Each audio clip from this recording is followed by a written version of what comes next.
All right. Hello, ladies and gentlemen of the internet and of YouTube. Welcome back to Final Fantasy Chronicles of Eno. I am your host and game master, as always, Skajarmas, otherwise known as Tone Shift. And with me today, we have our full cast of players. We have Hades Shadow 92 playing Thanatos, our male human Dark Knight. You. We have Lumina Starlight playing Rocket, our female cyborg Chocobo Warrior. Obligatory algorithm triggering cuss word. We have Darkness playing Alistair, our male human paladin. Hello. And we have Tom117Z playing Neothil, our female Elvan Ranger. It was an anti-tank grenade. I need to do this again. Context the audience will not have. All right, so. And also, just as a reminder, we have an NPC party member, Mika Solwyn, a female Mithra Red Mage who is controlled by me. Pyra, for now. There's also, of course, Kyra, another NPC party member, but there's probably not going to be a whole lot she's engaged with. We'll see. But either way. She's been with us for the last 5 sessions. Well, Yeah. other than me, other than as the knee, of course, she'd be engaged to me. All right, so where we last left off, our self-proclaimed warriors of light had completed their rounds, going on their third and final lap around the first Enoan continent, stopping in at their various homes across the land and meeting up with various familiar, friendly faces that they've met along the course of their long journey to get in any last words they need to say before the final confrontation. With their farewells said and their ledgers cleared, they proceeded to a rallying point near the southernmost edge of the great mountain range Ixion's Spine, where the forces of the combined nations of the Enoan continent are assembling to push into the Amber Eternal and reach the demonic-possessed Tower of Creation. In this encampment of docked airships and countless soldiers, they spent some time getting familiar with the military command of this operation and waiting for the remaining forces to meet up, and took the chance to just clear a few more things, with Alistair predictably flubbing a love confession to Athena. And eventually, the spiritual mother to Neothil, Panara, along with the rest of the Vataean and Somlanan forces, arriving at the rally point and gathering together to start discussing what comes next.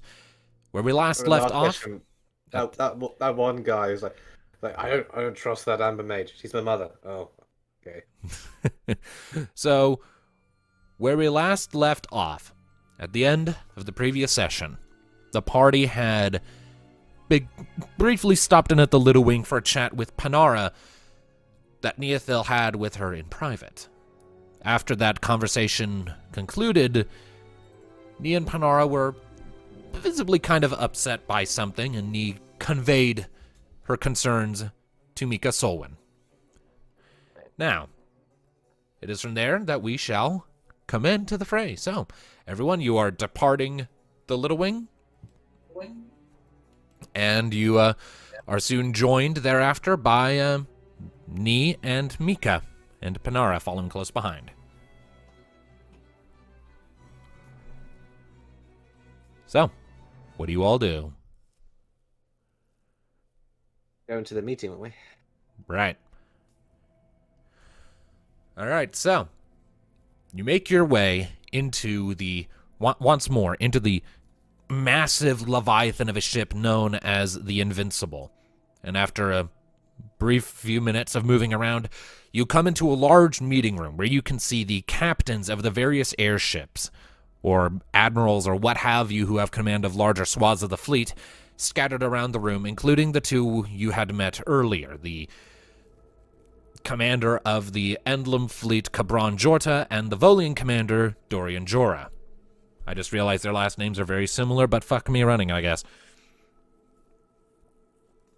So, and at the end of the table, sort of looking over a map of the continent, with sort of the Amber Eternal and surrounding regions highlighted with a red circle, Rania, with Skalala by her side. Rania looks up as you walk in. You can also see, of course, Vise not far away, sort of tucked into a, like, sort of just leaning against a wall and observing, kind of present but apart, if that makes sense. Rania looks up as you all enter. Ah, good. There you all are. Now we can get underway. Cabron nods. So far, not a whole lot. Just taking stock of what all everyone's brought to the table. Not gonna lie, this is probably one of the biggest deals in Eno in history because, well, this is the biggest fleet that's ever been assembled. There are at least 100 ships here, probably more. Biggest consequences if we fail. Indeed. But we're not going to. Damn right. It's at this point that Dorian kind of pipes up. I do not wish to be rude, but can we cut the pleasantries and get to the matter at hand? I'm given to understand time is of the essence. The quicker we go, the better. Right. How soon can we get this fleet departing? I would say probably in the morning would be our best shot, just to make sure everyone's well rested. That'll give us plenty of time to work out the finer details between the fleets and get everything incorporated. Rania sort of straightens up a bit. So first things first, we should probably talk about the tiny airship with the biggest consequences in the room. Rania looks between all the captains. Just so that we're all in the clear.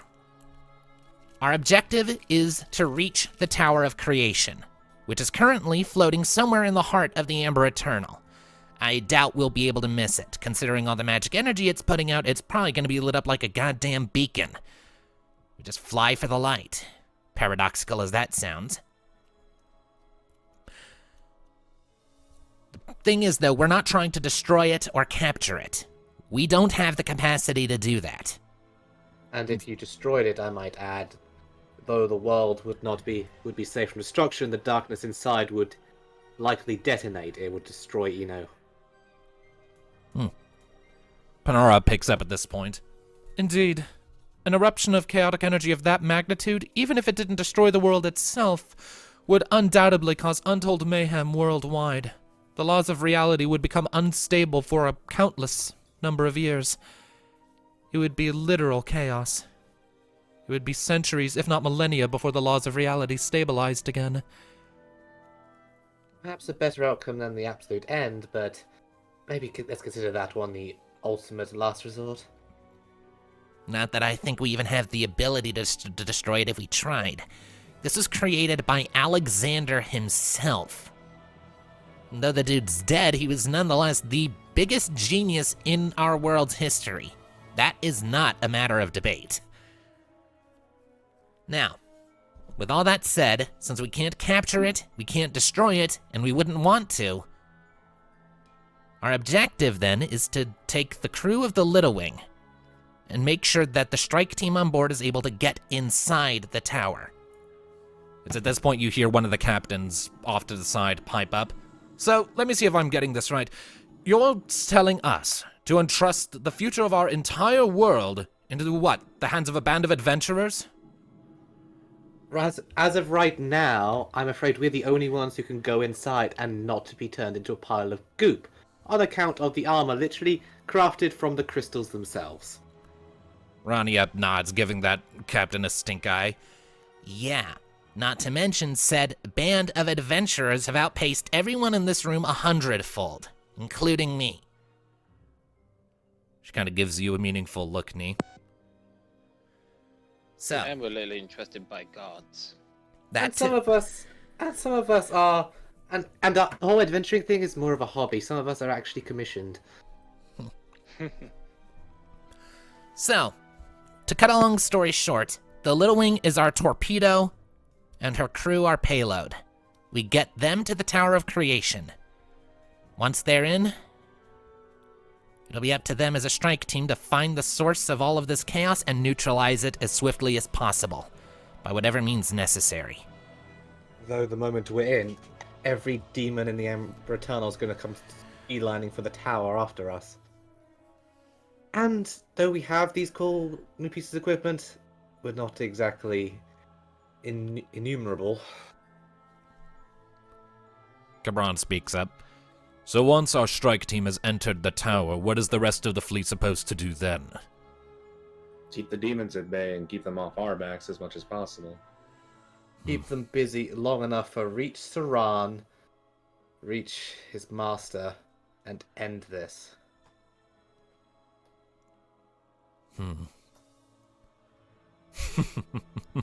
Gabron shakes his head in amusement. Most enormous fleet in our world's history, and it's a glorified distraction.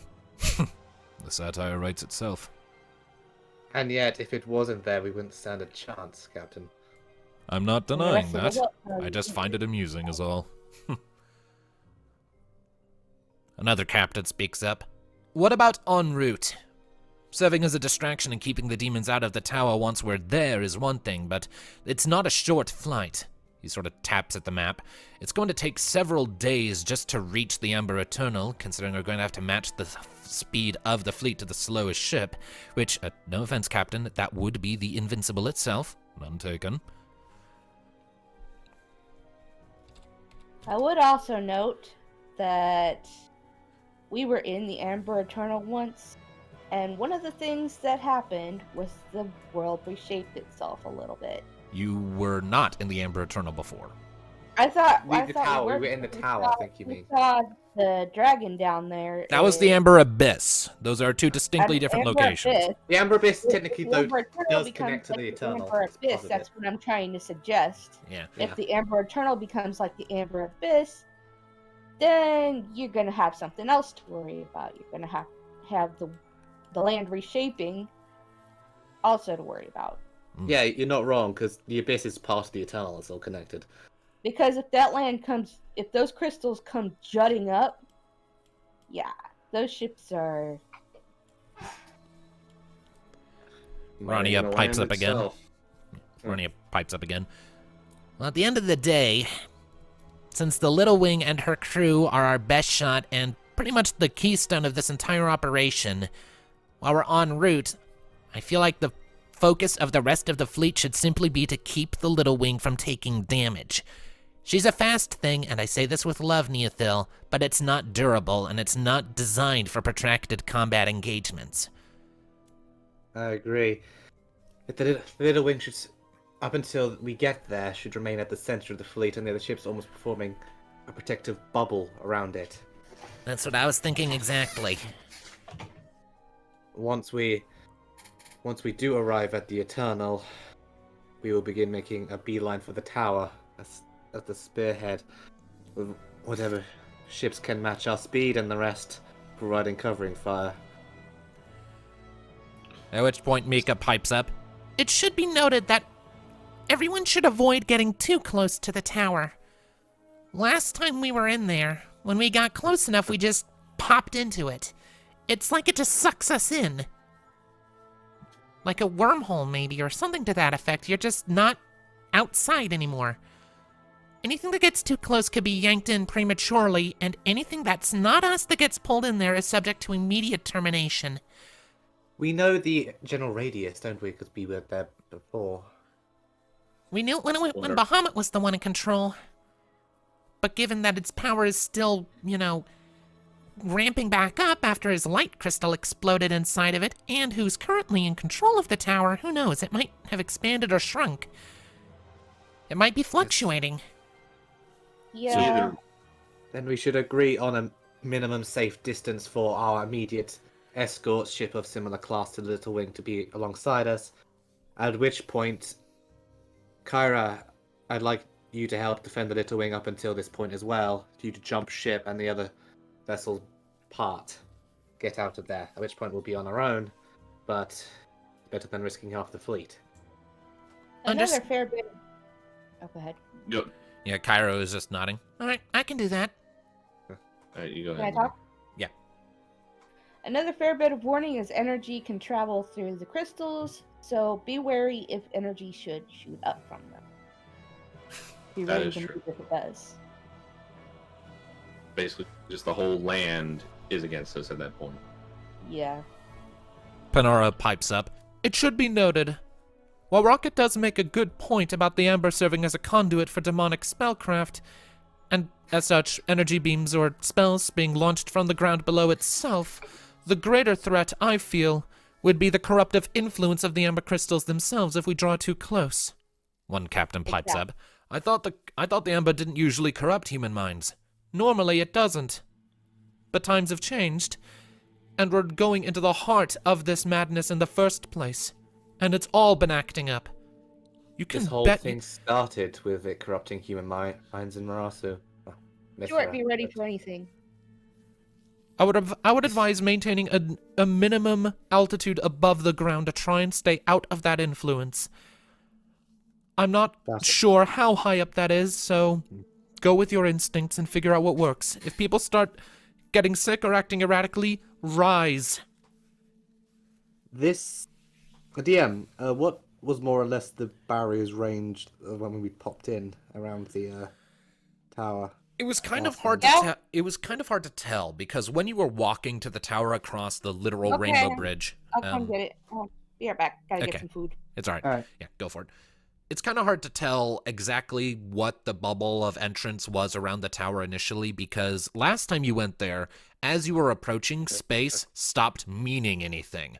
You would take a step and travel a mile, right? So the exact distances kind of became irrelevant. So you're not 100% sure whereabouts relative to the tower it was because there was just a period of unconsciousness before you just woke up inside of it still walking, if that makes any sense. It's like a gap in your memory. Can we approximate at the distance we were when we started experiencing the spatial shift? I mean, when you started experiencing the initial spatial shifts was pretty much right at the edge of the giant-ass crater, because that's like many dozens of miles across. That whole crater is like almost 60 miles from one side to the other. That would take 2 days to cross the distance on foot. You crossed about half of it in a minute because space stopped mattering. So why don't we just say that approximately the crater where the floating castle used to be basically is the don't go there zone. That's 60 miles across. That's a distance. Yeah. Yes. So maybe about 15 to 30 miles out is as close as anyone who's not immediately going in can get, just for the sake of safety. I'd have to approximate because 60 miles is too large to go it alone. Just as a heads up, that's like from one side of the chasm to the other. You were only walking to the middle, which itself was only about half a day, so about 15 miles to the center there. We can deal with it. Right. It's 15 miles to the center, so 30 miles out. Double that. Back to the corruption, we should probably mention, as we have been in contact with the gods, will be unable to help us, as they are just as susceptible to the amber, if not more so. At least directly. With our armor, we can still summon our eidolons to help in the initial assault. There's a chance they won't work inside the tower itself, but while we're on the approach, we can use them to our heart's content. I imagine we they'll will want to be have- involved anyway, so once we're close enough, we should probably just summon them and let them do their thing. So Yeah, yes, one at a we'll time, have though. Ramu, Leviathan, Shiva, Bahamut, and Any that can Ifrit, fly. if he's willing to help. This is his chance to get his sister back again. So having god power will be a little... will be helpful. All right. At which There you point, go. one of the captains turns to Vise. I hate to sort of redirect the conversation, but, ma'am, what's your deal? I don't recall hearing about you. Know what I expect you to. My people tend to keep to themselves. Vise kind of takes a step forward.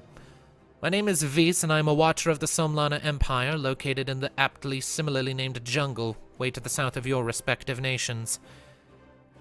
It should be noted that though the Empress has condoned our assistance in this endeavor, she remains reluctant about further discussions after the fact. I'll bring the matter up with her when we're done here, but for the time being, my flyers are under my command. I'll take advice, but I'd rather operate independently. I work better that way. What exactly is it you can bring to the front here? You saw the birds we came flying in on, yes? Quetzalcoatl, or avatars of it, the guardian deity of my people. It can bring thunder and lightning to recharge your systems or to strike down your enemies.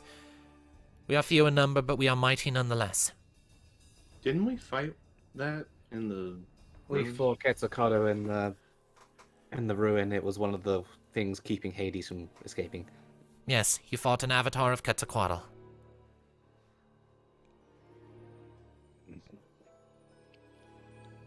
Well, I take it the Invincible will serve as the command post. That is the idea. It is the largest and most durable ship in the fleet. Then, outside the Little Wing, it should also have a fair amount of ships escorting. That is the plan.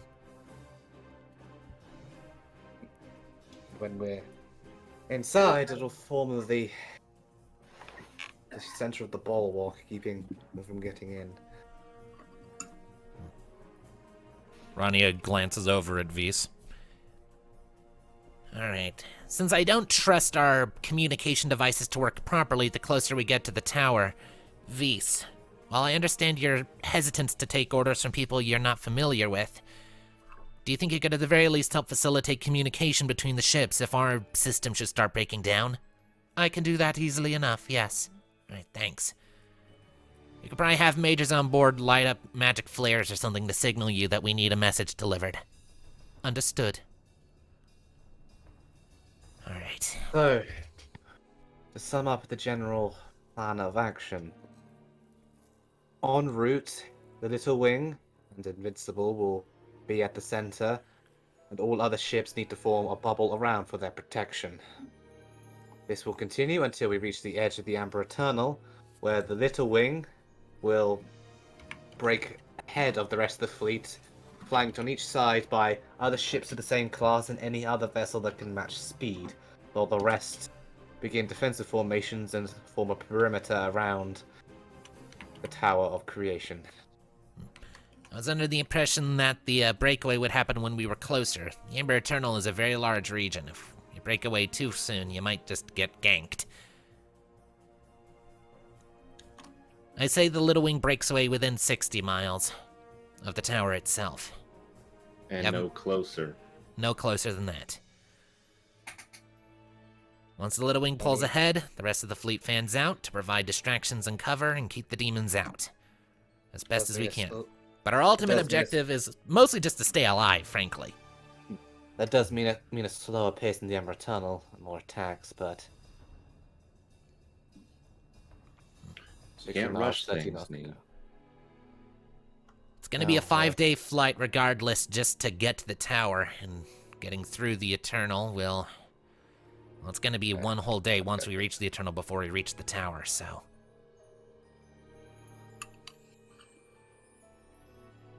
30 miles. How quickly can the Little Wing at full speed cross 30 miles? I mean, generally speaking, you're moving at full tilt when traveling. So, since, like, you can travel 4 times the distance you would be able to on foot when on the Little Wing, it could cover, like, 30 miles in just, like a couple hours, easily. 30 miles in a couple hours? I think 30 miles would be quicker. I mean, honestly, 30 miles an hour. I probably undersped the airships in this thing by simply saying, like, yeah, you move 4 times faster, but even that feels kind of slow thinking about it logistically like that. Moving a few hours to move 30 miles, like, the average speed on a motorway, like 70 miles an hour. Yeah. So chances are we could probably just chalk that up to being just like a limitation of airship technology that, you know, that they're functional, but they're still not like full tilt yet. Yeah, I'll probably modify that in campaign 2 as like more technological advancements are made so that they're a lot faster. That just feels really slow. It does. So we can say that, like, at a full... Okay, so for context, then, just to, like, a house rule a bit, you could probably cover 30 miles at a full, like, rapid fuel burning burst in, like, a few minutes. But that's when, like, you're just, like, super consuming fuel, like, in a very ill-advised manner. That's like pushing the Magicite engine to its absolute limit and potentially risking blowing up, so... doable, but only for a really short span of time. That would probably be better when we're on the final approach by ourselves. So absolutely gun it. All right. Okay, then the protective bubble continues up until the Tower of Creation is within view. Then we'll break ahead with ships of the same class and those that can keep up. We'll continue at normal max speeds until we begin to reach the point where the other ships need to break off. Kyra, at this point, you need to jump ship, as you are so capable of doing. Will do. And at this point, we'll put the engines to overdrive to make that final distance without any sort of cover. We'll need it at that point. Understood. The Misty Gust will be one of your flanking ships. I'll see you the full way. You'll be aboard the Misty Gust? It's my ship. Race you, then. This is the one time I'm gonna let you win one of those. Oh, you'll let me, will you? I'd have you know the Little Wing is quite capable. So's the Misty Gust. Mika pipes The up. world Okay, is okay, ending girls, and can the we dick elves measure are later? Still trying to measure their airships. You know, like Kyra just chuckles like, I've heard a dick measuring contest, but this? It's an elf thing, probably. Oh my. Excuse me? Well, You like see like an Oh, elven no. captain crossing her arms. sisters, and we also lack. Wait, who said that? Well, the excuse me? That's an elven captain in towards the back. Just crosses her arms. Ignore him, he's an idiot. Anyway.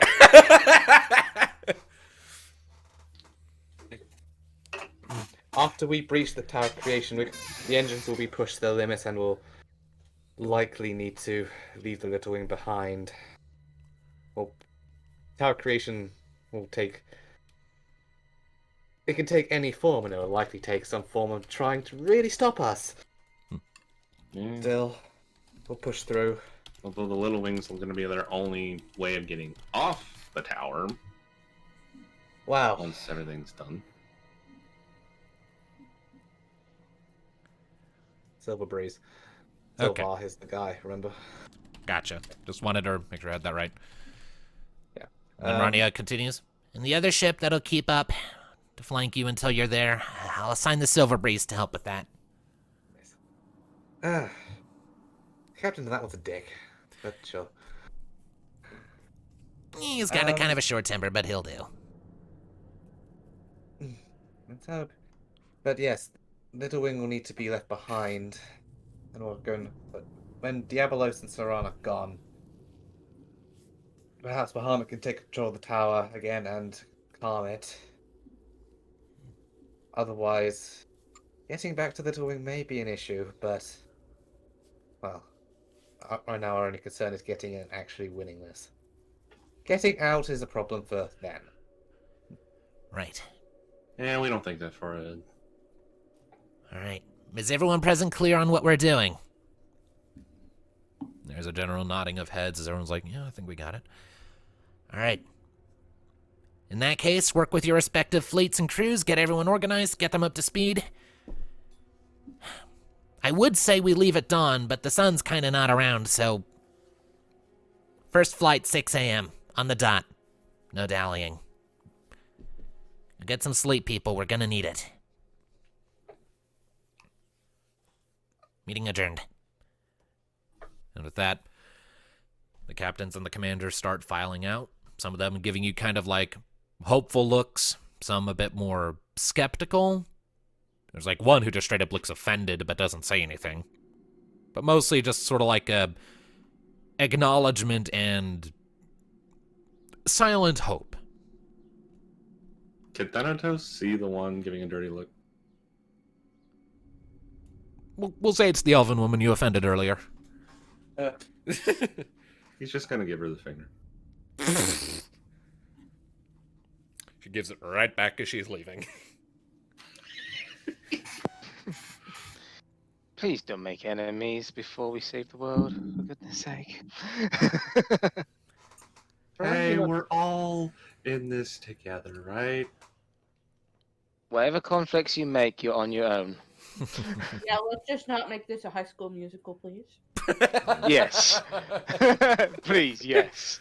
None of that. I fucking hate you. Said back there I about don't- adventuring being a hobby, and most of That's us one actually musical having I don't like. most of us actually having one commission or another. You us are the exception. You are the arsehole adventurer through and through. Thank you. Just as long as we don't see any Moogles or Bonga, I'll be fine. Oh, there are some Bonga in the fleet. They picked up Like some you've from seen Kazakhstan. some moving around. Like they're mostly on board airships, serving as like a helping to be like onboard security, so that in the event enemies board, they'll be on hand to fight back. They picked up some from Kazakhstan. That's Jakal's men. Remember, they're Vinaldi. Yeah, some from Mhm. Kurzatan, some from Hauntadur's Bonga that came with the Vatayan fleet. So, A mixture of Jakal, not Jakal, Kellyan. Kellyan, was his name Kellyan? Yes, Kellyan. Kellyan's men, and some are the Gamlen's men. Kellyan's not here, right? He's No, you have not seen him, no. Thank God. As far as I know, Kellyan's in the Kazakhstan leading the defense of the city. It's under attack, so. Mhm. So, There are just so many little red markers across the map for me. It's kind of almost unsettlingly funny. Because like I have every city's current status marked plain on the map, and there are just so many little icons saying under attack or destroyed. Can we see it? When it's over, I'll show you. When I have no more of these things to show. I'm gonna delete the rallying point because we don't need that marker anymore. All right, so so meet- sisters. Try not to crash the ship on the way there because those are really expensive. yeah, I know that probably a lot better than you do. Hey, I haven't crashed mine yet, and the one time it was damaged was either against a fire fiend or a Moogle. We don't talk about the Moogles. Rania sort of leans over to Thanatos. What happened with the Moogles? It's a Moogle. The one you trusting a Moogle with an airship just means you're stupid. And she walks by you. That seems racist. It is. It is. Just all of the long cash. established that Thanatos hates Moogles. We've long established that Thanatos has a handful of prejudices. They're mostly Again, harmless, growing up but in they're Kazakhstan. still there. Again, okay, the Moogle thing, I think just because they annoy him, it's more just an annoyance. Bonga, he just hates. Yeah, we know. Well, we're lucky that there's not any Moogles here. I still kind of wish that we had been able to get Blank on this properly as Cogmog. That would have been In great. the game, if you ever get to this point in the game, like, you just have Cogmog just there. Pogmog's already in the game as a side quest character. Yeah, I know, but he should be there at the rally point. At some point. we'll see. If you've done the side quest at that point, maybe. Yeah, Oh, that would have been conflict if he was in this campaign between Thanatos. Boom, boom, kapow. Boom, Yeah, boom, he kapow! Guys, let Limino speak. He just gets offended by what you just said. Yep, he's just like giving the God, fuck did you intelligence say, here look? is- Then he pulls out Pandora's box and opens it. Oh, God. Just right in Thanatos' face. All right. So, with that, what do y'all wish to do now? Turn back to the swing and prepare. It's I our guess. last good night of sleep for a good few Yeah, days. and our last chance to shop for supplies. I mean, there's not really We've already- any shops present. We I already mean, I shot don't really see the supplies point and of we're pretty charging full up. you for supplies when you're going into I a town. have, to recap, I have 10 high potions, 1 mega elixir, which, brings the entire party back up to full everything, so that's my oh shit button. Yeah. 10 normal potions, 5 phoenix downs, 10 high ethers, 5 remedies, 5 echo screens.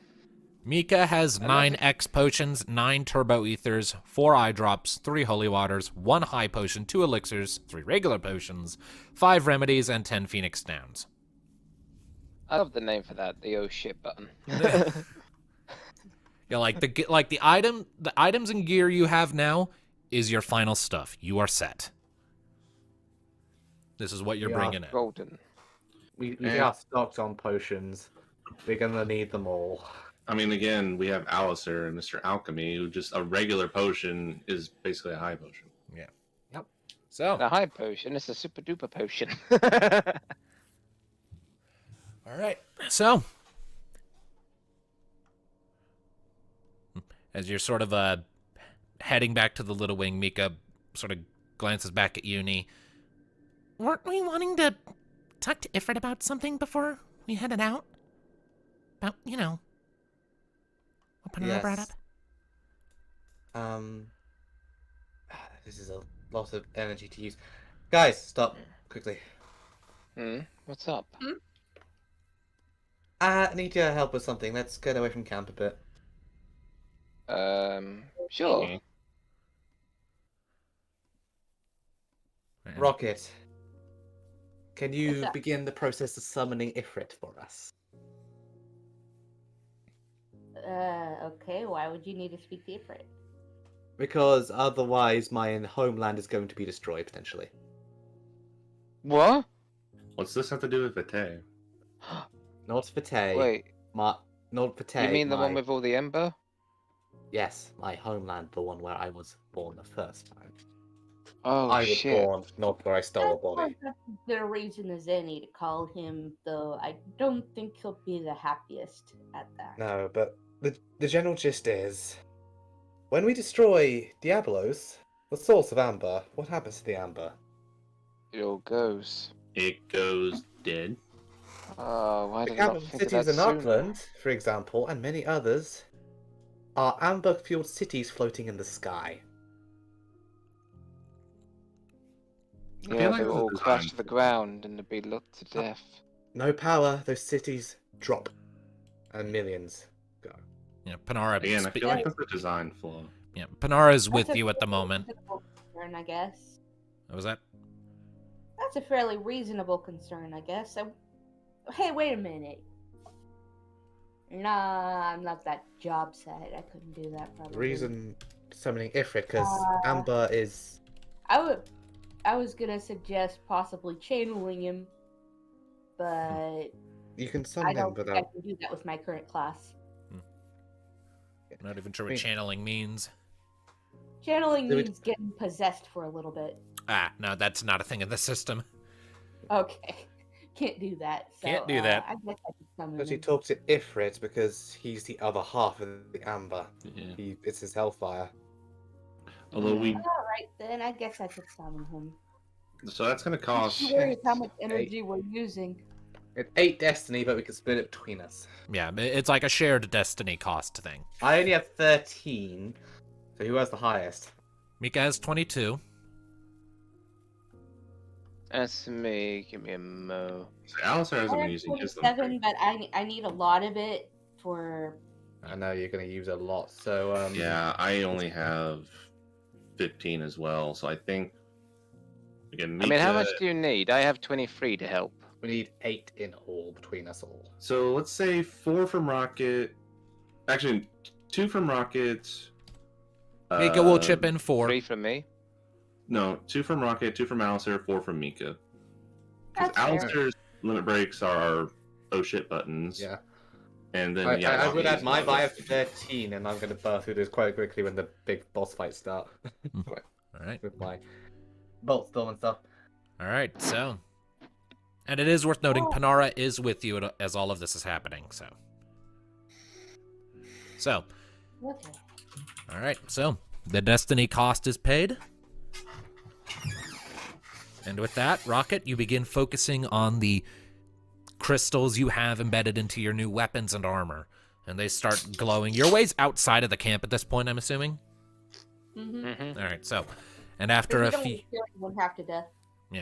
So, and after a few moments, the ground in front of you just. A ring of fire expands outwards, the ground it passes over turning black and charred. It begins to crack and split and break before it comes bursting up in this upward striking plume of radiant flames. and stepping out of it, the familiar form of Ifrit pokes out his head. Why have you summoned me? We apologize for the interruption, but in the morning we head out for the battle, and this is our last chance to ask a few questions about the Amber. That may be the difference between life and death of millions of people. Fine. The Amber, Just be quick about it. the Amber is formed from your hellfire and Diabolus' power. Is darkness, yes? In effect, yes. My hellfire spread throughout the deep caverns beneath the world that Diabolos had formed for himself to hide from the sun. And under the weight of everything happening at the time, his own grief and guilt over what he did to my sister and my rage, the weight of it all in that still primordial world caused it to crystallize under the weight, like compressing water into ice with enough weight. And if we slay Diabolos, Then the Ember goes dark and dead, yes. Why? my homeland is a lot. It has many a floating city powered by Amber. Crystals go dark.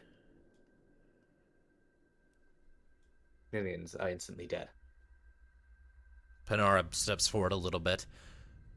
There are 3 floating cities in total. Zanarkand, Bavel, and Eden.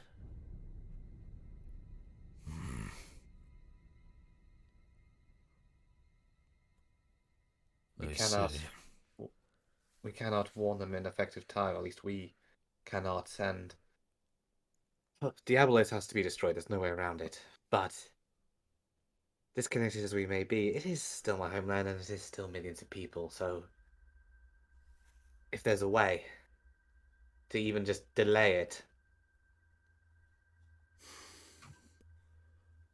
Unfortunately, I have no true control over the Amber.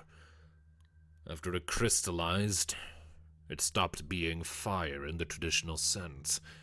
And as time passed and Diablos asserted more and more control over it using Phoenix's power over flame, my link grew weaker.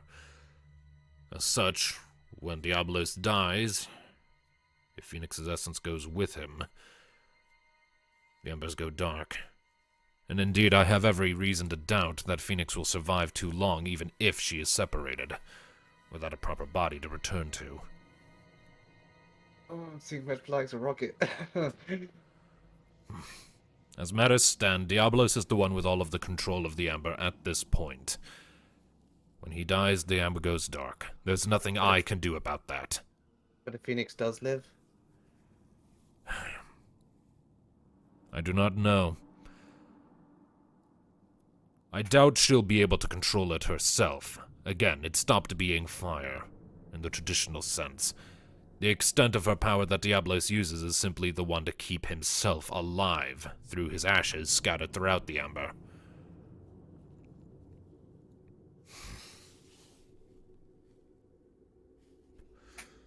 The most I can do is bring word of this to Leviathan and have her deliver a warning. Beyond that, I'm afraid there's nothing specifically I can do. I cannot venture there personally. The Amber consuming that continent would corrupt me almost immediately, and I harbor no control over the Amber to slow it down.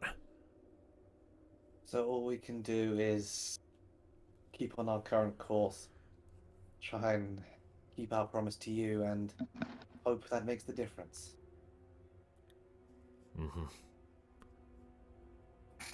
Out of character, I want to state something really quick. Go for it. Yeah. First of all, I have a question for you. Have you ever played Chrono Trigger? I have. I've beaten it a handful of times. There are some floating cities in that game. Yep, Zeal. And when they fell out of the sky, not everybody died. Not everyone, no. There But were most of them. definitely survivors, and they mingled with the people who were already down there. Which this is a huge spoiler for the game, by the way, but Hang on. long story, don't worry about it too much, because It's not even just the floating right cities. now. Second, it's not going to kill everybody. No, it won't kill everyone, but the thing is, it's not just the floating cities. Every piece of Zidane architecture, every piece of infrastructure is all based on amber. Everything. And their magic is derived from the amber. So millions will die. Not everyone will die, you're right. Millions will die. They'll lose all their magic, all of their architecture, all of their cities. Even the ground ones will go dark. Meanwhile, the monsters of the Final Fantasy world will then start descending on the few that remain. It'll be full on apocalypse. Yeah, But like the there will last- be like- survivors, sure, but they'll be depowered. The thing that led the Zalaran Empire to rise to such greatness in the first place will be gone, and they'll have no way of getting it back. They'll go to like millions upon millions of citizens to a few hundred to a few thousand. Like, it's like, let's take like a level 20 wizard in Dungeons and Dragons suddenly getting punted back to being a level 1 peasant. It's like that. Yeah. Across the board. With a continent filled with creatures ranging from like level 5 to level 15. That is not a good survivable situation. It won't be obviously the end of the world, and eventually they could eventually rebuild, but it would destroy the nation for hundreds of years, and most of its citizens will die in the process before they have a chance to recoup. Yeah. If there was a way we could magically send them a message. Well, Leviathan, so if Leviathan gets the message, maybe they can evacuate some people, save some, but like you said, the other power that's infused in the amber is Phoenix, so Rocket, the things might rest on you all the more there. Everything's on Yeah. the bird. Yeah. I just, If Phoenix lives, Phoenix might be, if not control it, might be able to at least either keep it going or at least let it bleed away slowly so they have time to shift gear. Not to mention go over there and just insta-revive everybody. But the And thing, we our do character, I believe we do have some wizards at our disposal. yeah, the thing that got me though out of character, can I just say, like, if we're saying even if we do succeed, he doesn't believe if Phoenix will summon or last long without a body, why am I getting vibes of what we were talking about between what could happen to you, Rocket? Again, we'll cross that bridge when we get there. Yeah, I feel what the DM has involved. Tom, Yeah. we can speculate. But we can you will never speculate get in the off answers. session. Let's get back in character for a bit. You know you will not tell us All I answers. know is I've got a bad feeling about this. Very We all bad do. feeling. All right. Now There's a then. lot that could go wrong, but there's a lot that could go right too. Let's keep optimistic for now. Yep. Yes. All right. All we can That do would then be is stay wise. on our course, do our best, and you're going to inform Leviathan and see if she can send a message. If that is what you need me to do, then yes. If he at least gives them some pride, wanting to get even a few people out, that's better than nothing. Hmm. Thank you. He We turns to appreciate it. He turns to start walking away and pauses and then looks back at you. In future, unless it is of absolute necessity, don't summon me unless you absolutely need me to kill something. This was our last chance, and tomorrow we go to kill things, so you may be in luck. I'll be there. Then he takes a few steps and disappears in a flurry of flames. Well, at least he was nice about it. His way. That's what you call nice. I hate to see what you call mad. Well, I told you he wouldn't be too thrilled about it. So, Mother, that's best an answer we're gonna get, I fear. Better than I could hope for. Here's to hoping it's enough. Here's to hoping they listen. Leviathan will get the message through. I don't doubt And I'm that. absolutely gonna do everything I can to bring Phoenix back completely. My concern isn't whether or not Leviathan can deliver the message. It's whether or not my people will hear it for what it is. That's their choice. Even then, we have days. Days.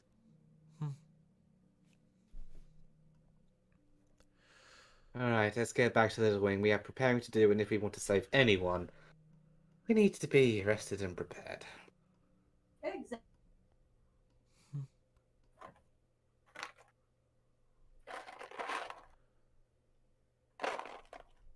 All right.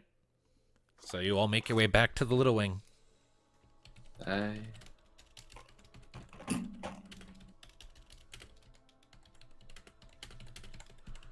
Give me a second. Just doing some stuff for myself.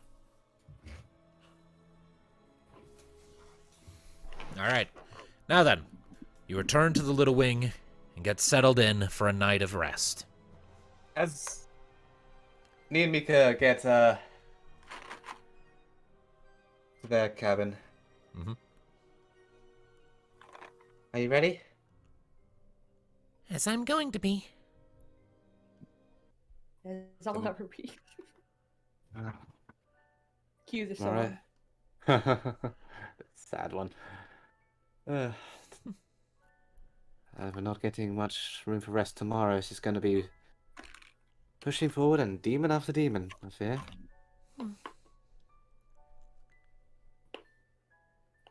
One night of calm before we find Saran and we kill him dead. I'll settle for nothing less. Still, one last night. And mirroring what Mika did that first time in that one tavern, she places a finger on Mika's collarbone and pushes her onto the bed. All right, and fade to black. Oh, reversal. Roll reversal. You just put the collar on her. All right. Thank you. There's literally art of me saying. and Mika collaring each other in chat right now. I was like, Courtesy of Hades' girlfriend. All right. So, with that, and the complete, we come into the next day. I certainly did. Shut up.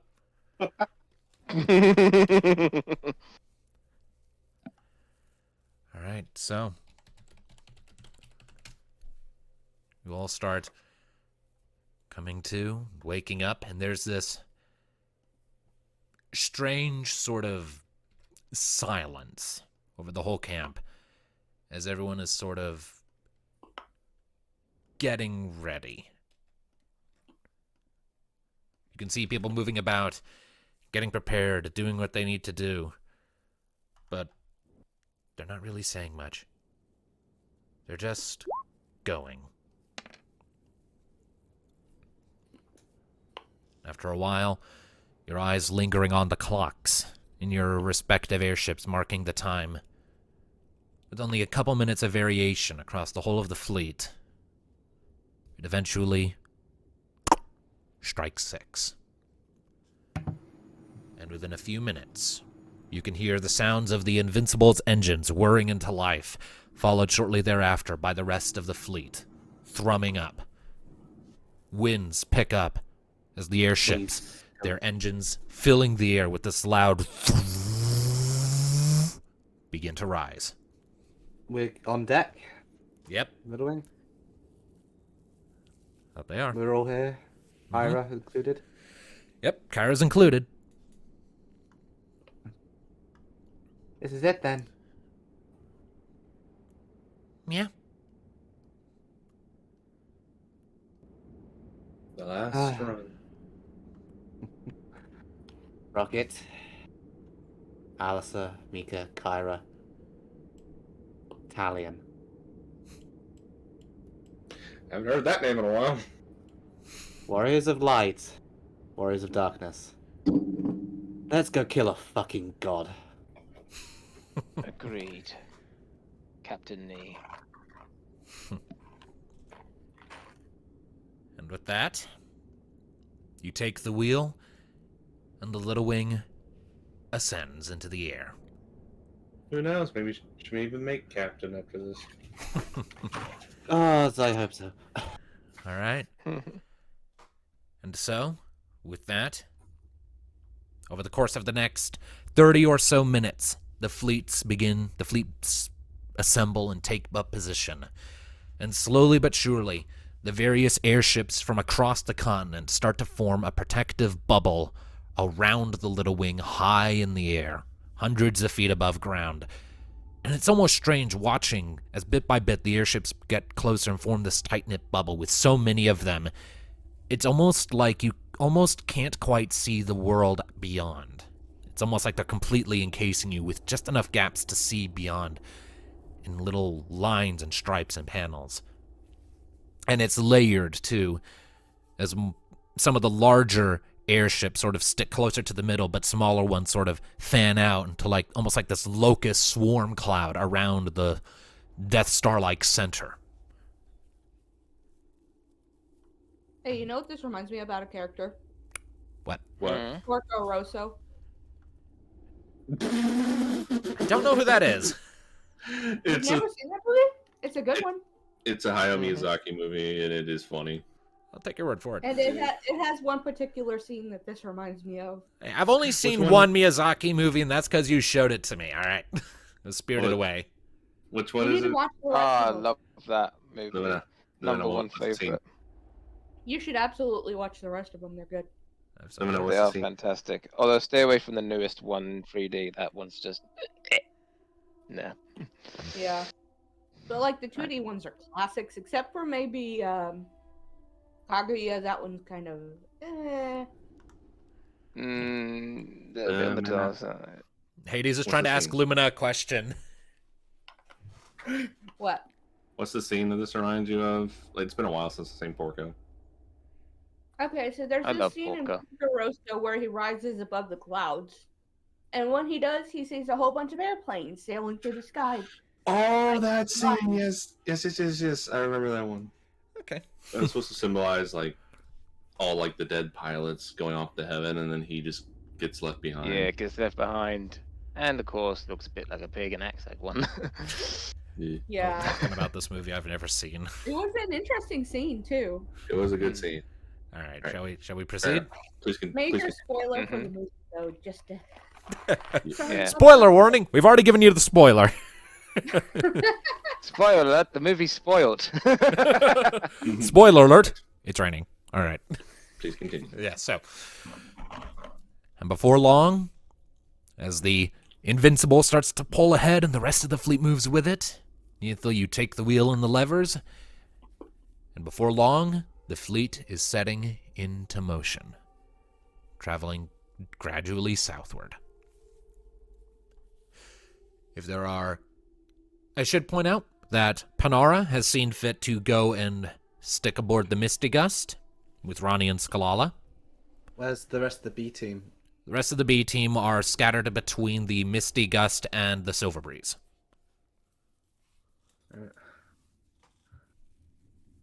So Thane, Elizabeth, Sid, Biggs, Wedge, Nabat.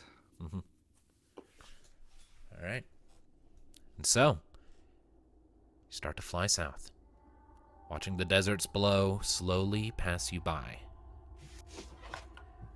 If there are any conversations that wish to be had en route, now's the time.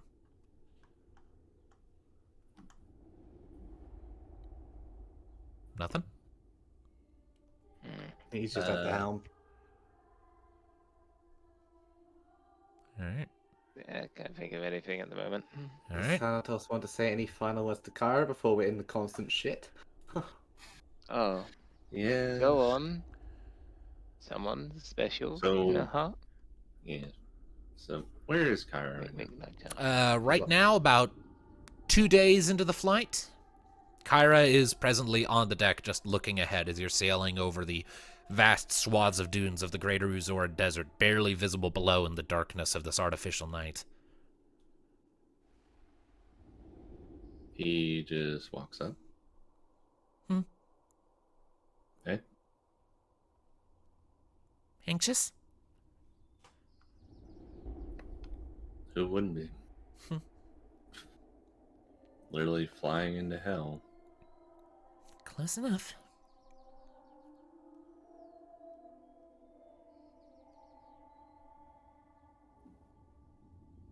We got What this. about you?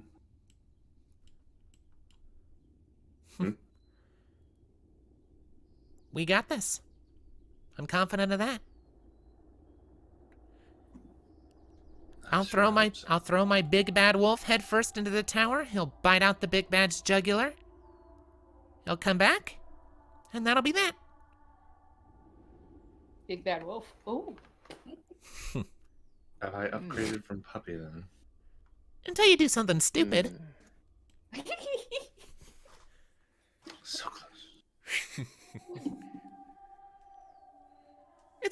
It's circumstantial. She kind of nudges you in the ribs.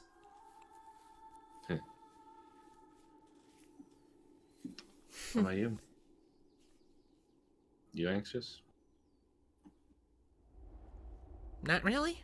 Because like I said, we got this.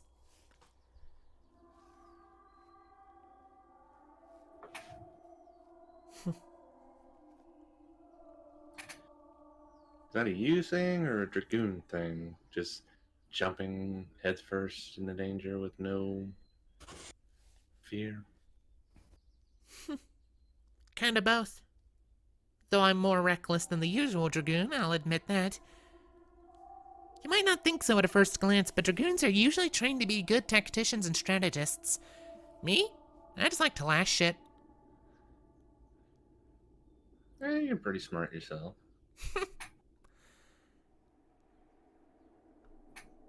Well, I wouldn't know strategy if it bit me in the ass.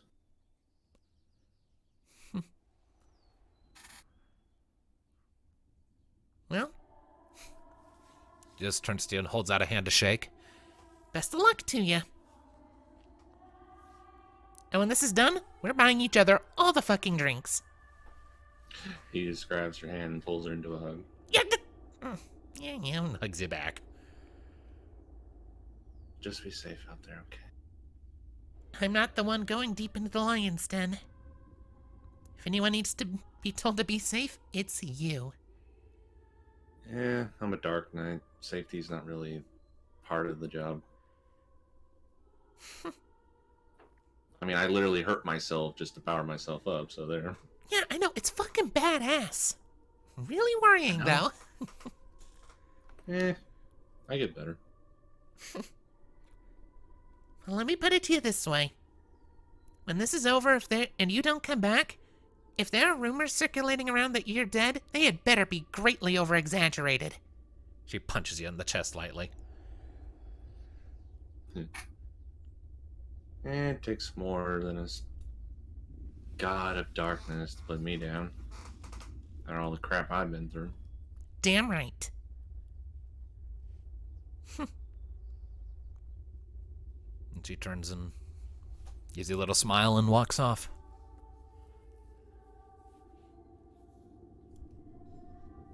And as she's walking off, you hear Caius muttering in the back of your head. She's right, you know. You've got this. And do you know how I know that? Because you're me? I am. And that means I know that you have too much to come back to fail. Cheesy as it might sound. Cheesy maybe, but when you think about how we started, after Jakal was dead, I didn't really think I'd have a reason to live. And yet here you are. Friends. A family. Maybe something more. If I ever get past first base.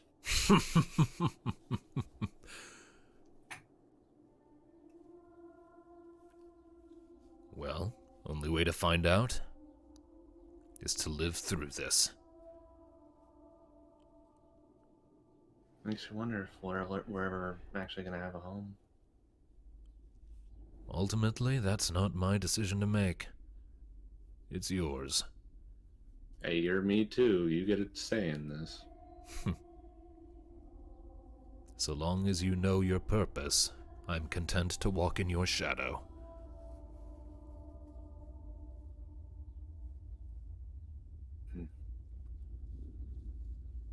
You know, I don't think I've ever properly thanked you for all those years. You don't have to. I know. And he goes quiet.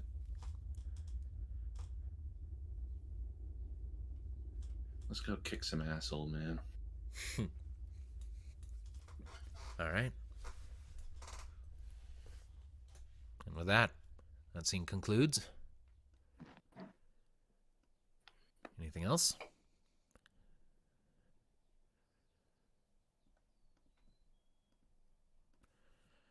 Very well then.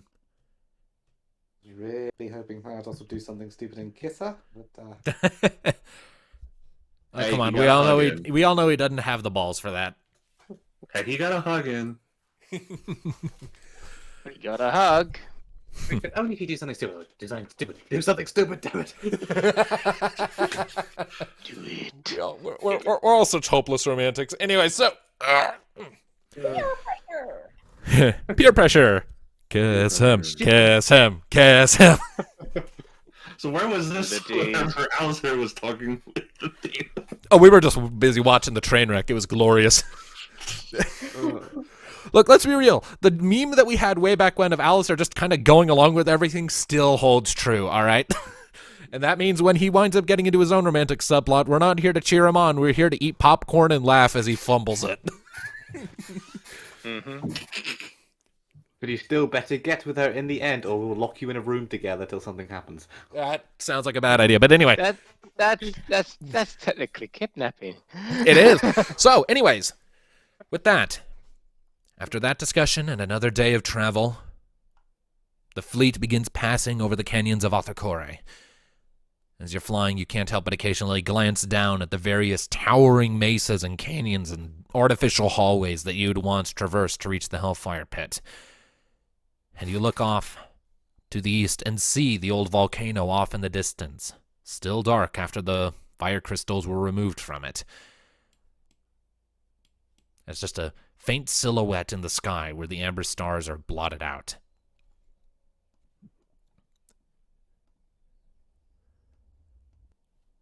Before long, that day, too, comes to an end. And before long, about halfway through the next, you find yourself flying forwards, and the canyons just stop. It's almost like the Farlands in Minecraft, almost, where the land just vertically ends, dropping down and down to a flat, barren hellscape below.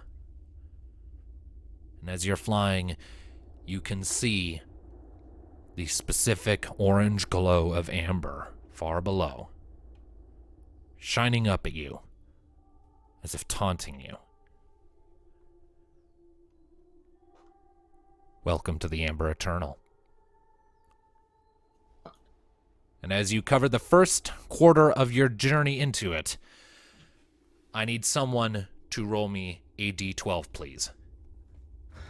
Okay, Yeah, I got I've- plenty of those. I have really felt probably covered. And I shall roll 8.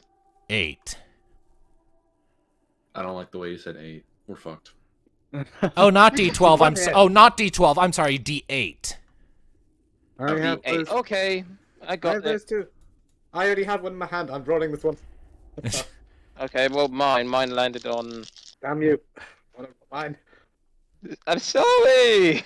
Tom, I brother. was You'll- happy I just got dice for once. You'll have your turn, Alright. Tom. 6. 6. All right. So, as you are flying deeper into the bowels of the Eternal, there's a sudden boom from below decks. The ship rocks, and you can hear this loud along the hull. And Nee and Thanatos both feel this sort of tingle up their spines in response to something shadow elemental happening not far. Our dark senses are tingling. Yes, that they are. So, what is your response? So something dark coming from below, yes? Something dark It hit happened the- below, and something hit the ship. It viscerally rocked. Well, it's a Someone little- check that out. We're surrounded by the bubble of ships, aren't we? I'm on Yeah. it. Yeah, you're surrounded by the bubble and the ships, and you can occasionally hear, like, the occasional distant of, like, ships opening fire on demons, but so far nothing has gotten too close. Alasai rushes down to investigate. So Alright. wait, the little wing got hit? The little wing seems to have been hit by something from below. Well, so much for the bubble. Do I roll for awareness, or does he see it? Yes, go ahead and roll awareness as you're rushing below decks, and just for purposes, I'm going to go ahead and get a turn order going. Okie dokie. We're fucked. One of little faith. Roll. It's the not odds. over yet, as We're long not as one of dying us to is some still random breathing. Demon named Jerry. Hi, I'm Jerry. Oh my god. Roll. Alright, Mr. Doom Knight, I'm rolling. You know, Gonna Doom miss Knight these old actually sounds nicknames. really cool. Holy shit! I definitely see it. I'm taking a picture of that. Okay, what'd you get? Just Two by the fact of the sixes plus picture, my yeah. 8, that's 18. Oh, two You got a sixes? crit? Nice! Crit hit. I haven't got a single critical success on my dice, on my real dice yet, but I've gotten 2 critical fails. Fuck you. Mhm. All right, so, Alistair, as you rush down below decks and quickly cast your eyes about, you immediately identify the problem. As you're looking around, you see that one of the sections of the Magicide engine that keeps the Little Wing aloft is not currently alight, and you can see this sort of gaping hole that's been peeled into the floor next to it that's still radiating with little sparks of amber magic. It looks like the very thing Rocket warned about an energy bolt flying up from below, happened to the Little Wing and struck the underside of the ship. One of the engines is currently not functioning properly, and while you're not an expert in such things, you do know that's probably not good. Neothil, make an awareness check, please. So we just lost one of our engines. Motherfucker, this is my ship. Well, it's not functioning properly, but it's still there. So I have to be quiet because my mother's going to bed. So All right, Fair enough. it's fine. 12. 12. It's kind of easy for you to notice, Nee. In the moments after that detonation and Alistair rushing down, you start to notice the Little Wing is slowly bleeding altitude. Not by a lot, but it is slowly losing altitude, and you kind of have to, like, tilt the controls up a little bit and fight with them a bit to keep the Little Wing aloft and, like, moving in the right direction. Like, you're actively fighting gravity at the moment. Can I communicate with whichever ship that Sid's on? Go. Or can I just communicate with whatever ship Sid's on?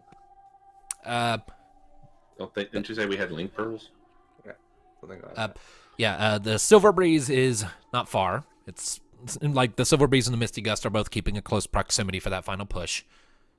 So, sure, you can make a communication attempt. Silver Breeze? You hear Sid's voice coming back. What is it?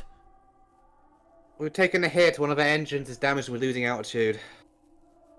Yeah, we saw that. I'm not sure what I can do from here. Can you rendezvous to drop one of you off just to take a look? I would, but I kind of got to stop us from falling out the sky right now. I'll try. All right, since Neothil's the one at the helm, make a vehicle check to facilitate this maneuver. I think I'm the only one who has anything in vehicle because I'm the pilot. Can't Kyra jump over and grab Sid? I'm sure he'd appreciate that. I mean, she could, but Tom's right, and Sid would probably not care much for that. 17. Oh, yeah, easy. It's pretty easy. The Misty Gust rises a little ways up, and Sid sort of jumps down and comes rushing down below decks. That will count as the time it would take to do that would count as a full cycle of the thing. So, Alistair, in the time that is happening, is there anything you are doing? You still have a gaping hole in the hull down below. Not like an immediate threat to the integrity of the ship, but like just a big enough that something got through and hit the engine, and the engine is sputtering and sparking and doing not great shit. Well, I know for a fact he doesn't know anything about how to fix it, but he is keeping an eye on it and will probably inform me if anything gets worse. All right. Alistair, is anything down there? Did anything come through or was it a projectile? I double check. Make an awareness check. Okay, okay. Okay, I got a 10 this time. So that's 16 in total. 16. Looking around, you're not seeing any signs of other creatures in here. Nothing has gotten on board. It was just a projectile from below that managed to weave through the rest of the fleet. From the looks of it, it was just a projectile. There's nothing down here. I'm mildly insulted. Fix it. We might need to be a Best little you can. more sporadic in our movements so we aren't such an easy target. Okay, Easy for you to say, you're not the one surrounded by a fleet of other airships you can't crash into. All right, so. Anyway, hmm? on deck, I'm gonna make an awareness check down below to see if anything else is coming up. All right, roll it. What Dang does thy cyborg I see? Not a particularly high roll, but you're feeling pretty confident for the moment that there's nothing else coming. Thank goodness. All right. What a Rocket. great start. Rocket, with your flight, you could always do some quick scouting runs around the ship. Yeah, I only have so much flight. Oh no. That's Yeah, you can fly indefinitely now thanks to your armor. Okay, let's do that. All right, so you're just gonna do a scouting round around the ship while Sid is heading below decks. Yeah. All right, another awareness check. Once it's done, I'm sure you Right. can probably also take him back. It'll prevent a maneuver and a roll.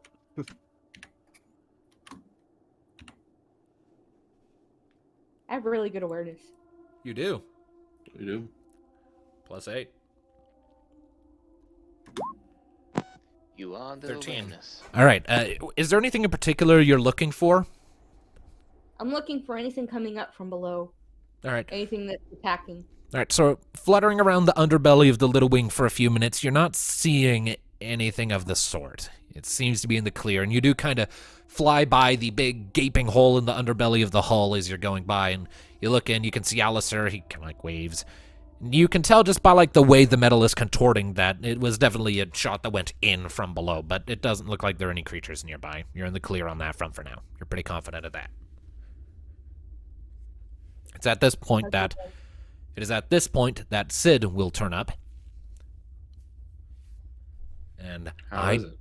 don't have a dedicated character sheet for Sid. Because all of his fights have all been off screen. So I'll just give him a +6 to his systems. 12. Yeah. All right. I'm just going to continue watching for anything else that comes up for any of the ships. All right. You do eventually have to touch back down on the deck of the Little Wing because as fast as you are at flying now, like you start to bleed speed as like the kinetic energy and momentum of the airship you jumped off of starts to leave, so you kind of have to get back on deck to regain that momentum so that you don't fall behind while flying, you know? Yeah. So, Then I can jump off again and look for anything else coming up. yeah, you can do that however many times you like, but you can only be in the air for a short time before you have to land again to regain momentum. Okay. Anyway, so with Sid's 12, you know what? I'm actually going to have him expend like his 1 point of destiny to add an extra d6. Land on the ship and then jump Good. off again. So 16 for Sid. So with that systems roll, he quickly sets about work like, yep, okay, I see the problem. Alistair, give me a hand here.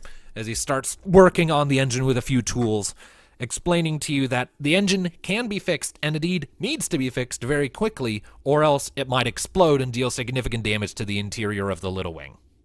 So, Yeah, I think We'll if have the to engine roll to explodes, I help think we have them out bigger with that. problems with the fact that we're a giant paperweight. yeah. So, I need you, Alistair, to make a systems check of your own. And he has nothing in systems. None of us do much tech. Well, Alistair is the about one who's that. on hand, which is why he's the one making the roll. About that, I have 2. When the time I helped to get that picture. The off luck the that computer Alistair for- is a nerd. Well, to be fair, I put 2 in that there. That did come in useful when I needed to get that picture off the computer for Rocket. Fair enough. Be very cool. Oh, Oh yeah, wow. we were talking about that recently because of the campaign. That was or the game adaptation. So it's Good. all okay. Another critical 6. Another Are you critical, serious? another boxcars. I'm serious. I took the picture. Okay. I'm gonna send it. Okay. Okay, you're just making all the rolls first now. Oh Hey, no, this never don't usually worry. happens. It's critical successing now. So when we actually meet Diablos, he'll roll all the ones. Yeah, well, either way, so with those 2 6s, very nicely done. You quickly you follow Sid's instructions to the letter, and working in tandem, you're very quickly able to find that there's this rupture in the magicite tank on this side of the ship, and quickly get it patched up and sealed over with some sealant and a few patches, enough to keep it contained and enough to keep the ship flying without any detonations. And so with those rolls, you successfully managed to evade a combustion that would have reduced the Little Wing's max HP by 200 and halved its in-combat movement speed. Halving of We're gonna speed would live. have been the bad one. Because we need speed. Indeed. Speed is literally key. Thank goodness Alistair's a nerd. All right. Thank you. So, with that,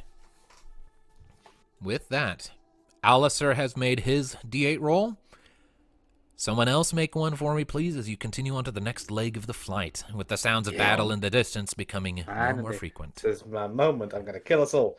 Okay. If you get a 1, I will kill you. If you roll a 6, re-roll it.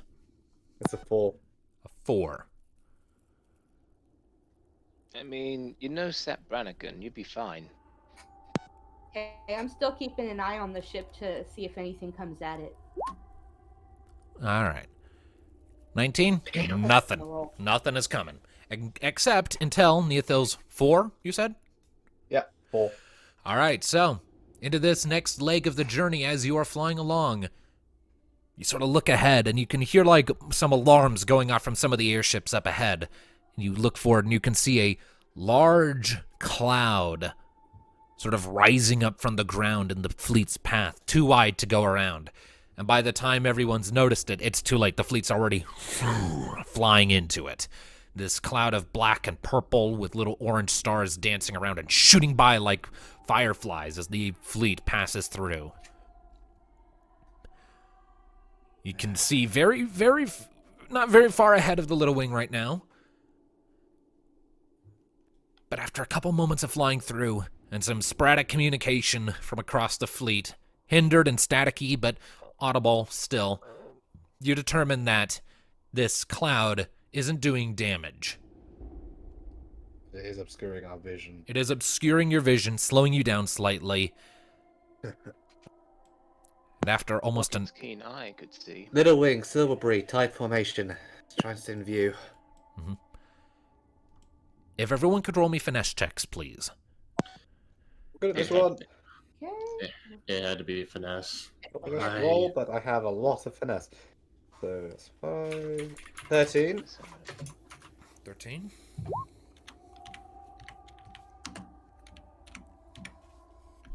I rolled.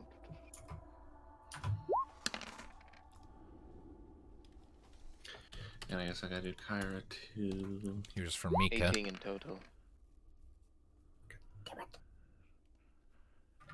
And what was that, Alistair? 18.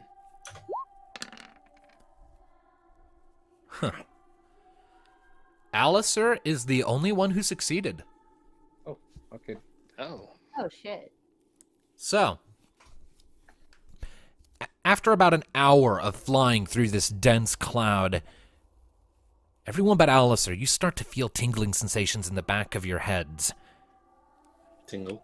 You kind of shake your heads a little bit and keep blinking, but as you're focusing ahead, the world in front of you is starting to, distort and warp, like ink dropped into a bottle. Are we high? Your senses are starting to become hypersensitive. Strange sounds are sounding in your ears, and the deeper and deeper you get, the more things become warped. The railings of the Little Wing go from metal bars to connected femur bones.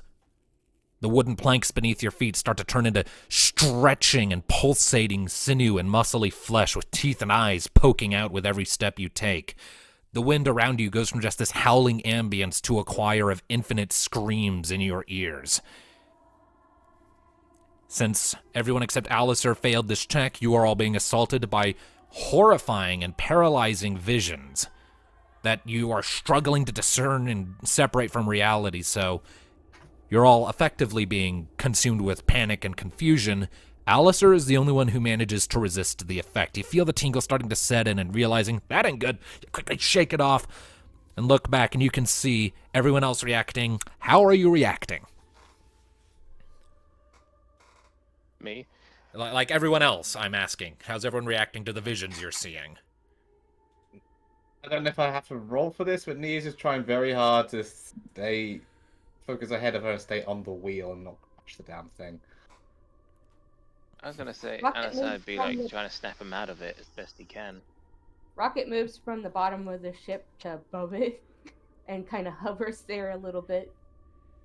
Yeah. So yeah. Like, this is like some body horror-esque shit you're all seeing just surrounding you on all sides. Oh, Not fuck. real, not real. Why the shit? Ethel, I need you to make a vehicle check. God damn it, Lieutenant Blitz. Why now? Go back to Helsing Ultimate. 13. 13? Nope. What? These are high DCs. You're in the last stretch. So, with like, as distracted as you are, just trying to tell yourself, this is... I'm spending a single destiny point. Okay. For future reference, when we get to Campaign 2, I won't be doing it here, but when we hit Campaign 2, I won't be telling you if a roll will be successful or not if you want to add Destiny until you've added as many Destinies you're going to add. Once you've confirmed a number, you're set with it. That'll be in effect for Campaign 2. You can tell us all the rules Yeah, of campaign fuck, we'll 2 do it when all there. We have sessions to do. Okay. So that's 18. I was gonna say, Alistair 18. was gonna try. 18? That'll mitigate the result. Won't prevent it, but it'll mitigate it. Jesus Christ, what did I need? A 20. You kidding? You are very distracted by these visions. The roll would have been a 15 where you had you succeeded your previous finesse roll. Okay. So, as it is,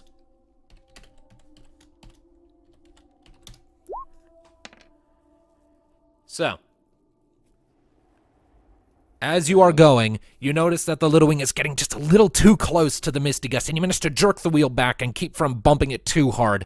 But the two ships do scrape against each other, and the Little Wing takes 50 points of damage. Out of 1,000, that's not bad. It's not too bad.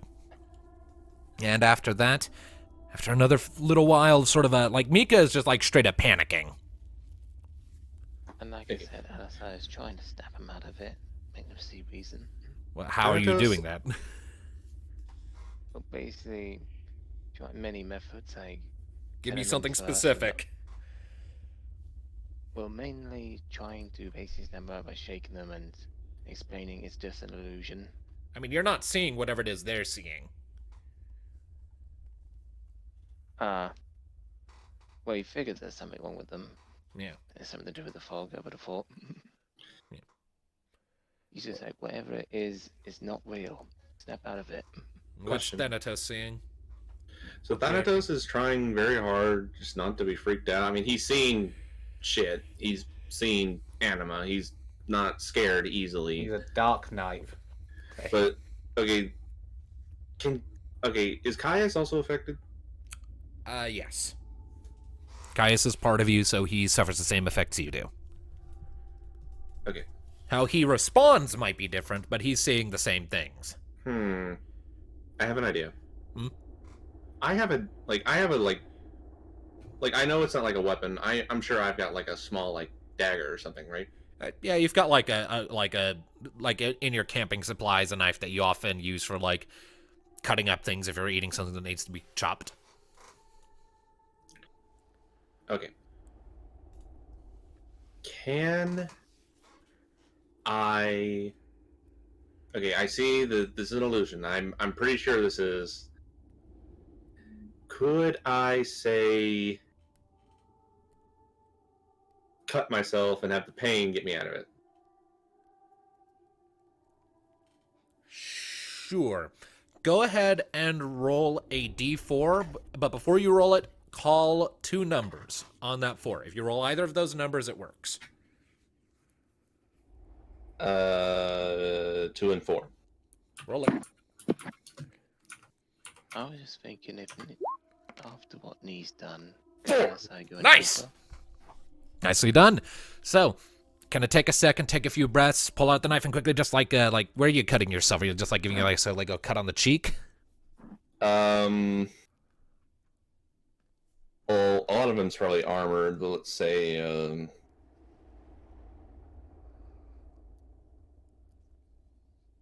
mean, you could probably still, like, reach a finger or something, so, like, just a little cut on the finger. All right, you give yourself a little cut on the finger, squint a second when you blink open your eyes. The illusions are still there, but they're more wavy and malformed, and you can see reality underneath it. So you're still seeing the freaky things, but you're more confident that what you're seeing is not real. You're able to discern, like, okay, it's just my imagination. It's just, okay, can I see anybody else around me? Yeah, like, Mika's currently top deck, and she's looking around, hyperventilating in a very clear panic. What is this? Can we try to dispel the visions by reaching inside and almost 2 heads better than 1, working with Emma? Sure, I can let you re-roll your previous roll and see if you can use whatever your result is higher by doing that. Finesse. Yeah, another finesse roll. I'll let you keep the extra d6 you added for the destiny. Alright.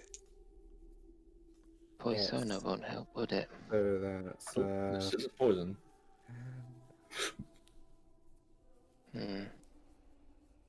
what's 8, 20.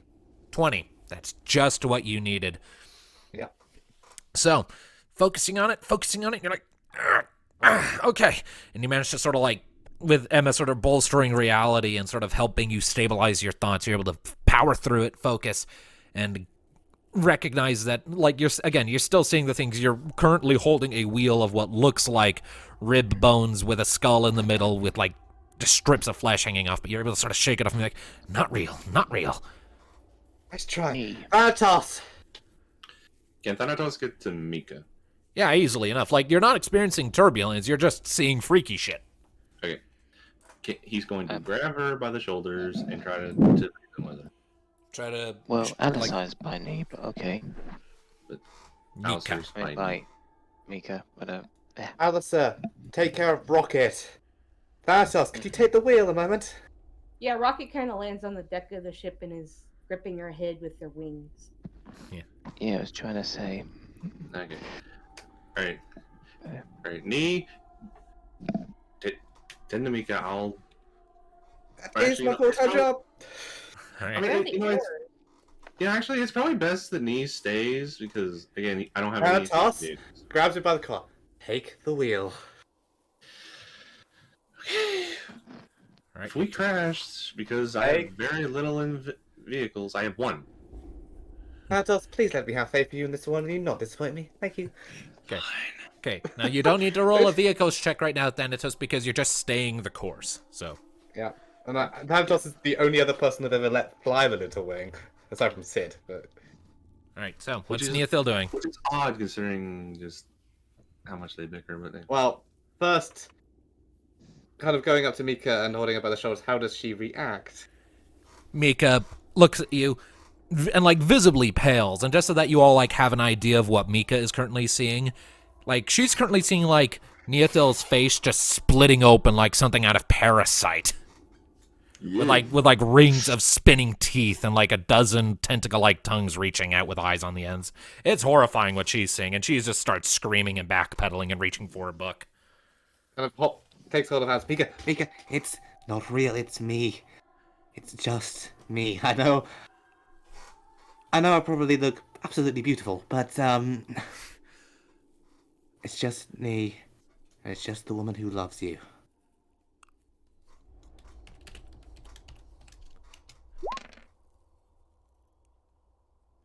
That's a shit roll. Mika's gonna expend a point of destiny. God damn you! Damn. Rolling. Okay, so it does not seem that even with your words, they don't seem to be getting through. Slap her. Nay. Nay. No, kiss she's her. going to. So right now, Kiss her. she's yeah. Right now, she the face she's seeing, like it's not a face, right? Mika is not presently seeing your face near as you can tell. Like, she's screaming and trying to get away. Like, she's thrashing against your arms. In fact, I need you to make an opposed force check. Oh, one thing, yeah, that's exactly right. One thing I can do is Jesus fucking. Why now? Why is that the last one? You were on the second one. Damn. Okay, so, Mika, thinking she's under attack by something, is going to manage to shake free, pull out paper cut, and smack you across the face with it, or try to at least. Well, an attack, I guess. So, what is your avoidance? My avoidance is 15, so that misses. Okay, so Mika brings the book around and you like just duck it just in time to avoid getting smacked by it. I'm going to duck under that, kind of move to grab her again, and it'll prove that lips are there. Kiss her. Oh, that's Okay. horrifying. Okay. Because she Trying to still slap her thinks you're a out. horrifying monster trying to eat her face off. I need you to make another opposed force check to get close enough to do that. Critical. So she rolled a 16. Damn.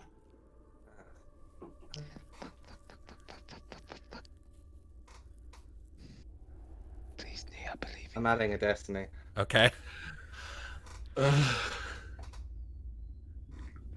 sweating. Please do this. That matches. All right. So since Mika was, you rolled a 16 in total? Yeah, with the destiny. All right. So since Mika is on the defense, that works. So you managed to like get through and like, I thought it'd be a reroll. Okay. nope, no. So you managed to get in and you get in the snog, which means Mika gets to make another finesse check, and I'll give her an extra +4 to this because she's being fucking snogged. Yeah, lips are there. It's real. All right. This time she gets a full 20. So after you pull away, Mika blinks a few times. Mika, you don't need to be so forceful and trying to get me to kiss you. I'll do it anyway. It's an illusion. Okay, that makes a lot more sense. Oh, God. She like points off to one side.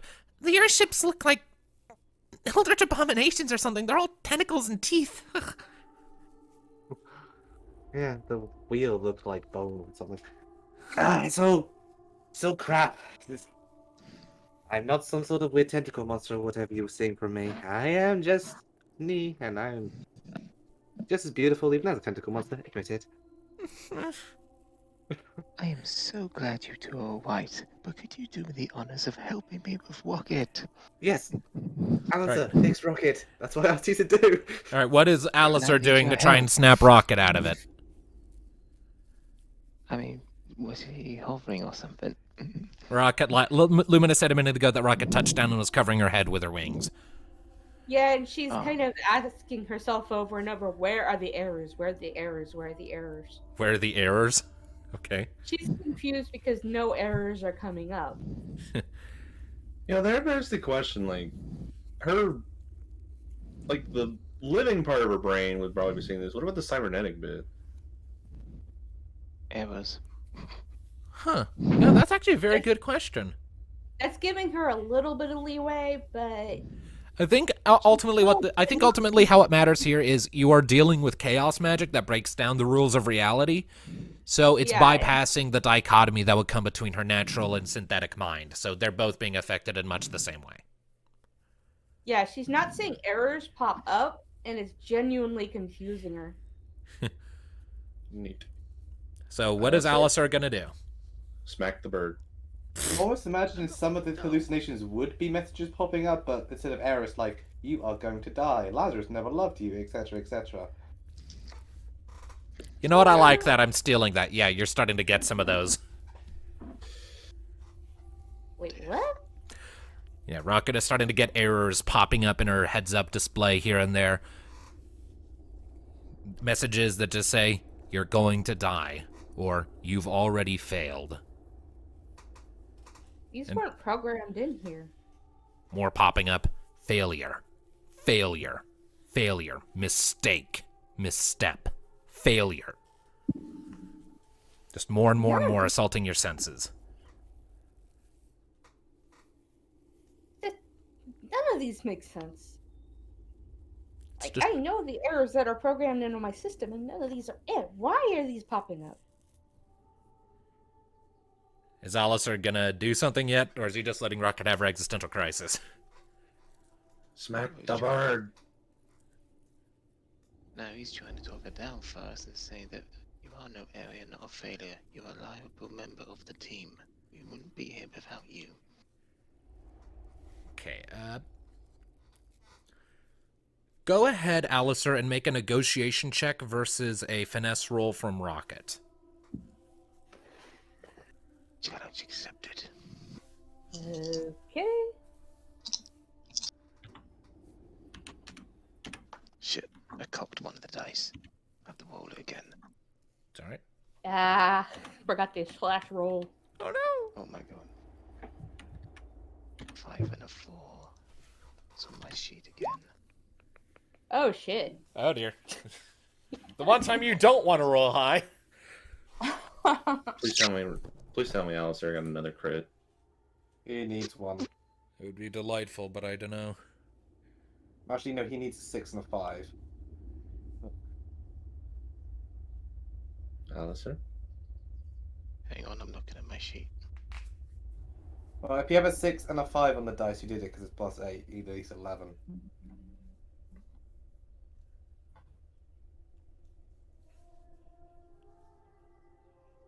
Let's see. 8, so... Ah, What are the numbers on your dice? 5, 5, so it's a draw. 5 and 5? Yeah, 18? but it's a draw. Since So Rocket 15, was 19. since Rocket was the one on the back foot here on the receiving end, we'll say that works. Meet or exceed. Okay. All right, so you managed. Like it takes you a minute of like sort of uttering these assurances, but after a minute, Rocket blinks open. You blink open your eyes and you look up and you see Alistair giving you a re-encouraging smile. He looks a little off, but like after a moment, like he sort of phases through as if like the error messages are appearing behind him before they start just disappearing. And the other illusions around you become more wispy and ephemeral, allowing you to see the reality beneath them as you sort of regain your bearings and focus.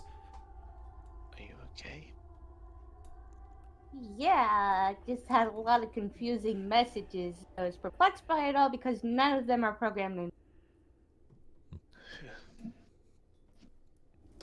The DM is being merciful today. And For now. and last but certainly not least, where is Kyra? Kyra is below decks. None of you know quite what's going on with her. Alright, well, That's Rocket's your gonna job. check on the other ships and see how they're doing, if they're seeing any illusions.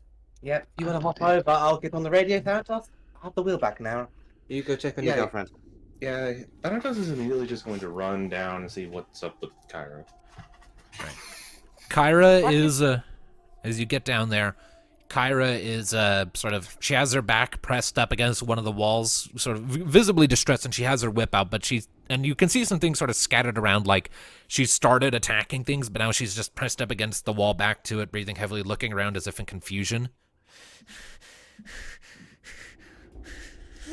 As you pop your head in. He's going to approach her very slowly. Kyra.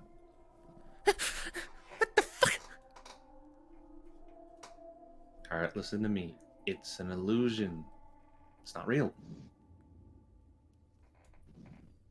Go ahead and have Kyra make another finesse check, please. Her finesse isn't very high, so hopefully. 14. Yeah, I'll go ahead and allow it. Alright. It's close. 14 is close enough to what the DC typically is, and it's coming from Thanatos' voice, so it's enough to get Kyra to sort of heed what you're saying and look around for a second. It's like, That makes a lot of sense. If it's an illusion, it's damn convincing, though.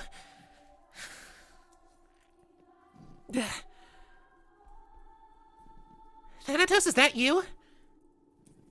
Yep. Big old stupid me.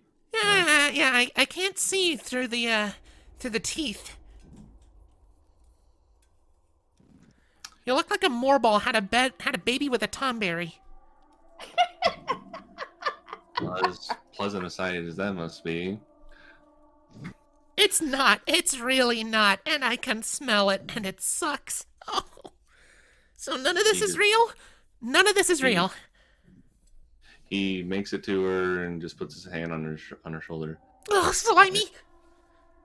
It's So not real. So to make it clear, Kyra is aware that what she's seeing is an illusion, but the senses are still fully in effect. She's not seeing through it. She's just aware of it. I need you to focus. I'm Focus trying. hard on it, and it will get through it. Okay. She slumps down against the wall, cradles her head for a minute, and starts taking deep breaths. And she's gonna remain like that. Rocket is ferrying herself over, and he's going to contact Rani's airship first, the Misty Gust. Yeah. All right, so Is there a way to contact all of them at once?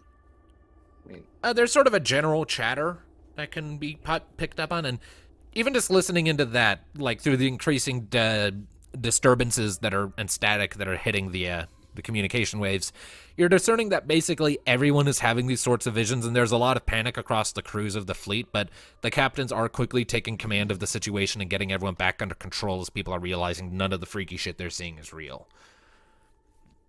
Okay, do That I need being- to reassure any of them, or... That being said...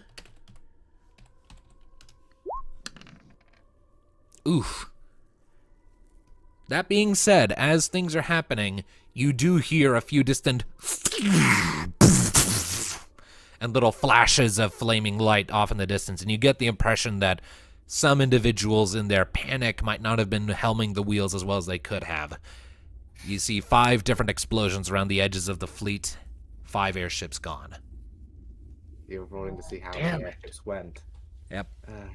Which airships were those? Were they some of the smaller ships, or Yeah, those are smaller ships out on the outer fringes of the bubble. the ones that were meant to be with us at the end? Keep your head about you, and it's an illusion. So, but, Rania, yeah, neat. That's your voice, I hope. are you seeing tentacle monsters? I'm seeing something that I don't feel inclined to describe. Yeah, it's not real. Please don't stab our other sister in the face or something. I've seen enough hentai to know where this is going. God damn it, Lumina. Yeah, no, I'm not. I know it's an illusion. It's just funky as shit. Ugh. Little Wing has a mouth and a tongue, and it's gross. That honestly sounds awesome.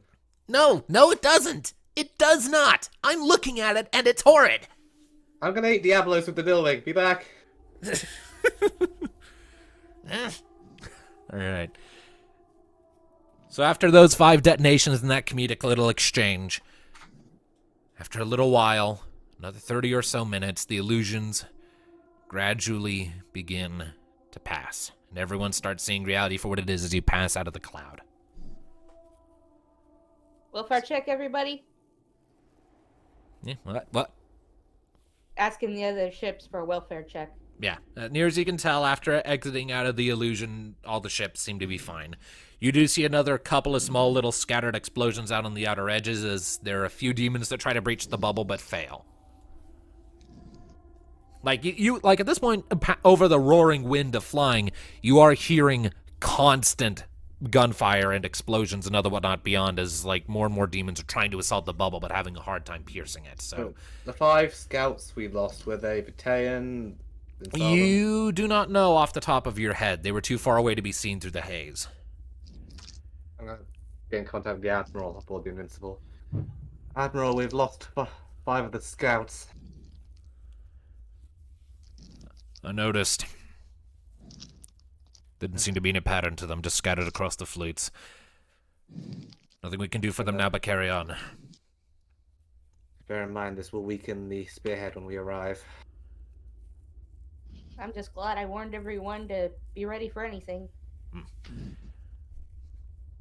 Everyone knew going in that not everyone was going to make it back. Let's just make sure their losses mean something. Only so much verbal warnings can prepare you for visions like that. Well, Alright. we're dealing with the god of nightmares, so we should have seen this coming. All right, so If he ever wants another career, there's a highly illegal one he'd be really good at. all right, so that is two different people who have rolled. Someone else roll me a d8, please. If you roll a 4 or a 6, roll again. Neither Alistair or Nia are allowed to do this. Oh no. Thanatos. 1. Oh no. Guys, I'm sorry. What have you done? What One have is you never done? good. All There are right. is like 6 rolls, and one we're always going to get 4 of them. Time to try to find the rope. No, that's not a rope. Can we just say a rope falls from the sky and that's his roll? No. I need everyone to make awareness checks, please. Except Neothel, I need you to make a systems check. Okay. I don't. Awareness. Why systems check? Because you're the one at the wheel. Yeah, there's no be vehicles check. I'm not in the engines. I'm flying it. Oh, 4. 4. I forget what her. Shitty roll. I forget what her awareness I'm a is. pilot, not an engineer. Shit rolls all around. 15. All right. Jeff Alistair. All right. Mika and Alistair. Notice. So, Alistair, as you're continuing on your way, seeing more and more spires of amber down below in the barren landscape and hearing more and more detonations in the distance as battle gets increasingly intensely joined in the outer edges of the bubble, you notice a little shape fluttering in from below before disappearing into the hole in the bottom of the ship from earlier. Oh Wait, what? shit. We have an intruder on our ship where the hole is. Thanatos Thanatos. with me. Okay, Thanatos is going with him. All right, you're heading down. All right. So, Thanatos and Alistair, give me a moment, please. I feel like I got the worst possible thing, guys. All right, so, as it is, you make your way down below decks, and you start searching around, and with the 12 from Alistair, it doesn't take you long to hear as you're sort of... Okay. 15, right? As you're entering into the underbelly of the ship, you hear something rattling around in the engineering section, letting out the occasional high-pitched chitter or chirp. Come out, you little bugger. We know you're down here. You hear it scampering off somewhere. Son of a bitch. Stay on your guard. Can I make another roll? I mean, you can follow it just fine. Relatively Right. speaking, you know where it is. It's just a matter of catching up. Go ahead and make for me a... Sure. Make an athletics check.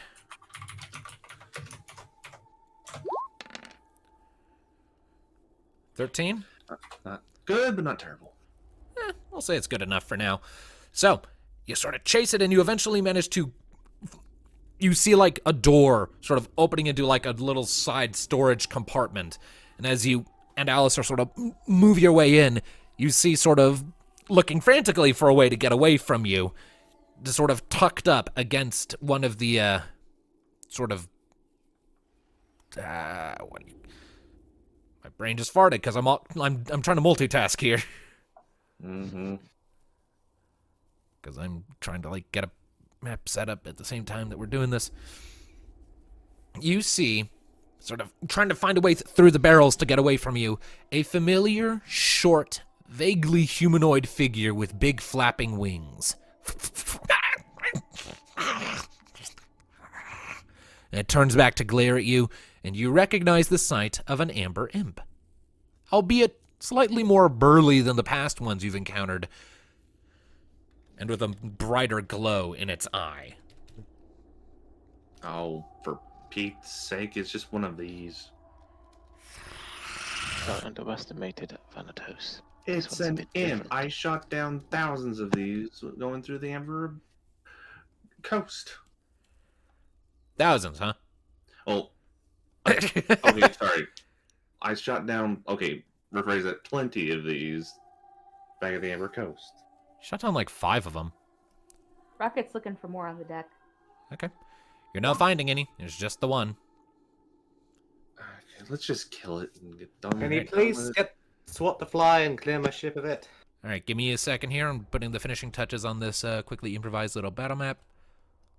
What do you mean battle map? It's an imp. I still need Just to gonna keep track of stomp things. on it. Just stomp on it. Sure. All right, so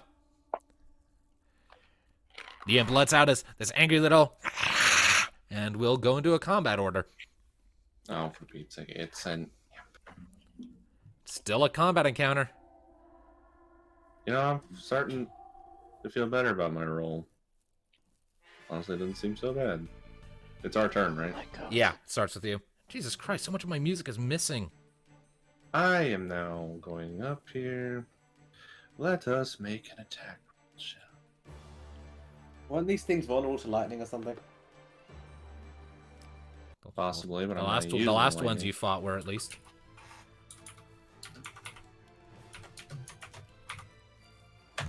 I remember you slaughtered a bunch of them like one lightning bolt. I did. All right, That's that's what a I was melee attack. That is a melee attack. All right, 15 hits. Now we get to see what my new scythe can do! And it has Fiend Killer, so fuck you, you little shit. Now, let's see here. I need... What is my power now? It is 24.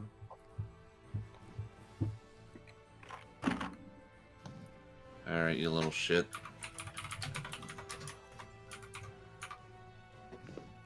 Eat that. Oof. 199, and that's Fiend Killer, so that's double. So it is. And wait, hold on. 398. Okay. I was hoping it ignored armor, but it does not. Well, it Yeah, does that's have rocket. Death Touch. Oh, What does right. Death Touch do?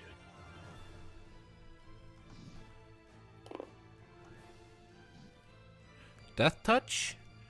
Non-boss enemies that suffer critical damage from this one. Okay, critical damage. Never mind. Yeah, you need to Fair. land a good hit for that. But either way, so you quickly bring Deathbringer across the imp's body, and it lets out this slap as like a spray of black inky blood just splatters across the floor beneath it, and it flutters back a bit, but it is still alive. How are you alive? Fuck you, that's how! Alistair, it's your turn. Alistair, holy this thing to death. Already on it. Oh, his staff does holy, so he doesn't even need to use a spell. Yep. I'm gonna smack it. You must come in for melee. And you are just close enough. Yep. Come, let us smack the little bitch. Smack a bitch. Smack a bitch. And it also has Fiend Killer, so this is gonna hurt. Alright, accuracy check, Alistair. Accuracy, must have that accuracy to smack a bitch.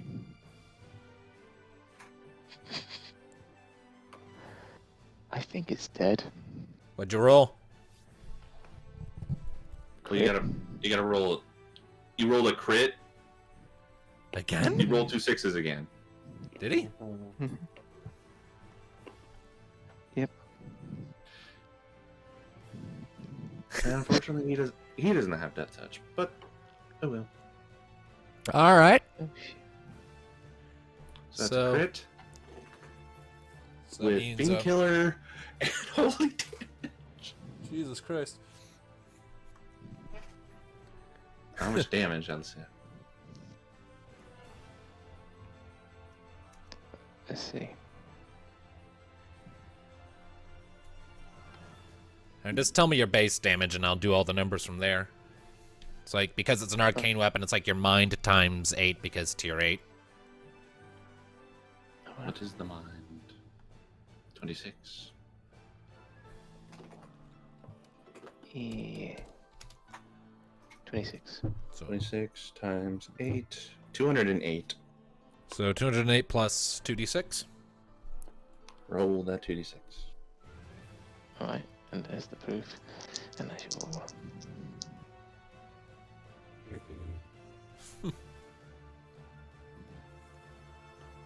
A rolled a 3 and a 5, so that's 8. 8. 216. Double that for crit. Double that for fiend killer. And is it 50% or double from... Actually, I don't think it matters because I think that's the damage cap. Yeah, as it is, you can never do more than 300% damage in a single round anyway, I'm pretty sure. Like, that's as high as the multipliers get. Let me double check that.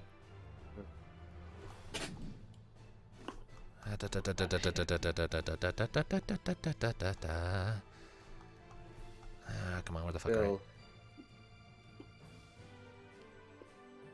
Still triple the... No, never a combat multiplier of higher than 500%, so... Still times 5. again, that's 200, 200, and then what's... Now, again... 200 times 5 is 1,000. No more than a multiplier of 500. That's So the again, max. critical is 200. Fiend killer is 200. Now, is holy 50% more or 100? It's 50%. So, again, it doesn't really matter because that's a damage cap. Right, Jesus. So, Alistair, after Make Thanatos, Alistair the second character to reach the damage cap.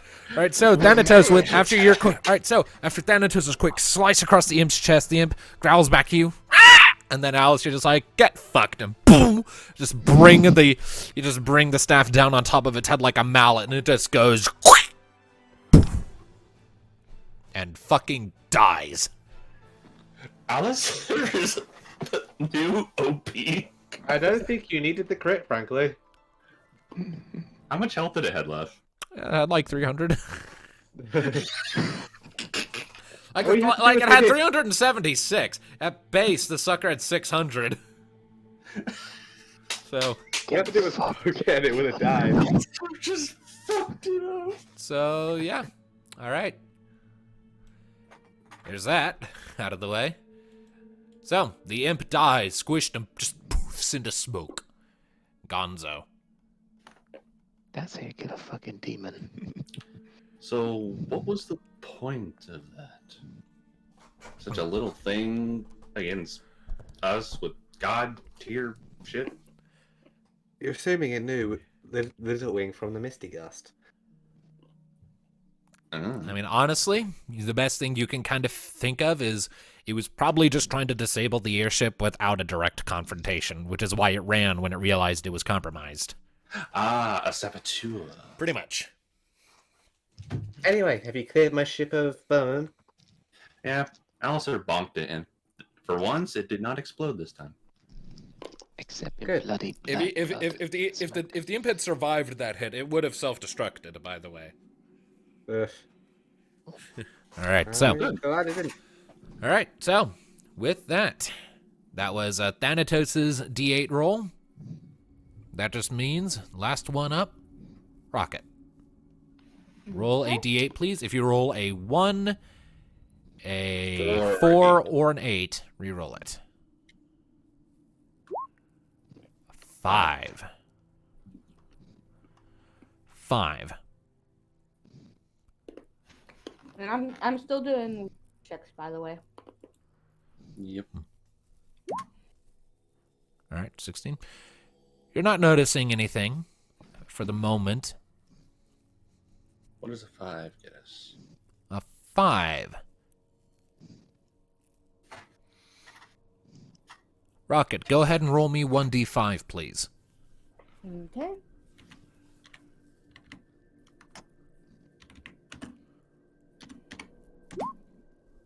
Three. Three. Alistair, I need you to make a finesse roll, please. Uh-oh. Oh shit. Get another crit, get another crit, get another crit, get another crit, get another crit. You've had like 3 or 4 of them tonight. 3. 3. Oh shit. 3.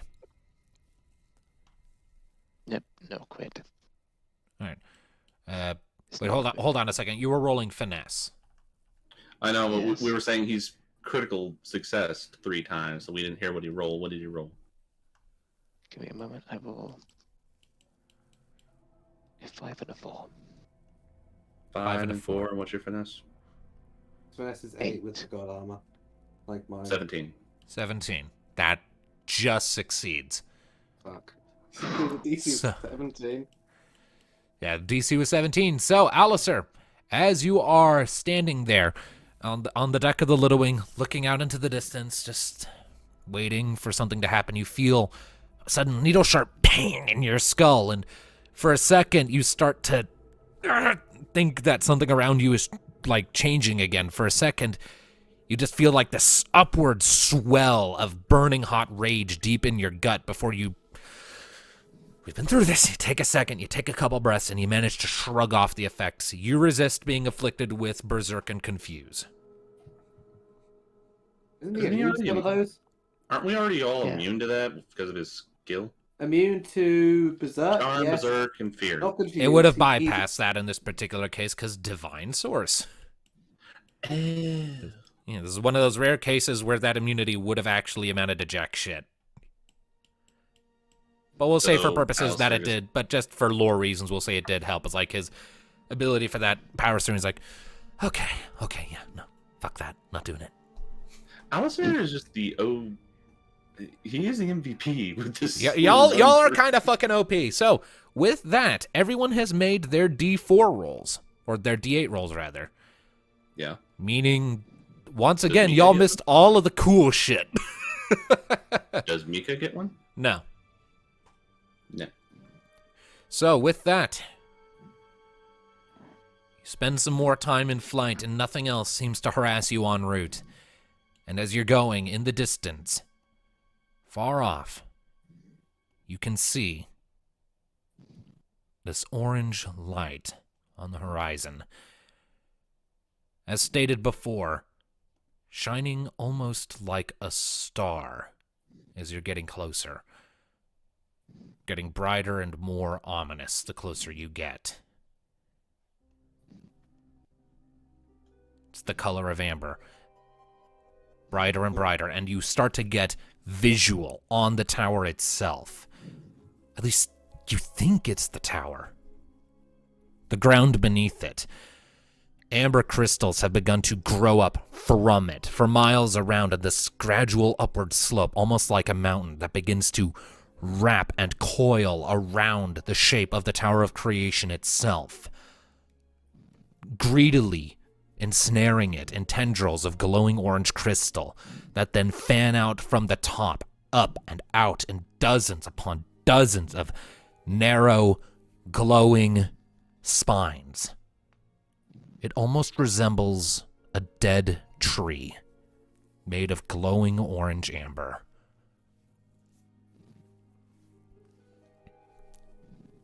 And as you lay eyes on it, you hear static over the communicator, but no voices.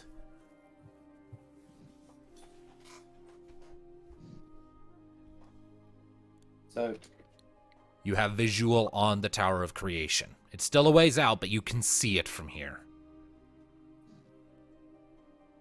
anyone can hear us on this channel?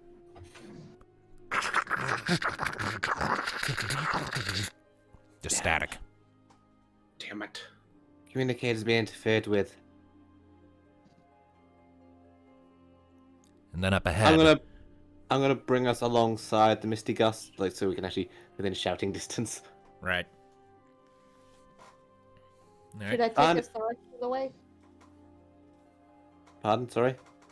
Should I take us the rest of the way? Oh, I don't think. Oh, no. You can't all go on your back, can we? If you get there. Yeah. Rocket We're can out of carry time. Rocket can carry a couple of people, but like the last time she tried to carry the whole party, it almost very nearly ended in disaster. So The plan is to take the little wing in, because the moment we're making that break, we're going to be swamped with demons. You won't make it on your own with us on your back. Mm. I'm bringing us alongside the Misty Gust. Rania! Scarla! it is worth reminding that the wheelhouse is an interior space. So if you do that, you're effectively shouting at a wall. I'm putting Thanatos on the wheel, then I'm shouting up. Okay. So come out to the rail and you look over to Ronnie and you shout, and she comes out to the rail and looks down. Got visual range. Comms a shot. I noticed. Everyone knows the plan. Once the little wing breaks forward, everyone should follow suit. They've been briefed beforehand. Gotcha. Let's just hope everyone's training kicks in. Here's to hoping. Alright, once we're in view, we're going to get a little closer. Once we're within that 30-mile radius, we're going to break forward. Be ready. We will be. Rania, Kalala, good luck. You too.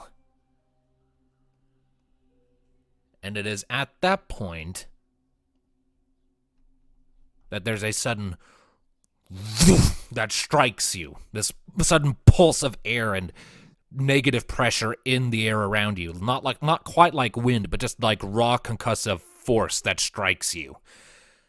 The glow from the tower grows exponentially brighter.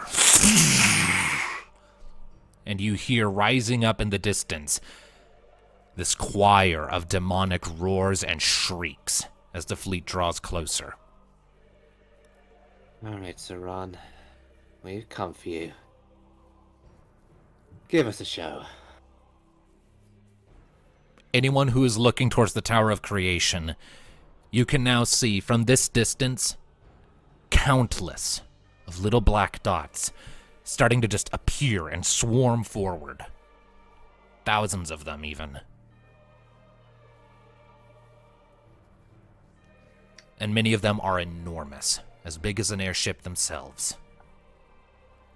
Thanks, Doc. You go. I think we need a bigger ship. You'll do. Better get back to your cockpit, Commander. It's now or never. I'm running back to the wheel. All right. Battle So, stations. indeed. Man the guns, please, guys. All right. I get to shoot things? You get to shoot things. All right, so as everyone quickly goes and starts taking up positions, you can hear the sounds of the ships in front of the bubble starting to open fire. You can hear the explosions of combat as more and more of these demons are starting to encroach from all directions. You can see more flashes. As ships are starting to just be rent on the outskirts of the defensive bubble.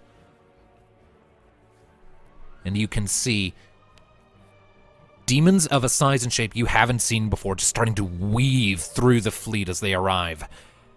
They are gargantuan. They almost look like manta rays. But instead of just this flapjack-like shape, they have countless rib-like claws extending out of the wings, a skeletal head flowing with long red ribbons coming out of the top of the spreading wings, a long scorpion-like tail segmented with more twitching ribs and extensions, golden in color, just weaving through and unleashing storms of impossibly strong winds that send airships careening off course to start slamming into each other all around. And one of them is beelining straight for the Little Wing, loosing a horrifying roar as it approaches. Floor it. Yep. Floor it. Pedal to the metal, me. We can't break from the bubble till we're within 30 miles. But,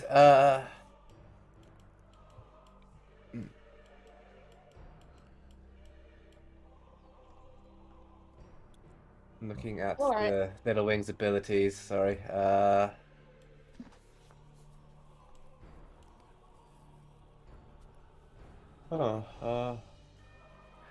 As something's coming right towards us, right? Yep.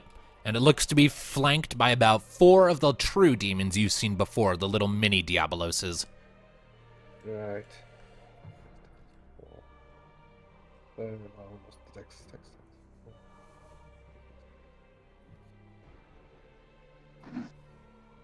All right.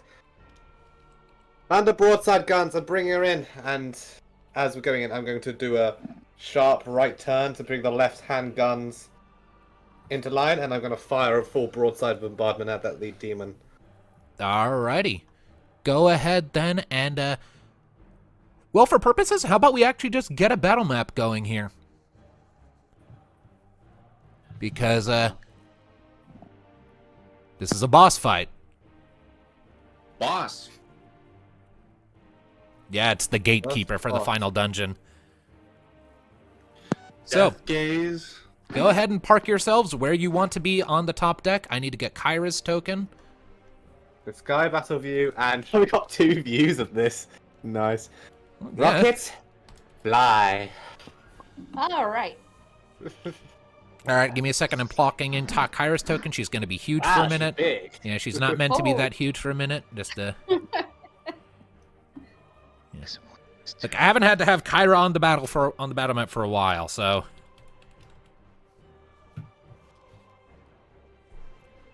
give me a moment here.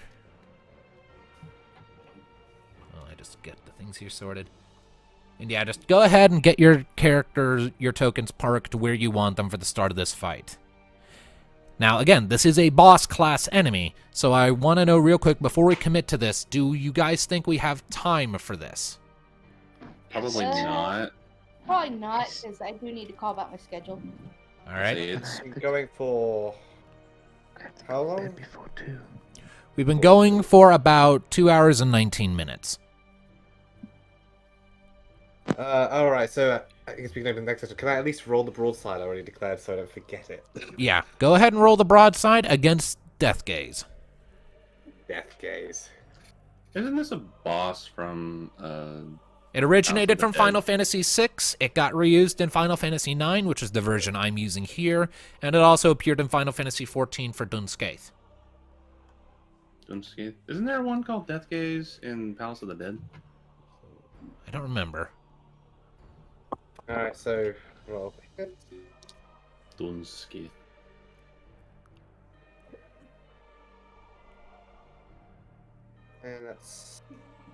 And this is with an accuracy of 7 with broadside bombardments. That's 17. 17, that hits. Yeah. So we've got 20 minutes before he needs to get back to bed. So we'll do this next session. So, and then full broadside bombardment. Bombardment.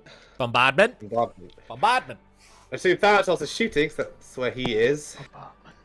I'm just gonna go ahead and up Ravager on Gotcha. Rocket. Yep. Alright, mark that. So this is. Alright, so that's another 64. Dex 6. So Dex is 15 on this thing, so 15 times 6.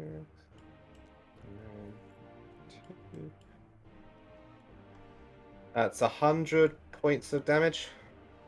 All right.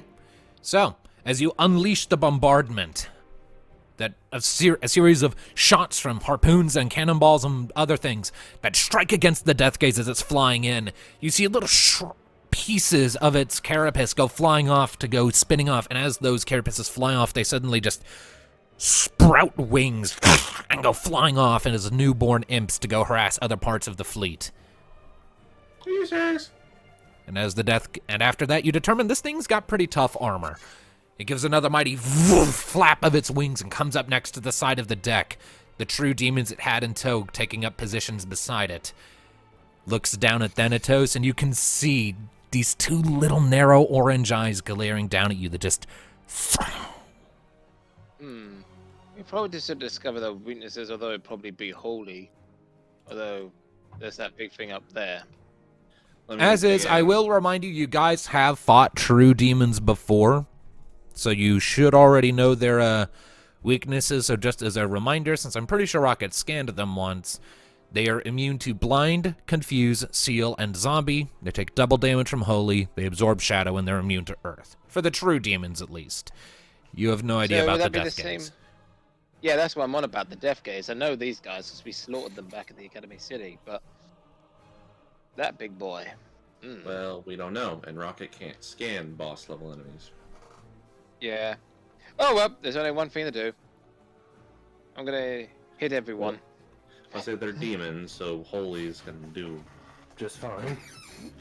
All right, what you using to do shit there, buddy? My highest light. As a heads up, I can't currently see Yeah, okay. Kyra's HP. Yeah, Yeah, no, we already went over that. We already went over this, Tom. I can see it, so it's fine.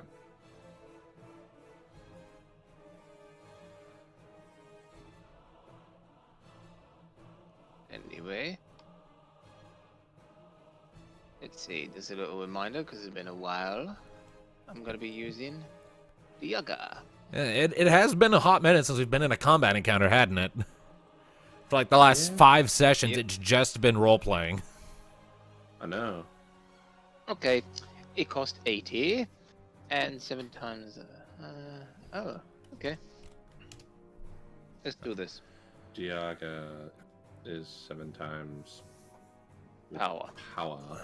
I wish that was mind. Why is it use Same. power and not mine? It's a white magic. Yeah, I thought it was mine at one point. Whatever. Arrow uses mind, I believe. And healing spells rely on mind. Damn. Oh well. Can't be helped. Can't be helped. Well, it's still holy damage, so do that in rolling. Put some holies in the demons. Smart ass. The unholy offends humanity. So let's see here. What is your power? It is 12. 12 times 7 is 84, so would you roll Yep. plus the 84? Indeed. Scraping the Dewis. So I'm prepared. I had to deal with a situation earlier, and then I got some laughs to cheer me up. Right. What does thine roll? For today. Yes, I got my dice. Okay. Doits. Shit. Get out the fucking packet. I need to get a box for my dice. There we go. For your dice. They're noise. What is your roll? And of course, I'm gonna do it a bit differently if you don't mind. So let's see it. It's a 4. 4? And? Yep. So it's just 2 2s? Yep, 2 2s right there. Okay, so 88 points of damage. Mm-hmm. Alright, give me a moment here. I clicked the wrong thing. That hits all of them, I believe. It does, Mhm. yes, it does hit all of them. Nice.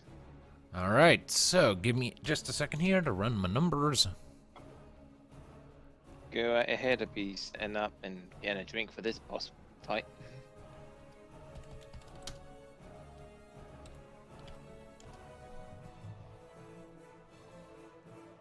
Alright, so.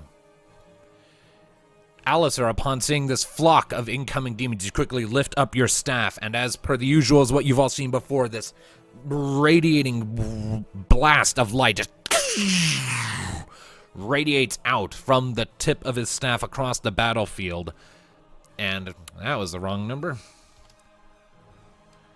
And the various demons all react with pain. The true demons flinch back as you can see little bits of the amber that makes up their body flying off and crusting back to just dissolve into the wind. As for the Death Gaze, it definitely takes a knock from that blast, but it's not nearly as severe as what the lesser demons took. So it only takes 50% more from Holy, I imagine? It just has a significantly higher magic armor stat. I would imagine it'd be more doable. It has Well, two let's levels on the true demons. So Fortunately, we have a burb who has physical armor, physical damage doing holy as well. But also, it's a good thing they're not like those golem things we faced, or otherwise they'd be falling from the skies like a literal rock. Does Rocket still do? Yeah, Rocket still does Holy, sorry. I was just making sure. Yeah. If I like the Ravager or whatever else, Luma, you put that up at the end of the last session, didn't you? If I recall. Ravager is non-elemental, but it is unmitigated. But yes, and she did activate it before we stopped. And I'm hoping that Skidarama has the calculations for it. So, Lumina, you up for kicking the thing in the face? I suppose so. Suppose. Kick it. Okay, what I gotta roll? If you're kicking anything with a melee attack, it would be your accuracy. Let's see here. Have to open the character sheet again. Mm-hmm.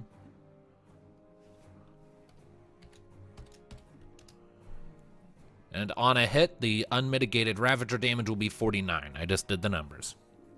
Nice.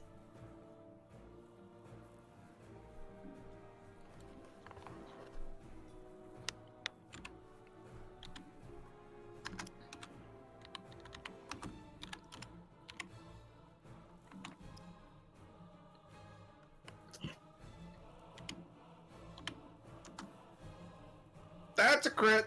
Oh shit, it is! Oh, Oh damn! Okay.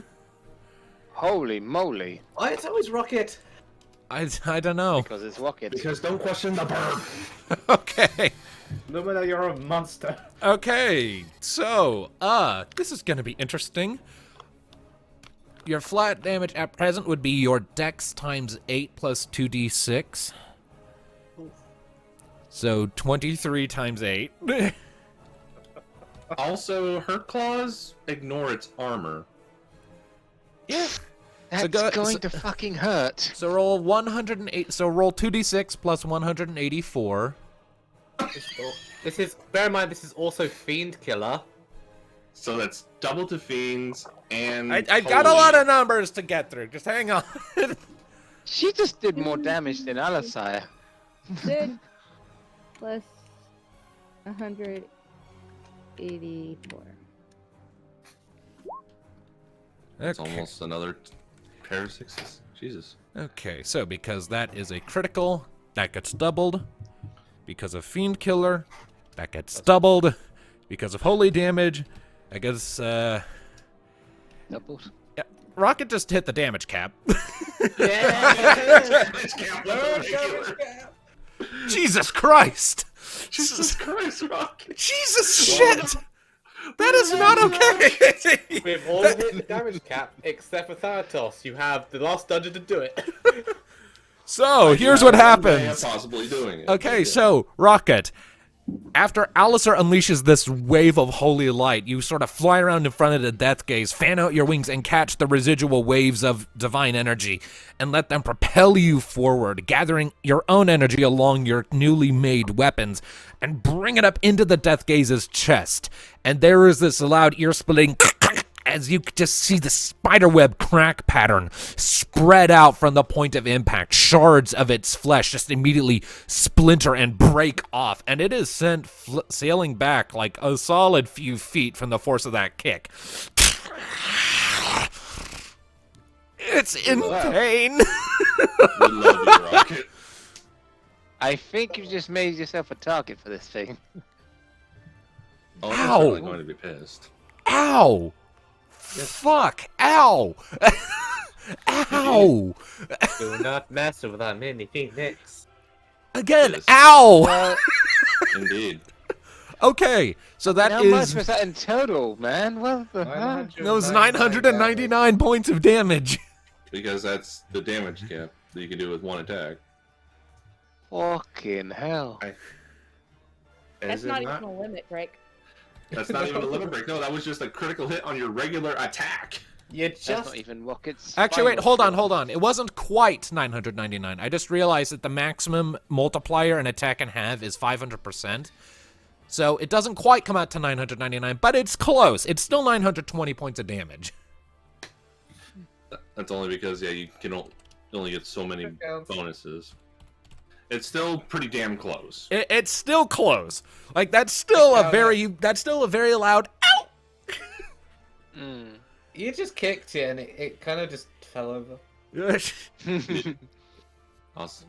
Way to almost shave off a third of its HP in one shot. Jesus. Damn. Just as powerful as 626, maybe even stronger. I take your demon spawned from the most hellish of places on the entire planet, and I raise you chocobos. Pretty much, yeah. Pretty fucking much. Never bet against the bird. Okay, so Yes. that is Neothil, Alistair, and Rocket who have gone. Who is next? We have Thanatos, Kyra, and Mika still. Me. Okay, Thanatos, go. I wish to use my new ability, Which new ability would that be? Devouring Void. I need to remind myself what that shit Can you does. break the cap limit? I will do that for you, my dear DM, because I already have the rules book up. Go ahead, Devouring- Steve. Devouring Void. With a standard action, I taint the battlefield and cause it to transform into difficult terrain, dealing recurring damage to myself and all enemies each round based on my level, consulting the chart, which we already did, which comes out to 84 points of damage each turn. And it is non-elemental and is not reduced by magic armor. Okay. All And right. it stays as long as I'm conscious. All And right. I will keep you alive then. Hey, So- Diablos, the Warriors of Light and Darkness are knocking on your fucking door. All right. Knock, knock So. on heaven's door, motherfucker. All right. So that is a standard action, and we'll start applying that damage when the enemy's turn starts. They'll take it at the start of their turn, and you'll take yours at the start of yours. Yes. Also, just to clarify, this does not hit any of my allies. It just hits me. So yeah, Don't you worry, Thanatos, I got would you combo. like to describe how you want that to appear visually on the battlefield? What's it look like when you do this? So, clenching my fist to my chest and getting this, seeing the usual aura of darkness that I usually use for dark side, you will all see as I then, since this is in the air, normally I would probably put this, like, slam my fist on the ground, but this is in the air, I will just raise my fist to the sky, and you all will just see this dark cloud of dark energy just going out all across the enemies and myself, encompassing the ship and the air around me. It kind of crackles with dark energy, but doesn't seem to bother any of you. It doesn't harm any of you, yet you see it kind of wince a little bit. Owie.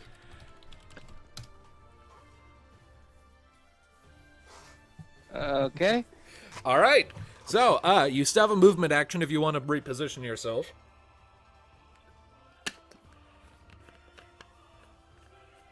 That's a lot of dark. Look, I'm not very good at describing these things. Give me a break. It's all good. Also, don't depart of Redundancy Department. Shut up. Say, look who's talking. All right. If you want to move, you may. Otherwise, it's on to Kyra. Otherwise, yes. And I'm again, going to properly cover. well, you can't really cover Rocket. She's in the air.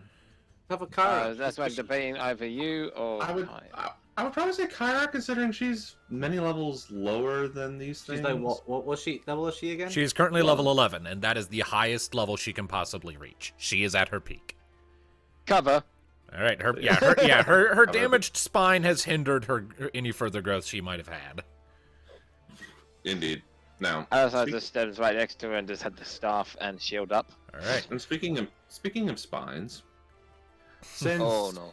since this is basically a fight that she's not technically prepared for, I am going to throw caution to the wind. Limit break. Oh, Kyra's using her limit break. Okay. I need Yes, to remind 6 myself what that does. It gives +2 damage steps to her I don't have regular access attack. to anyone's limit break documents. Oh no. Oh no. Now, tone, now, calm. Deep breath. Deep breath. You'll be fine. Calm. Eh, You got us. You will be fine. I don't have access to Mika's. Well, we already kind of know what Oh, Mika's does. Yeah. You Fuck. can access her character sheet in your, can't you? Yeah, but It'll it be does, fine. but it only has very brief descriptions of what her attacks do. It doesn't have like the finer points because I kept those in notepad documents. Oh shit. Yeah. Be You see why I need to get sorted that hard out. drive back. Well, we're probably not going to be having Mika using the limit break right now anyway. Yeah. All right. So, All right. Either It way, will be fine. The fight either will way, go plus without a two. hitch. yes, +2 damage steps to her regular attack. It is an AoE that hits everybody, and we'll also do the where I roll and give them a random weakness. All right. So, first things first. Again, this is limit break, so I don't need to do accuracy. And these are all aerial enemies, Mm-hmm. so she gets an extra damage step. Thank you, abilities. Now, what is power is 16. 16 times 7. 112. So 2d6 plus 112. I love the fact the big bad's just getting wrecked at this point. Yes. While this may not do a whole lot of damage because they probably got stupid armor, the random weakness may be useful. Don't worry, little Edge Knight. You'll get to that cap limit eventually. Now I just need to remind myself the. Okay, here we are. Here it is. So now I just roll 1d6. 1d6. 3. Which is water. One thing we don't have, except for maybe knee. Actually, you Oh no, forget, you have thunderstorm. Mm-hmm. you also forget something. We have the goddess of water on our side. And we still have those like elemental crystal things, or whatever they were. The great elemental field. I mean, the elemental field at present is shadow. Ah, Which would be great. although I didn't use if my I could wind use- ones yet. I mean, again, Yeah. I would. One thing about this dungeon is that you're until we use one of those abilities that gets rid of resistances and things for bosses, your shadow ain't gonna do much. Yeah, that's just the thing that's really annoying right now.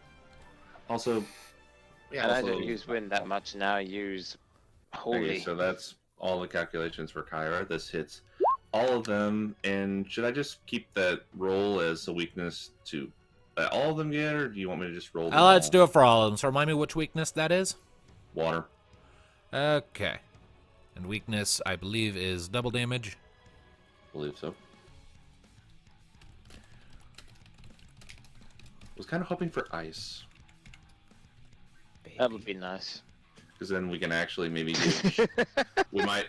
I wanted at least one I hope god to that's be all. used here. I was kind of hoping like Alistair could just use Shiva for the first time. Shiva's the only one who hasn't been summoned.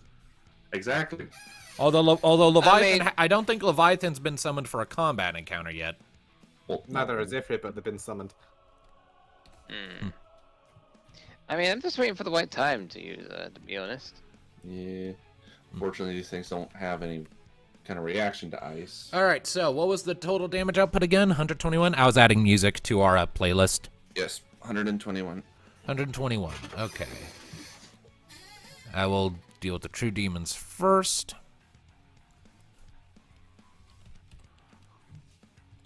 All right, so all of the true demons take a total of 61 points of damage.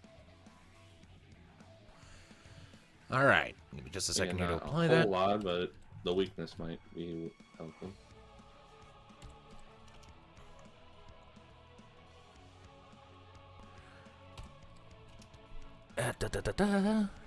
As for Death Gaze, I'm guessing it probably doesn't do anything. does 21 points of damage to Death Gaze. Wait, hold on, let me double check that. Double check. Now, as if it was a magic attack, this is not magic. So 46. Okay, so it has less physical. Precisely. Alright. There we go. Alright, so. Yeah. Well, hold on, I gotta describe what Kara's attack looks like first. So, following that impressive kick from Rocket and Thanatos imbuing the very air around you with crackling shadow energy, Kara tilts her head. Fuck, I feel like I'm a bit out of my league here. Crouches down a bit and gives a mighty leap, and as she does, she spins her whip around her like a tornado almost, and as it does, there's some energy that gathers along it, sort of drawn in from the air, that gathers on the tip of the whip, and as she reaches the apex of her leap, she cracks the whip in the air, at which point it just... There's this explosion of fiery light that washes out over everything and turns faintly blue at the end of its trails as it washes over the enemies, and they're hurt by that as well. And then she lands right behind Thanatos. Did that work? Looks like it. Nice. And now it's Tamika. Go forth, Mika. So, All right. just wondering, would we like to invite Leviathan to the party? It depends We if could do y'all that are right willing. now, or hey, Starga. No, that won't go into effect until next round because everyone's gone, and she True, won't. but And she won't quite be able to get it to you, Nee, on the grounds that you're inside the cabin, but she can pop it, so. I mean, again, if we don't do Leviathan right now, maybe it'd probably be best to save that for her turn next, because then we won't get the benefits from it. Ultimately, the way I rule it is that you guys, your guys' input overwrites mine when it comes to Mika's actions. If you have something you want Mika to do, call it out, and that takes priority over whatever I had in mind.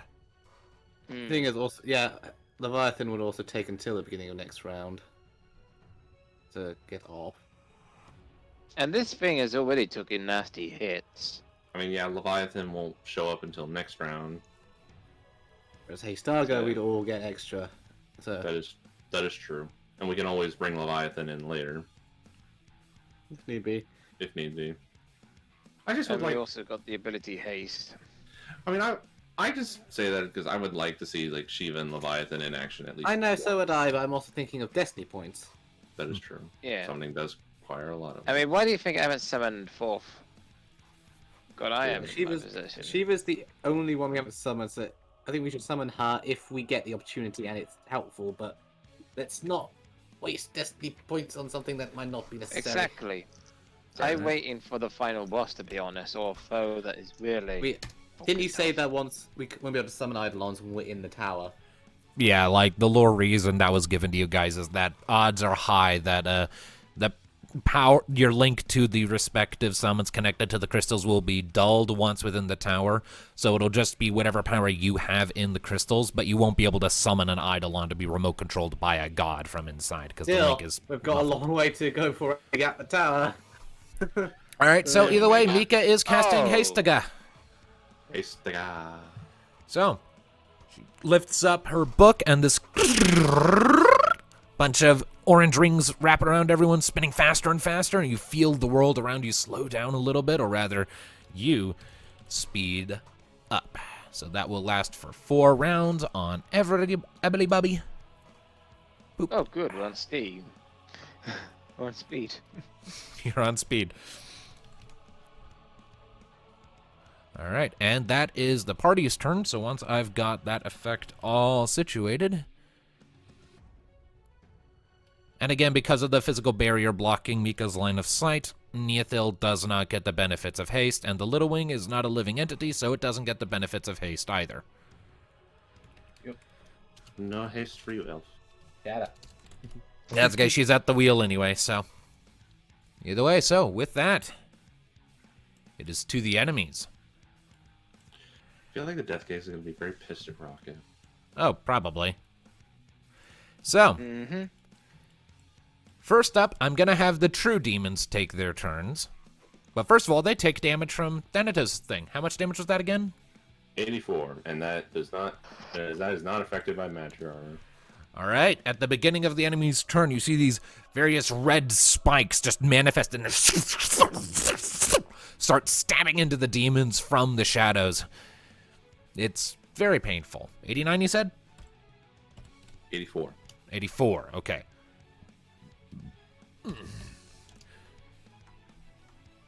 Alrighty, well then. With that in mind then, we'll start with the true demons. Because furious as they are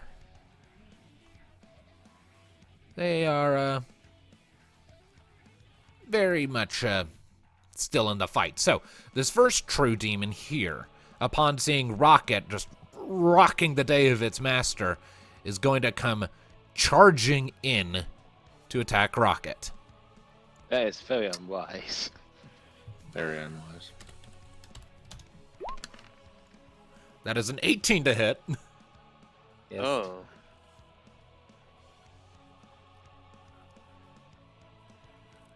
All right. So, That does hit Rocket. Yep. Yep.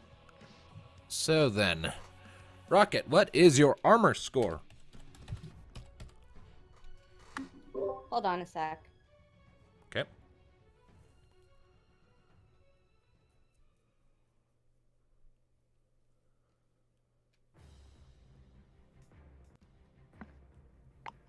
Huh, I thought it had counterattack.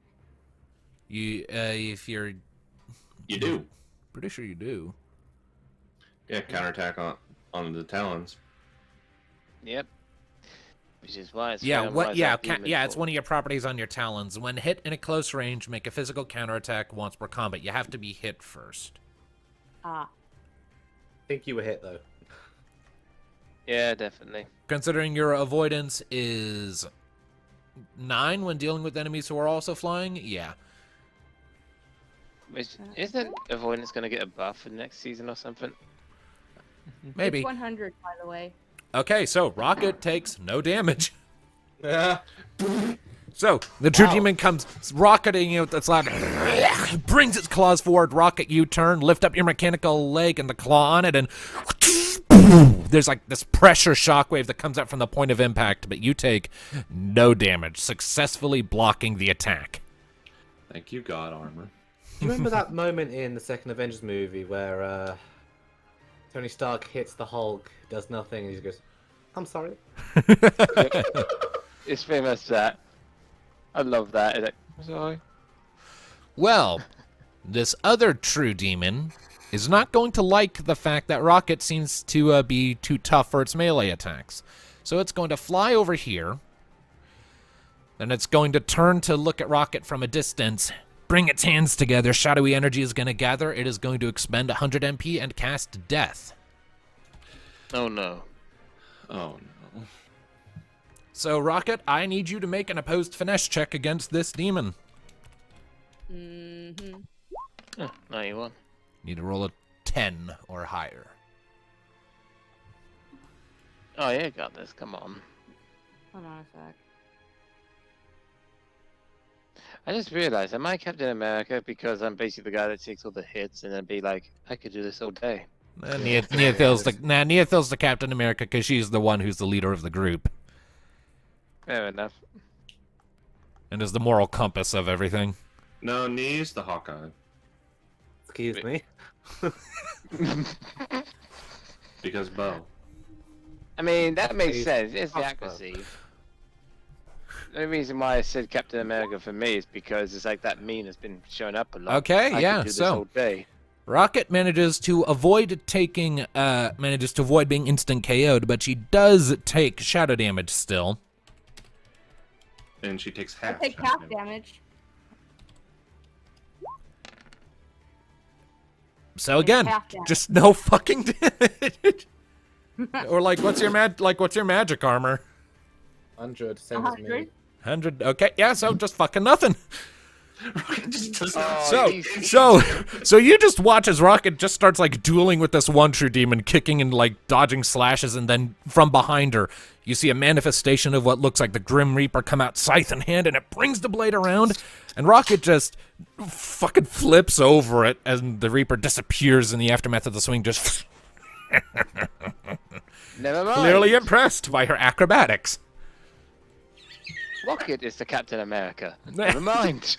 Rocket's the Black Widow, you kidding? And Rocket gets a counterattack, doesn't she? Yeah, like, Rocket, if you want, you could counter the melee attack from the previous True Demon. You only get one counter per combat, so Okay, so I probably need to save that then. it's up to you when you use it. Okay. Anyway, What about the other two? well, they're going to see that Rocket is a lost cause. And so instead are going to turn their eyes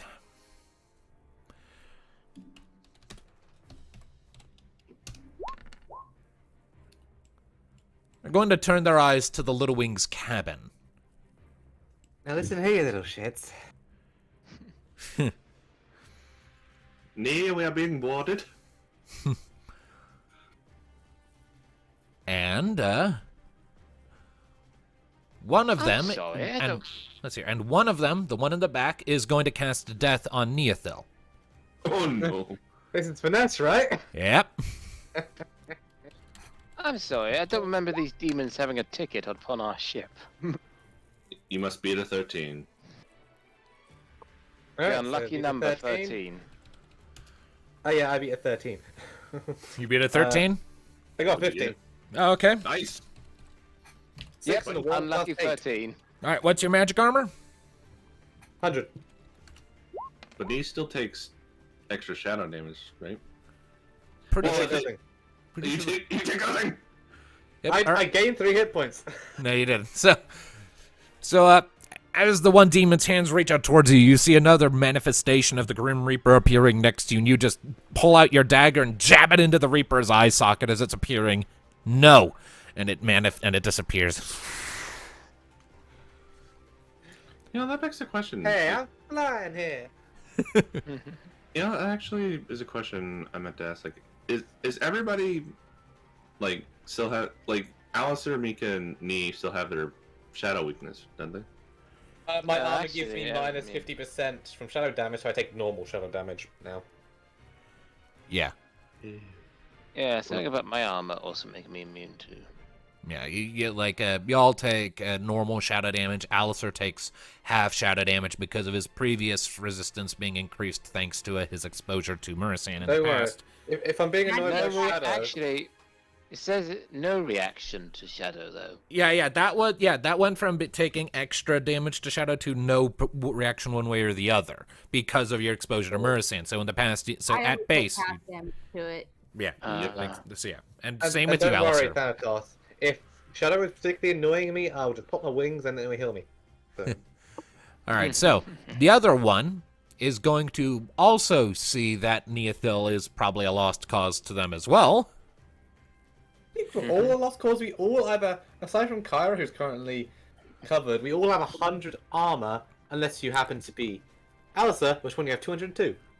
And instead, this one is going to flare out its claws. Its wings are going to give a mighty flap as it charges forward, and it is going to attack the Little Wing itself.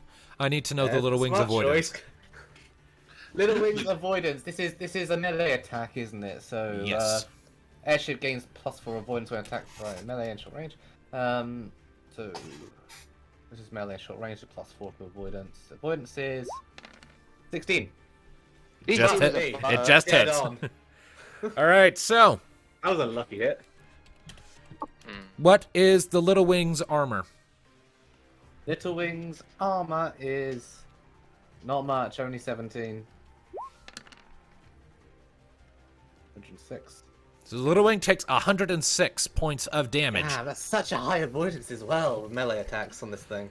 Yeah, as the demon comes charging forward, grips onto the roof of the wheelhouse, and flies past, you hear this loud as the roof of the cabin is ripped clean off and cast into the winds. You see the roof that once kept your head safe from rain when flying the Little Wing go spiraling off to slash into the side of another Wait, airship. hold on. They just removed the roof. The Yeah. one thing that was stopping me from Okay. shooting them with a bow. You still have to pick That's the between worst moving thing to do. between maneuvers of the airship or shooting your crossbow. So Yes, but I don't need to leave the cabin to shoot them now. I should thank them. either way, the Little Wing has Kill them taken for my damage. fucking roof.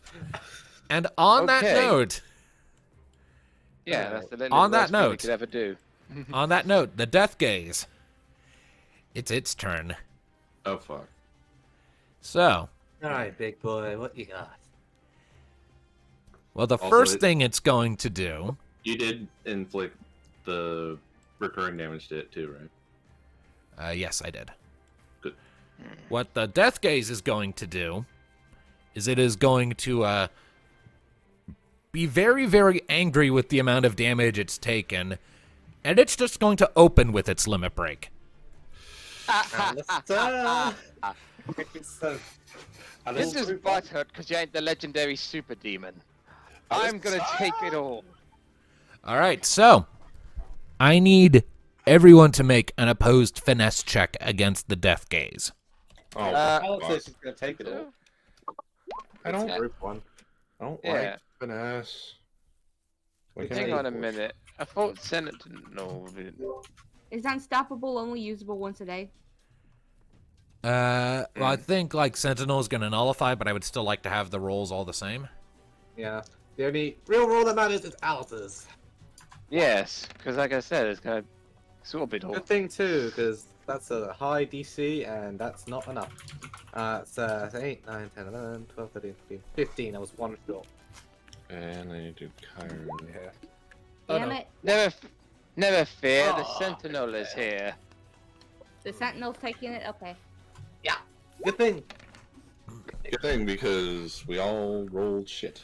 Well, in that case, what was And this Alistair's? guy will- Well, hang on a minute, I'm just about the wall. And Alistair also, does not hopefully roll my it. camera loads the fuck up. Load the fuck up.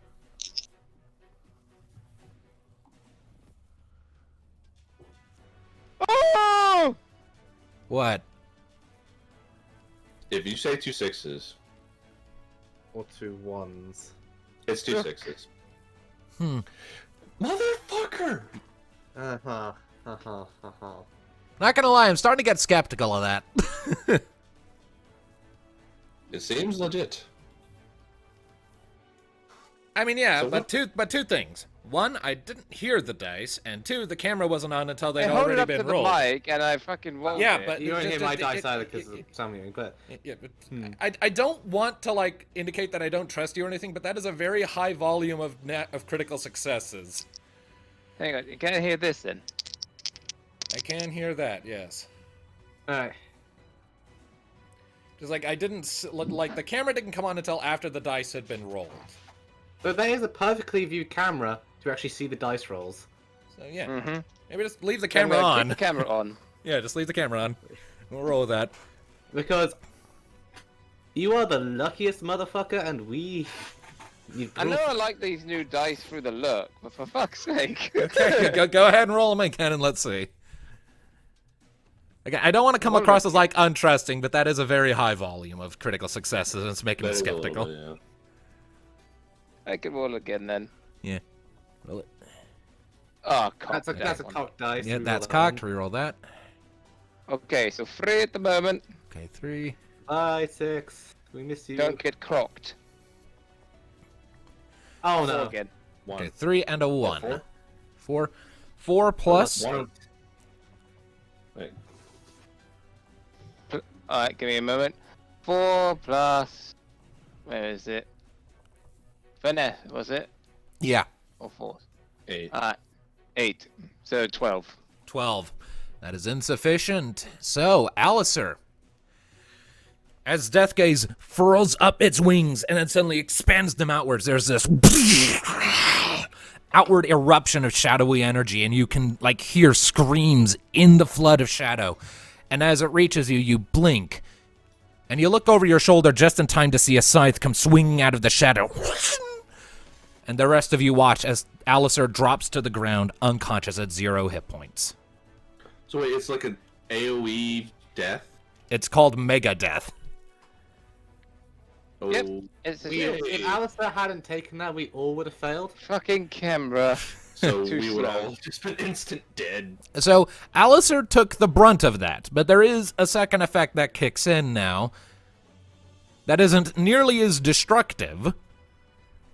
Okay. But either way, so at this point, I need everyone to make opposed force checks. Okay. Yay, Force! What would have happened there if Alistair hadn't actually taken it? If We're all Alistair, dead. if everyone who had failed that roll would have been reduced to 0 HP, and weird things would have started happening. That would have all been all of So us. even though that my camera loaded up To be too fair, I late- haven't rolled Mika yet. Mhm. Either way, so okay, so Is that the force? yeah, force. Blast you. So we need to be at 14. Thanatos beat that. Yep. All right. And Kyra is 6.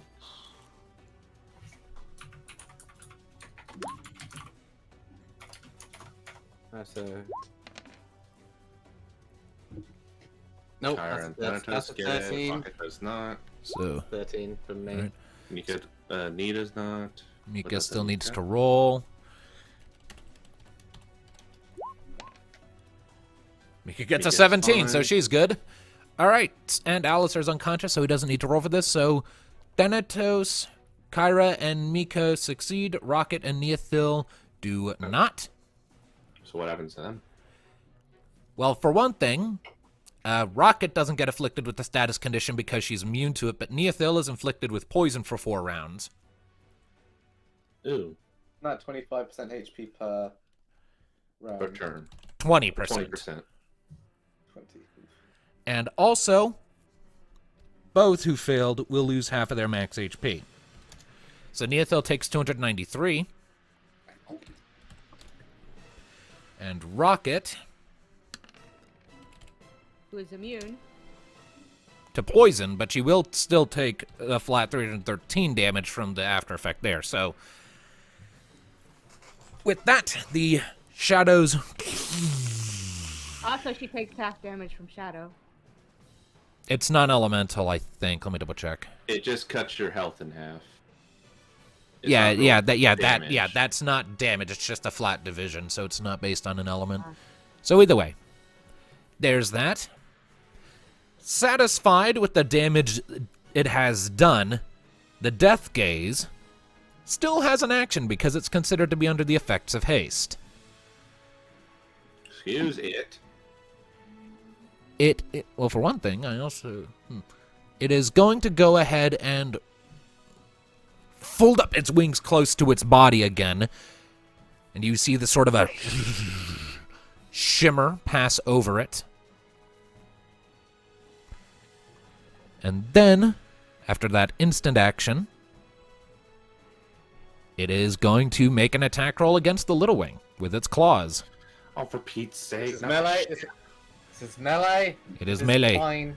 16 is the thing, if I recall. Uh-huh. So, When I get back up, I'm gonna kick his fucking ass. When you get back up, you need to poison me. oh damn! It just Yeah, hits go on again. again, you shithead. Yeah, I think we're gonna need somebody to do repairs. Such a high avoidance as well, my god. I'm more Yeah. annoyed the camera was delayed in loading up. But All right, yeah. so how much? So that's how much armor again? 17. It's nippy, it's not meant to get a hit, it's meant to avoid it. Such a So- high avoidance and it keeps... Actually, hold on, no, wait. I might be able to do something, actually. Oh, what's that? What?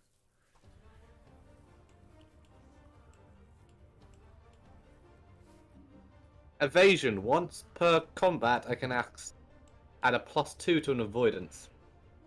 Ah, okay. Which Okay, so would that- put... So if it's once per combat, so if I use that, avoidance... Evasion on Little Wing, so, like, she does a quick maneuver with the wheel, essentially. She, like, it describes it. She sees it coming and she, like, yanks on the wheel and maneuvers the Little Wing downwards, so it kind of goes over. +2, that's 18 Okay, so yeah, Wins. that comes out to a successful dodge. So as the death gaze is coming in, lifts its claws up to slash it down onto the deck. You quickly jukes the wheel to one side while pulling on a lever, which causes the little wing to sort of dip and sag to one side. The deck slopes, and you all kind of have to like brace to keep from sliding off for a second. And the claw just misses by a hair's breadth of the railing. You hear the death gaze letting out this of rage before you jerk the wheel back, lift up the lever, and the little wing quickly comes back up, and you kind of like bump the death gaze in the face with the rail, causing it to sort of jump back a little bit. You enjoy that new ability. It's nice. All right. And that will conclude the enemy's turn. Thanatos, you will take damage from your effect. I will do that. 84. 84. Neothil will lose a fifth of her max HP as poison damage, Which again, you're already low enough as it is. which will be 117. We Alright. need Allison.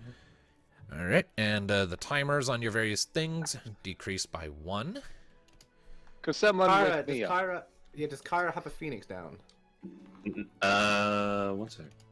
I think she still has. Yes, she does. Good. Kyra can get Alistair up so the rest of us can do our actions.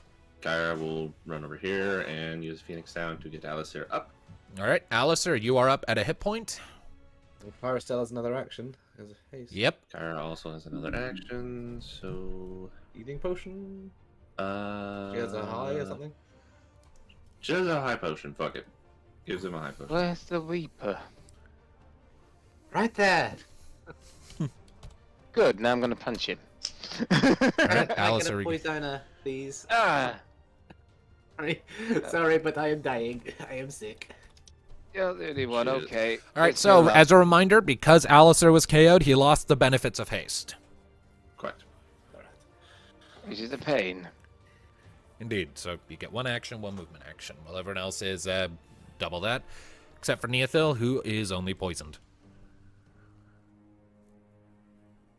Shit. So, yeah, as much as I would love another holy spell, probably be good to use Poisona to get rid of that poison. Because it Prob- is ruining my day. So much for all out heal. Okay. What do I know it is? All right. What does the MP cost on that? Give me 1 second. I can bring it up. Poisona. Very small. 3. There's 3. 3. So yeah, go ahead and 3. subtract. It's like that's the.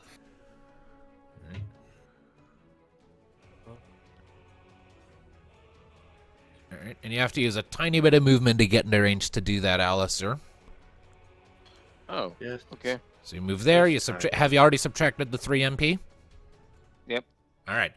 All right. So as you turn to look at the wheelhouse where Neothil is, you can see that like the roof's just been sheared off, and that the demon responsible is sort of cackling at her. She's visibly pale, and like little bits of purple are sort of dripping off her face. You point your staff, and Neothil, you feel the poison leaving your system. You are back to normal. Nice. All right. That is Alistair's go. Okay. My turn. Okay. Thanatos calls it. 1 sec. I'm pretty sure I did this. Yes, just said it. Next. I am now going to activating this and using 1 destiny point. I would like to invite Caius to the party. Okay. Whereabouts would you like him? That is the wrong layer. Right here. All right. Just to make sure his stats are not currently right. Okay, let's update his They are stats. not currently right. MP should be 208 and HP should I be can see 'em. 160.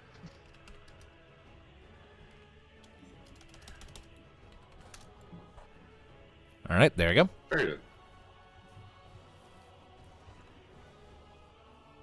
Guys, Caius is here. That he is. What is Caius going to do?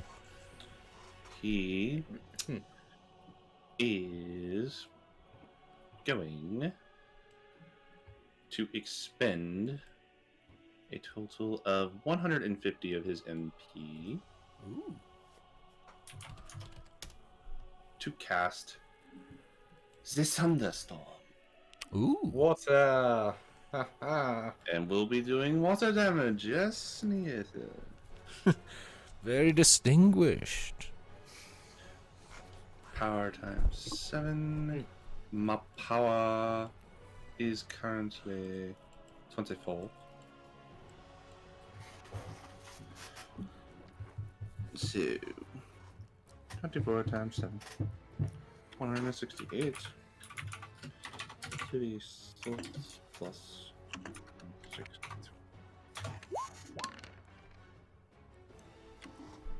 Nice. 173 water damage, and this also turns the area into a water elemental field. All right. Yeesh, yeesh, yeesh. So, I'll get to that in a second. So...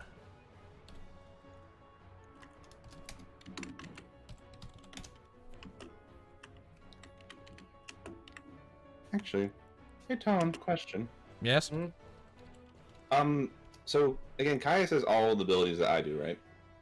Yeah, technically speaking. Does, say, if I had an ability that I can only use once per combat, does it count if he uses it? Between the two of you, you can only use it once, because he is technically just an extension of you. Fair enough. So, He if could you've never already apply. used it, he cannot use it himself. Fair.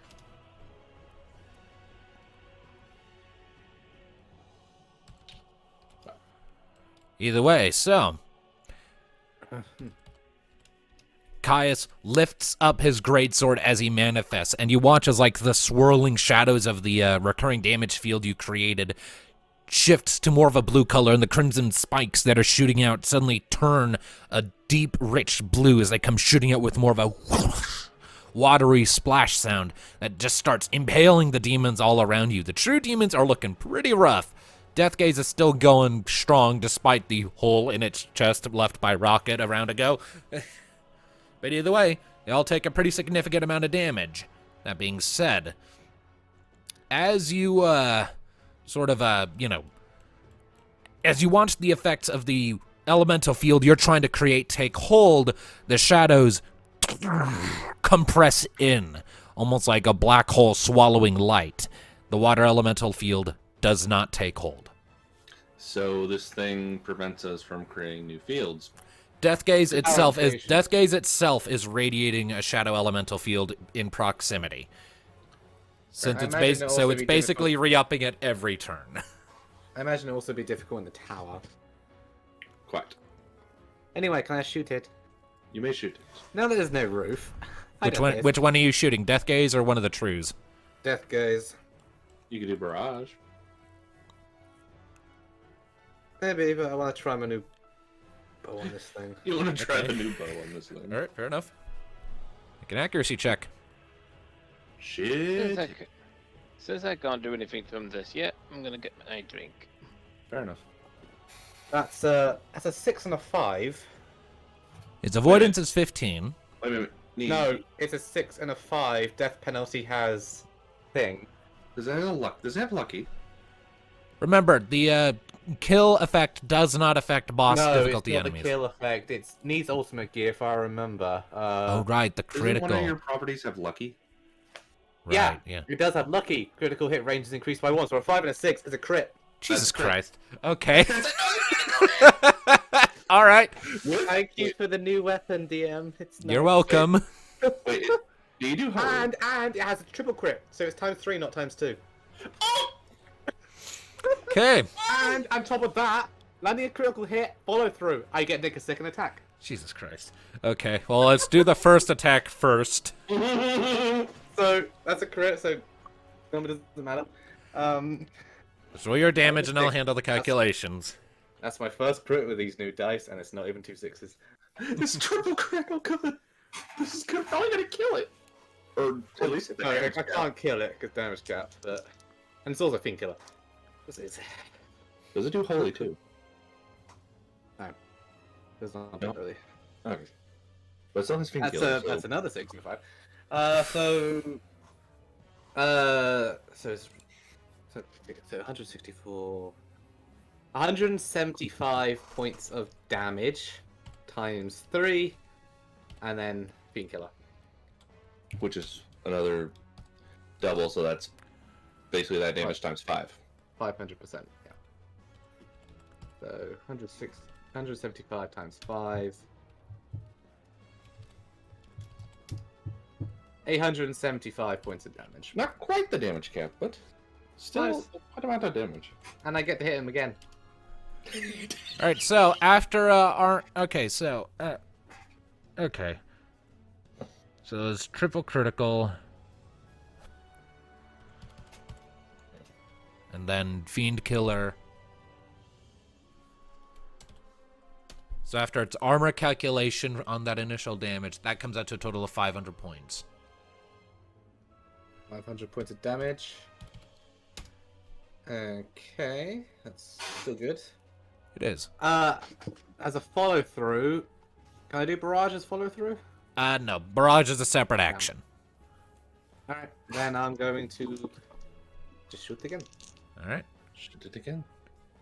No, there's a 5 and a 2 this time. All right, so my accuracy is 11, 16, 17, 18. Its avoidance is 15, so that hits. Okay. What'd I miss? Nee got a crit and has triple critical, so it's times 3 instead of double, so that's quite a lot of damage.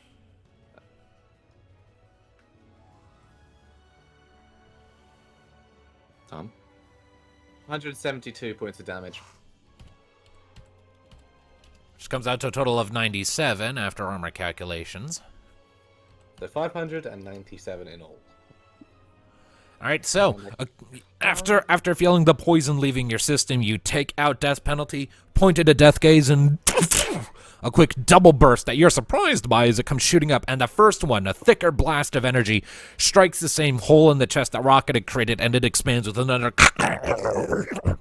The death gaze reels back from the 2 shots, and let me see here. Death gaze. It does not, in fact, have a counteraction, but actually, wait, hold on a second. Hold on, I forgot something. Uh-oh. I forgot something very important. Oh god. This What? ain't good. All right, so the 2 shots you send up do still do a significant amount of damage, but not quite as much as you would expect. It appears to currently have some sort of physical defense up. When it folded its wings earlier, it engaged controlled defense. Physical damage is halved. So how much I assume you can. Can you see the blue tint over it? We cannot. Nope. Oh. It's Well- just a normal picture, sir. There it is. There we go. Yeah, it has a blue tint, which Seems indicates it to takes stay half damage steady. from physical attacks. So then, all that 300 excited, damage. That's annoying. all that excited for the triple critical. It and still took a solid 298 points of damage. Damn. Like, it still hurt from that. It wasn't absolutely catastrophic, but it was damaging. Hmm. I am disappointed. Like, you've got this bitch well under half at this point. You're doing great. All right, so who next? Caius is gone. Thanatos has not yet done his full rotation because he's still got haste. That is I true. haven't I done did mine put yet. Soina. I'll let Rocket go. Okay, rocket. Alright. You get a total of 2 actions or 1 slow action that will resolve this round if you, however you want to play it. Yeah, alright. Well, my regular attacks seem to be doing enough. Doing quite a lot, actually. You roll accuracy first. Another crit, another crit, another crit, another crit. That would be delightful. Well, technically, I guess it'd be the first crit if we do get one. No, because Rocket opened this combat encounter with a critical hit. Oh, Remember? wait, so it'd be the second one. I just critical Third. hit. It's not a critical hit. It's not a It's critical still hit, 16, but but it it's is still a hit. And that means that the Ravager damage is applied. You are attacking Death Gaze, right? Yep. All right.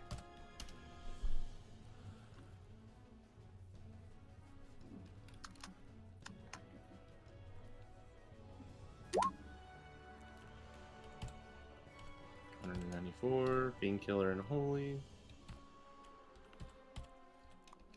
And this is unmitigated, so armor doesn't matter. Yep. So a total of 476 damage from that. Ouch. That is one attack. Would you like to kick it again?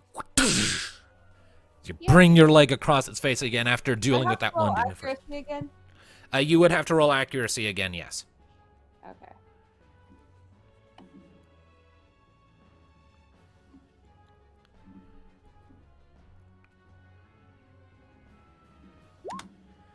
$16 also Same hits. roll. It's the exact same roll. How? Who knows? Oh well. Now the double.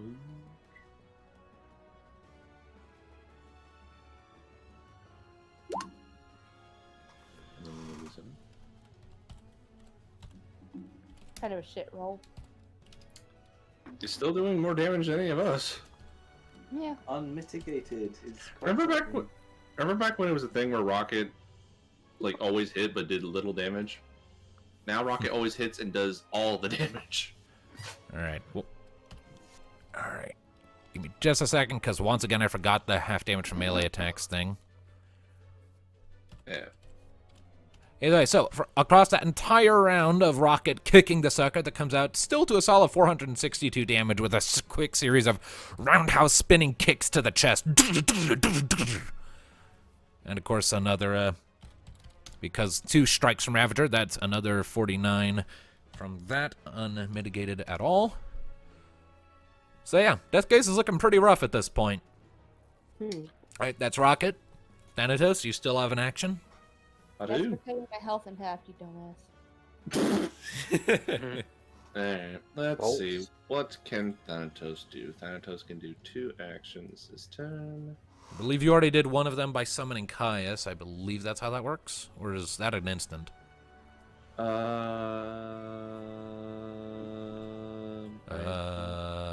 I don't know quite. I can't remember quite how we did that. I think no. I think that's only a part of. Like I think we rolled that as a part of Dark Side, and that's an instant action. Fair enough. So you still have your full assortment then. Okay, so I could do that. I could very well do that. I will do that. I choose to use 100 of my MP to Okay. cast my new spell. Ooh, which spell would that be? Flare. Ooh. Flare. Which is power times 12. Non-elemental damage.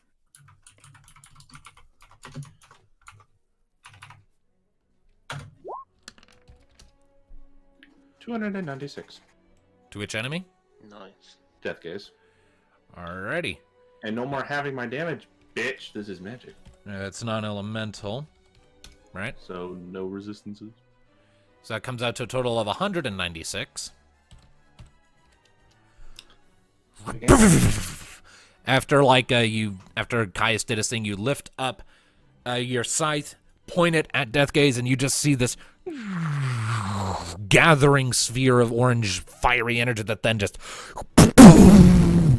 explodes outwards in this sphere of crackling fiery energy that then rapidly dissipates, and Death Gaze is looking pretty rough in the aftermath. For my next attack, I wish to engage the ability Night Sword. Okay. Night Sword makes all of my attacks, my physical attacks, long range, so flying can fuck off. Now to roll my accuracy, which You attacking Death Gaze or is one of the trees? Death Gaze, of course. All right. Is 9. I feel like Alright. that did not hit. 14 does not hit, unfortunately. Son of a. Ah! But I have not used reliable yet. This You time. have not. I love that I keep remembering that in the best of times. It's basically advantage from D&D 5th edition. 15. That just that's hits. the same. Thank you, reliable. I love you. Although I still hate you 1 for still being there. Okay, so Night Sword does not. If I recall, Night Sword does not increase my damage. It simply. Let's double check. I've not used Night Sword in a while. Night Sword, where are you? Right here. It's an action combat. Gains HP drain, lucky, and zombie touch, weapon properties, and can even attack at long range. Okay, so still the same damage. 24 times 8. 6 plus 2 9. 203. That's still affected by armor, right? Aye. That's Fiend Killer, right?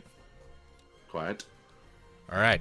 So then Let me it's Let me physical just double damage. Check, make sure there's nothing else. Yes. Okay, All right. So please continue. HP drain, lucky, and zombie touch. Lucky So- does not count, and my weapon already has HP drain, so I don't think that stacks. I mean, mine had HP drain. Oh, then shit, you should have gotten some HP back with those hits. Actually, Rocket should be Yeah, back. but I mean, you Rocket said it did was like. immune to HP drain, Well, no, it's not. and I should have gotten health back with those hits. Yeah, Honestly, yeah. Rocket's back up to full with how much damage she did, because HP drain, I believe, does. Is it half or full damage that you did? I think it's like half the damage you did. Somewhere around there, I think. Not a lot. Where are properties? There we go. HP drain, HP drain, HP drain, HP drain is right here. 50% of the damage. Wait, hold on a second. Where did Rocket get HP drain from? An accessory. Oh. Yep, my accessory has it. Oh, her cape. Oh, okay. All right, yeah. So it's half for each attack. So it's half for each attack. So that still adds up to to getting Rocket back to full. All right, so Neat. Thanatos, How much damage do I do? you do 128, so you get 64 HP back. And I also get 64 NP back because I have NP refreshed too. That you do. Very So nice. 64, you said? 64. Not quite nice, but only 5 off. All right. Let's see here.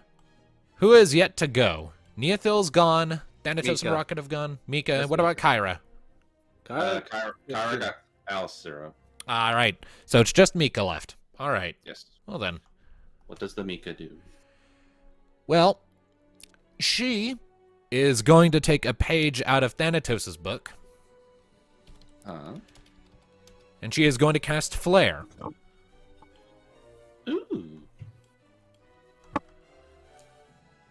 And can she use her mind and stuff? Yes, she uses her mind for all of her things. Neat. So that comes out to a painful total of 270. 17 all. Yep, so for 170 damage. As she repeats the same trick Thanatos did, casting the same spell. Another explosion.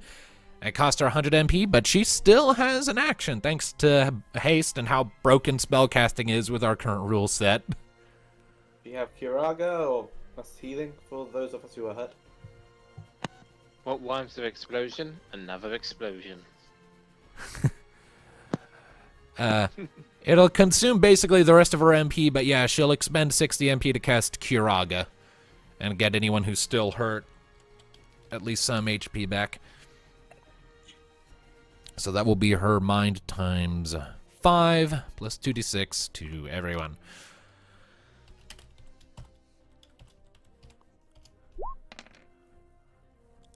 So 16. everyone gets back 116 additional hit points. 292. All right. There we go then. Oh, All right, that is Mika's go. Back to the enemies. Thanatos' And recurring they'll- damage takes effect. That's 84, right? Quiet. All right, Death Gaze is still up, but the true demons ain't. Wait, I killed all the true demons? All at once, because they all had the exact same HP because y'all kept using group attacks on him. So, more and more red spikes continue shooting out of the shadowy cloud you created and just start impaling these things. It's like acupuncture gone wrong on all of them. Just and they just start crumbling into dust. You guys like my new trick? very nice. Death Gaze itself... It's probably very pissed. Oh yeah, it's also very close to dead, and you can tell that it's getting desperate. So it's going to expend 200 MP and cast Meteor. Oh god. So, this will be against everything, including the Little Wing. Oh no. Right, So let's do the Little Wing first. What's the Little Wing's magic armor? Little Wing's magic armor isn't much. 16. So Little Wing takes 367 points of damage. She'll live. She has 1,000 HP. She has 477 left. And let's just go one at a time. Rocket's magic armor. 100. All right. So since this is non-elemental, that's just a flat 283 points of damage to Rocket. Thanatos. I forget my magic. 60. 323 points of damage to Thanatos. Caius is gone. Caius is very fucking gone. Mm. Kyra's magic armor.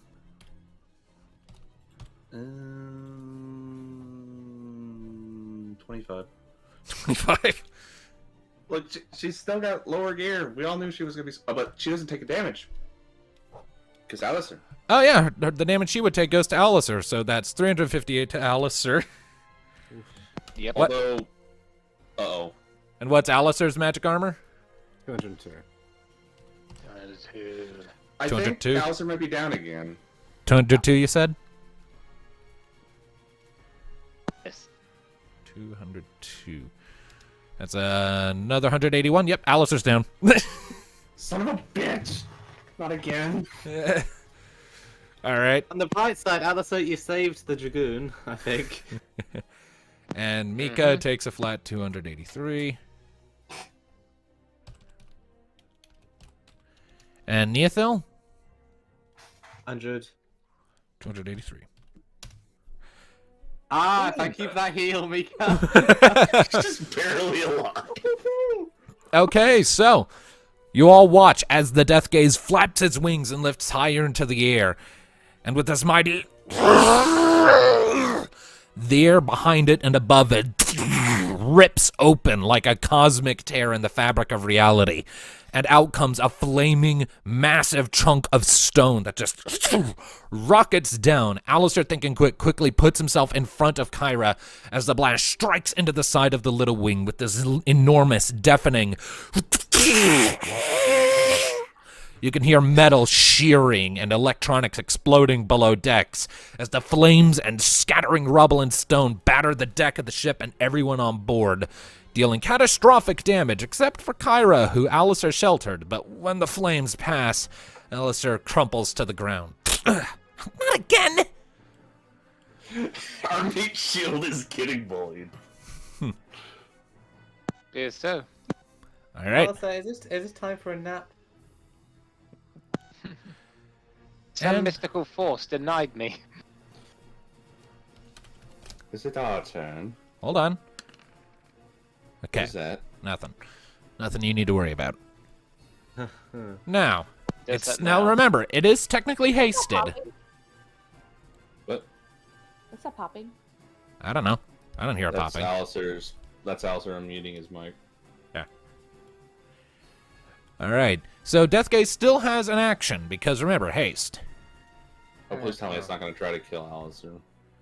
Well, would need a slow action for that, and it recognizes it's not going to live long enough for that. But instead, Well, it's already limit breaked, so we can't. it Can't can't do limit that break again. again. No, fuck it. It's just going to go after the Little Wing some more. Instant Oh, action throw stone. You can only. It's an instant action, yes, but instant actions still have to be done on your turn unless they say otherwise. I swear I've done it like that before.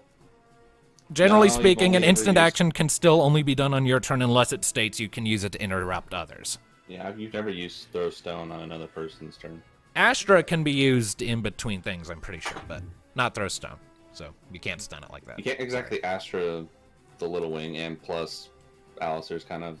So yeah, sitting. it's going to it's got to make a melee attack against the Little Wing. Oh, please let this high avoidance work, please. It's a 16. It's dead on again. How does it keep doing this? I don't know. Cox!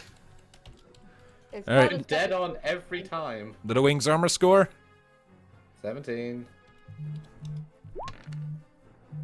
There's a total of 233 points of damage to the Little Wing. It's just repaired. So, the Death Gaze brings up its claw and with a mighty flap of its wings, sails up towards the front of the ship, and then sails along, using the ship's momentum counter to its own to fly along the side, just raking its claws through the hull and just tearing this enormous shear away, exposing the entire left side of the interior. You can hear a few more explosions going off below decks as some more of the machinery is damaged. The Little Wing is in very rough shape. It's barely holding together at this point. It can all do one repair job each. I suggest we do it. It's the party's turn. Oh, he shot my ship, Also, so I'm gonna Thanatos, shoot you it. take your recurring damage. Oh, yes, I do take her. It shot my ship, so I'm going to shoot it back.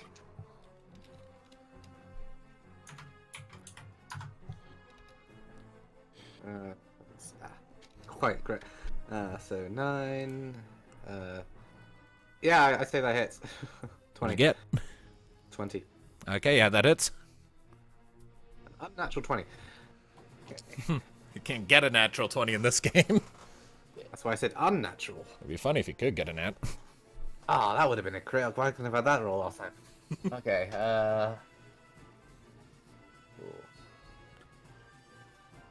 175 points of damage.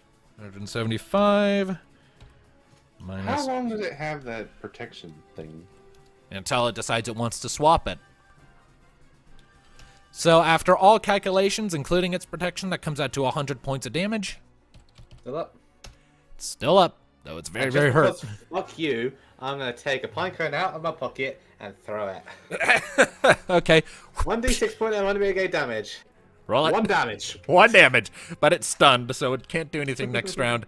So yeah, quickly. So what you do is you look around and you see there are like bits of debris and leftover remnants of the meteors scattered all over the ship, including in the now sundered wheelhouse. You reach down, you pick up a stone, toss it in your hand. This'll do, and you chuck it like a dart. Shoo! Hits right in the chest of the Death Gaze, sort of embedding itself. And for a second, you see it like lock up, as if you like hit a pressure point or something. Nice. All right, that's Neothil. Who next? Kyra is going to use one of her actions to use one of Alistair's Phoenix Downs and get him up. All right. So Alistair is up at 1 hit point again. How many times did I fall down? I don't know, poke it with holy. Yay. Alistair accumulates 4 points of brain damage. Don't say any of that. It's only at 1 hit point. It's not damage, it's brain damage. It's different. It doesn't affect his hit points, it's just his intelligence. Also, I'm joking. I know. feel like mushy peas. Wishy peas. Turn it into mushy peas. Shoot it. Or something. Right.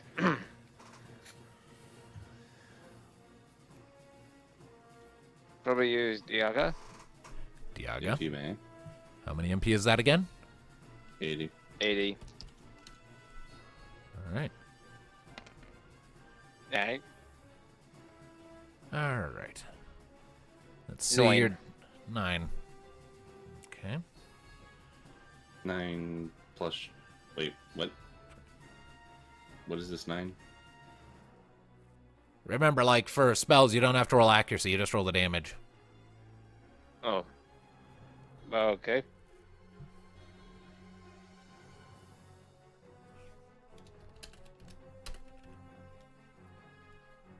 Let's see here.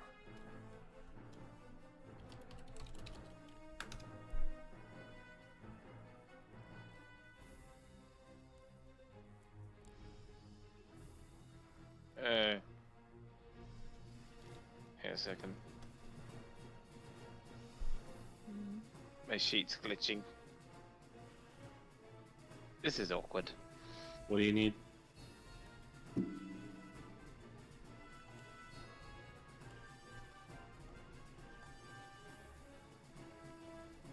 Casting Diaga.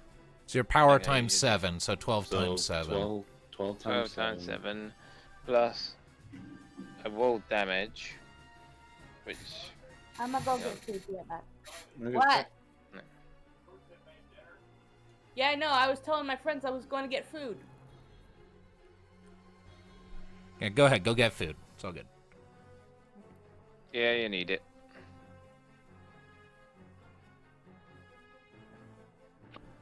So you rolled a 9 Yes. plus the 84 from that. That's 93. 93.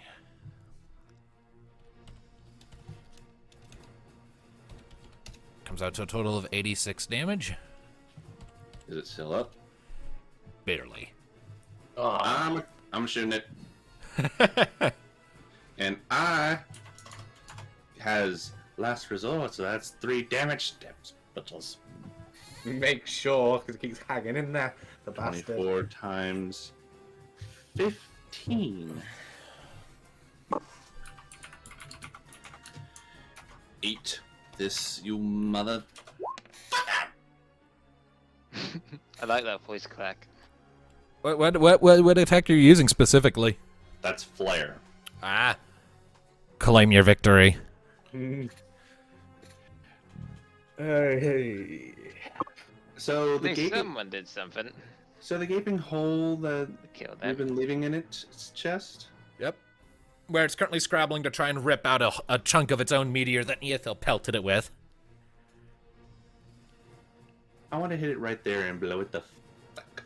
Okay, so again, you point the tip of Deathbringer at that hole in the Deathgaze's chest, and as you do, you can all see the glow from within swelling up as the scales actually turn red and then yellow and then white hot from the swelling inferno building in the Deathgaze's core. It starts screeching and thrashing and clawing at its own chest cavity, ripping itself open just to try and get the flames out, before finally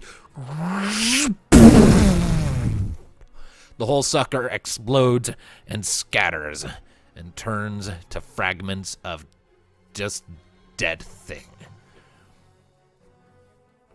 Nice. Guys, this thing is not doing well. I need some patch jobs now. Okay, I do my best. If we can, the entire crew can, if I recall, do one repair job, and that's Each crew Next. member can do a single repair job, not counting whoever's at the wheel. so that's. So I can't do it. So it's 1, 2, 3, 4, 5. So what do we roll? I roll. Alright. It's part of my character sheet. I can roll once for each of you there is. So that's 5 of you, and that's dex times 4 plus 2d6. So. What's Oh, this, also, everyone gets 2 points of destiny for defeating Deathgaze, and there's a Phoenix Nice. down and a Phoenix pinion that gets scattered across the group however you wish. Nice. Nice. Nice. Alistair can get one of Phoenix House back. Alright, so the first repair job is 70 points back. All right. 65.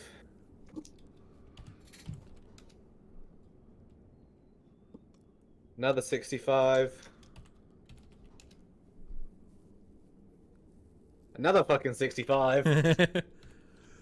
That's 4, isn't it? Yeah, one more. Yeah. Not 65. That is 69. Nice. Down here. Nice. Back. All right, so through your combined efforts, you managed to get the Little Wing up to about 578 hit points. It's very roughshod though, and the interior, like the whole outside of the ship is still mangled. Like again, the entire right side has been peeled away, exposing the interior. So you are not as aerodynamically efficient as you used to be. The top of the wheelhouse has been ripped off. You aren't repairing that in short order. The most you did really was just make sure the engines are still functioning. Come on, girl. A little further. Get us there. All right, so after that, it takes you a couple minutes, but after that, everyone sort of piles back up onto the top deck, and the battle is still raging around you. As you kind of cast your eyes about, you can see on one ship, you can see various ranged fighters, Rania, you can see Fane, and a couple others shooting their weapons at demons that are passing by. Off in the distance, you can see Nabat communicating with someone from a sundered wheelhouse of her own, and you can even see Elizabeth flying around in her chain angel form, great meat hook sword in hand, just carving through demons as she's going. Chain angel. Oh. Yeah, that's the manifestation of her dark side and her limit break. She transforms into her chain angel form, which she controls now. Never thought she'd want to use that again. And hell, naked paladin. Yeah, and over on the Misty Gust, you can even see Panara reaching her hands up. You can see orange light coming from her hands. 2 demons flying towards her come up short. She brings her hands together, and they smash into each other and shatter like glass. But off in the distance, there are a lot of explosions going off, and you can see countless airships just dropping and exploding in the distance.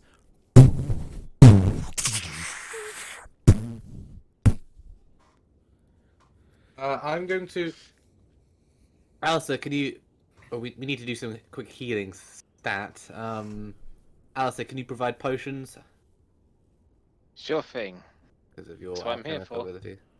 My cursor has disappeared. This is not good. So, yes, everybody needs healing. So I believe if everybody takes a high potion, they should be in well enough. His high potions give 75. 5% back. Where's my cursor? Why has it disappeared? Because it's disappeared. That is not good! I can't click on things so I can't see my cursor. A lot of technical difficulties today. Eye camera malfunctioning and pretty much your stuff is malfunctioning. Yeah. Alright, I'm back. I'm up to 449. Y'all gonna have to do your own hit points because I can't see my cursor. I can't click on anyone. I can do Mika. I'm 132. I think Mika's at max. So 75%. As is Rocket. 532. That's 399 to Mika. Which... Yeah, that's full for her.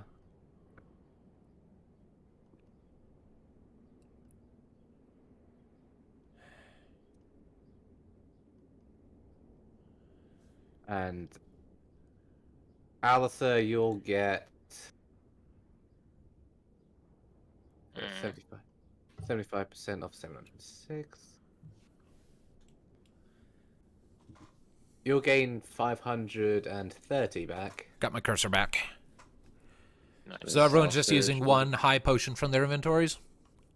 Oh, Alistair's giving one. Well, Alistair's giving them out. High potion. Ah, okay. Because Alchemist. So, Alistair, you'll be on 531. Alright. Right. And has everyone updated their destiny? Yes. Doing that Okay. now. Destiny's that's up to 14. And there was 1 Phoenix Down and 1 Phoenix Pinion dropped by the Death Gaze. Yeah. Alistair, you need to update your token. I know. My PC's slow. How much was it? Okay. 530. Right, you got it. And then Rocket will take some back as well. 626. So 75% of 626. Pretty sure she's back at full too. Easily. Yeah, 469. Alright. So, after you take a minute to pass around healing items, what do you do? I'm gonna take one normal potion to get back to full. Alright. So yes, from Alistair, that's 1, 2, 3, 4, 5. Yeah, we have to take my sheet as well because my laptop's not having it. This is depressing. Okay, can We have access on here, don't we? well, we have access to see it. We just can't. We can't edit it. DM can. So, Almighty yeah, DM, can you take away 5 of Alistair's high potions? Will do. All right, and I'm going to. Back with food. Nice. Nice. Nice. It's dead. Yeah, I kind of figured it would be. All right, I'm also going to give Mika a high ether. That's 50% of her MP back. Actually, I'm gonna get because I'm carrying spares. I'm gonna give her Right. 2, just get back at full. Alright. So that puts me to 8 of those. I will take 1 regular ether to get me to relatively good with magic. So that's 1 ether away from Alistair. Also going to give, since he's at half, I'm going to give 1 high ether to Alistair as well to get him back to full MP. Nice. So, Almighty DM, will you take 1 ether away from Alistair? Alright. No, I gave him an ether. No, I mean, I I took 1 to get my MP. Ah. back. Right, what's that? Alright. Alright, so. Alright, so, I'm going to get on the comms. Rania, can you hear me? Takes a second, but you hear a reply coming through a second later. Yeah, I hear you. It's pretty chaotic.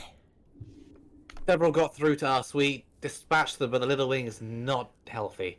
Yeah, I can see that. I don't know how we're gonna fix that, but you're still in the air. That's what counts. We need to make... If we stay here, we're sitting ducks. We need to keep pushing forward. Yeah, there's a problem with that. Look ahead. Ahead? Towards the tower. Not me. Yeah. So looking towards the tower, you can see just through the various clouds of smoke and fire that are starting to kick up in the battlefield. You can see yet more of these death gaze things encircling the tower. Countless of them. It looks like thousands, maybe, forming a protective dome around it.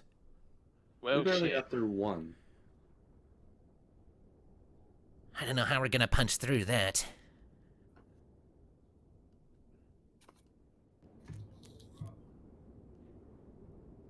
Any ideas? That's Mika. Sort of divine intervention? Anybody got a mech? Plenty, You could but I use don't a think they're going to be useful. Actually, if we divert all power to the engines of a mech, we can You don't punch have a hole mech. through it.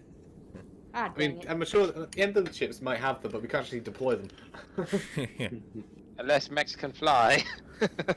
Yeah, we don't want to deploy them to the ground because that's They can get one close enough. All they need to do is be on the ship.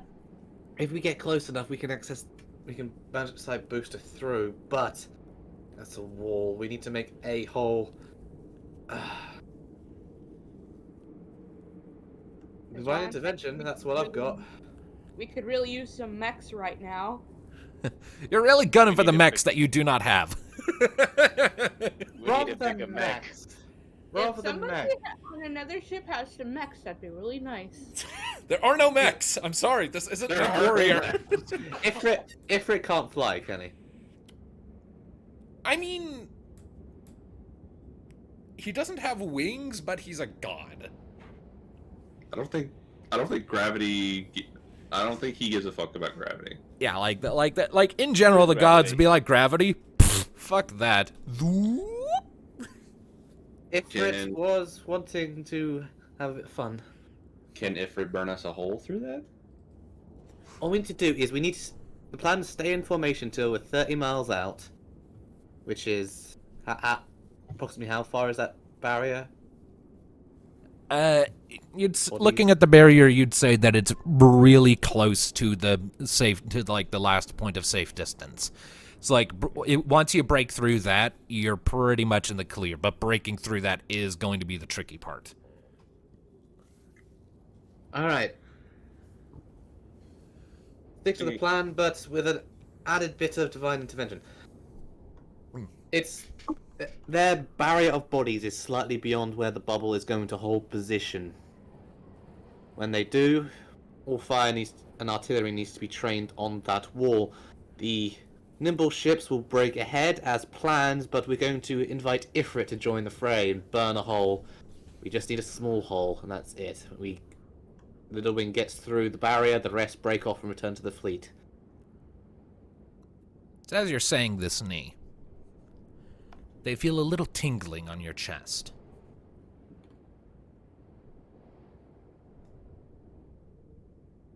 Or perhaps Bahamut wants to come out and play.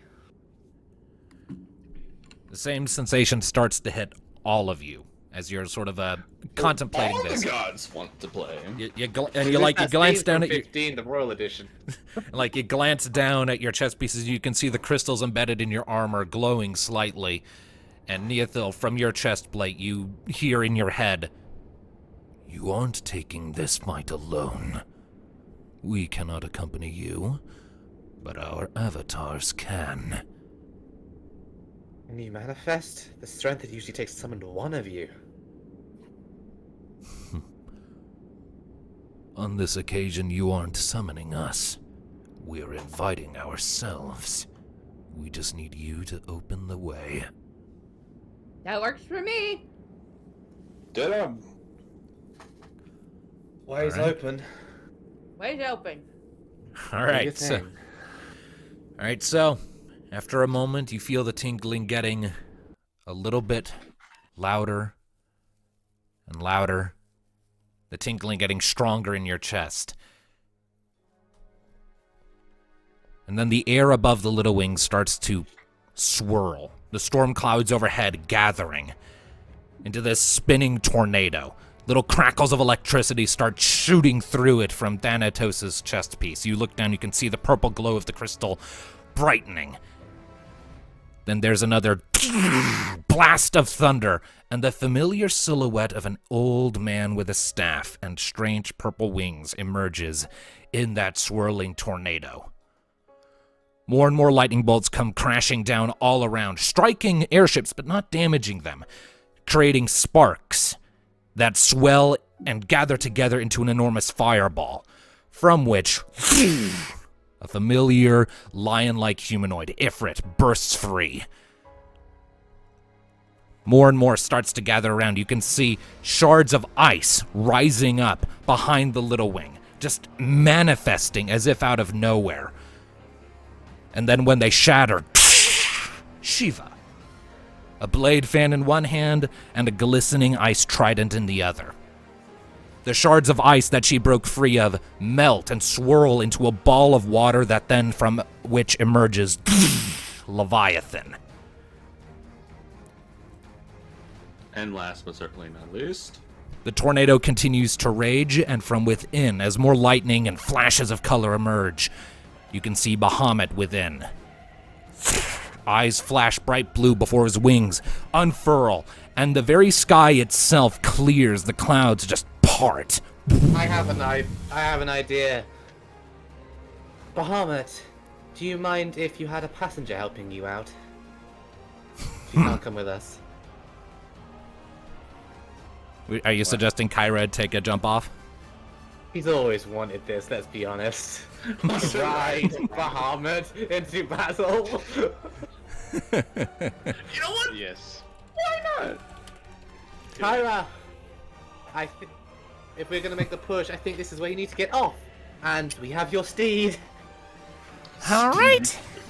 Way ahead of you. And then Kyra nods, jumps up. And Kyra, leaves the party for one more time. Yep. And Good luck, Warrior of Light. All right, so all of the gods have manifested. Kara leaving the pie for last time. That's a sad moment. And what are the gods all going to do? Well, ultimately, that depends. What do you all want them to do? I want them all to combine their powers into one great big attack that makes a hole in that wall. I was gonna point at the barrier and say rip and tear. Lords and ladies of the Divine, the general plan was to 30 miles out, fast and nimble ships break away and make a beeline. I assume you're all fast and nimble. Yeah, that they seem in agreement with that plan. Then Blow a hole right through it. All right. stay in the bubble around the Little Wing. 30 miles, we go. All right, and so with that, the little wing thrusts more forward into motion, I'm assuming. Yep. Yeah. All right, and as you're advancing, Rania, you're moving in. What was that? Wanting to Rania to pull into the grouping. Okay. You see the Misty Gust and the Silver Breeze pulling in close, but not as close as the gods, and you hear Ronnie over the intercom like, "Jeez, you sure you got a big enough fleet?" We could bring more if you really want. No, it's fine. It's quite a sight. Let's kick some ass. All right. Agreed. And so, as you're drawing close to the bubble, you can, the protective barrier the Death Gazes are forming. You can see them starting to gather magic to try and shoot back, but the gods accompanying you don't seem concerned. I would like each of you to roll the damage of your respective summons' astral flows. Mega Flare! Ow? Okay, so, as it is, we have stat blocks for each of the summons that you should be able to access from your handouts. Okay, so mine Bahamut. times This is 12. gonna hurt. This is all based off of the highest stats in the group, including, So let's just go ahead and get everyone's highest stats really quick. Because the Highest summons stats. stats are based off the highest in the group. Okay. So what's everyone's power? 12. 24. 8. With gear. 24. Okay. Rocket? Hold on.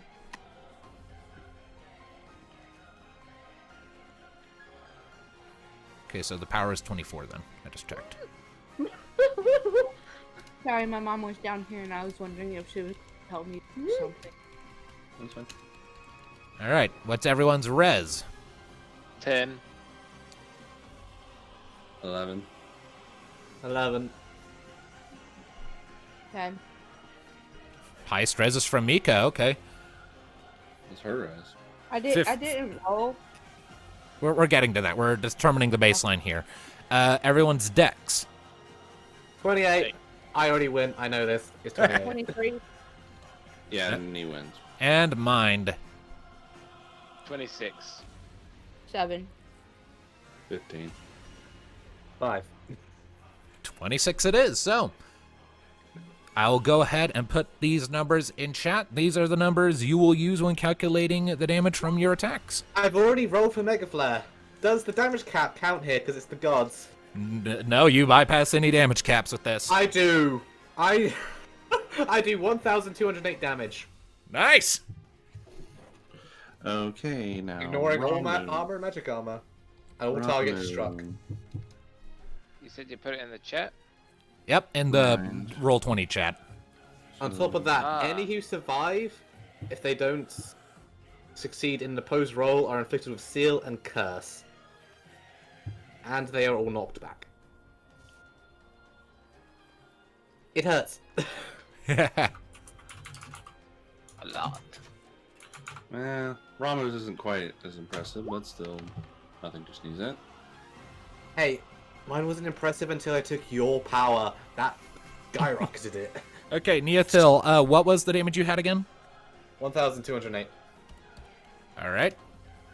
Let's see here. So, Ifrit's would be 24 times 15 plus 2d6. I'm not concerned with any additional effects, just the damage here. 360. So, Rocket, roll me 2d6 plus 360, please.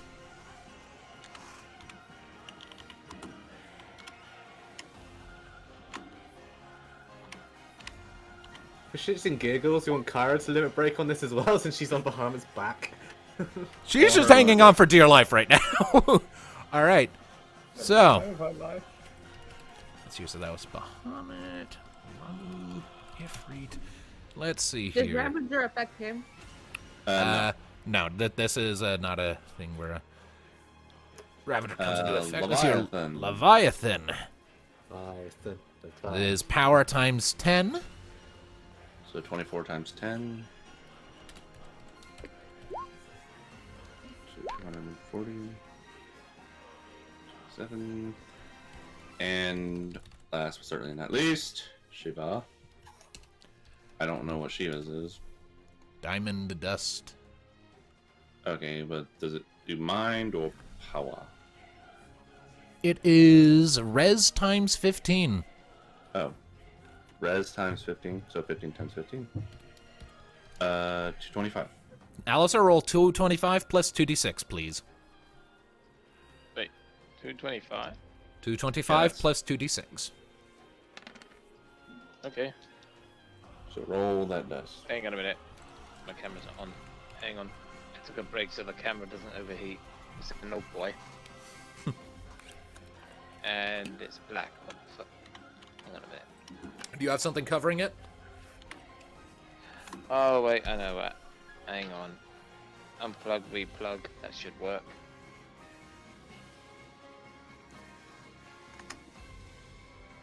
There we There we go. And the number is. Let's just straighten this up so the dice don't fall off the damn thing. Okay. 5 and 1. Mhm. 6. So 225, that's 231. All right. So, So. let's see here. So that comes out to a total of, once I start doing magic numbers here.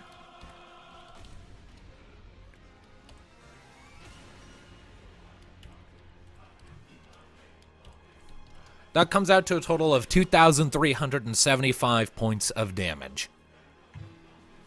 So, the first thing that happens, of course, is Ifrit just being fucking pissed at hell that all this is even having to happen in the first place. Lets loose this and launches himself forward in this swirling ball of fire that punches right into the defensive line of the Death Gazes, and it's like a nuclear explosion goes off. Just expanding sphere of flame, and you see countless Death Gazes immediately just getting incinerated. Following this, Leviathan follows closely behind Ifrit, creating just a tsunami of water behind her that rapidly expands out into like this big-ass wall, which a lot of Death Gazes get trapped in and start flailing to try and swim through before it freezes into ice.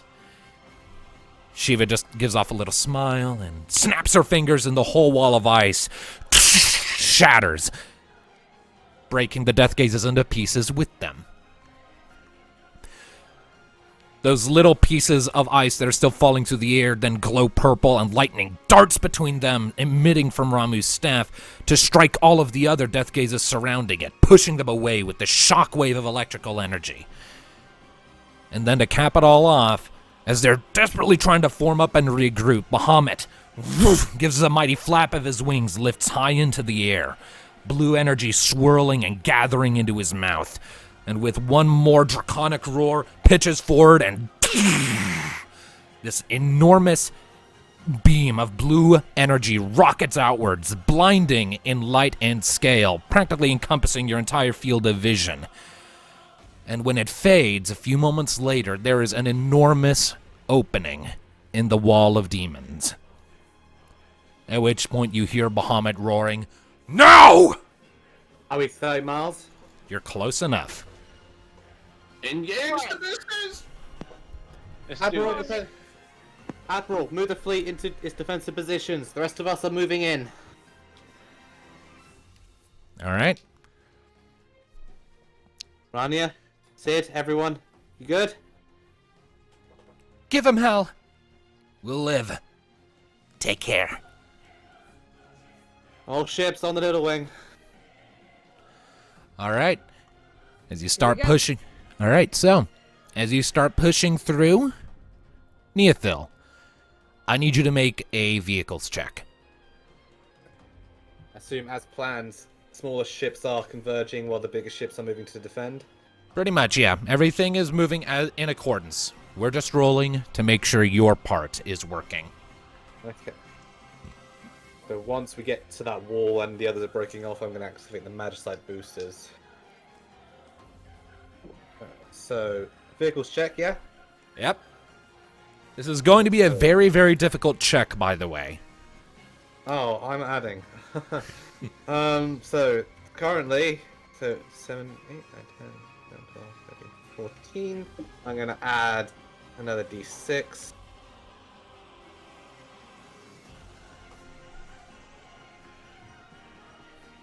Uh, 18? That won't do it if that's the number you settle on. That's ridiculous, but I guess another d6 will do it. Okay, so... Jesus Christ.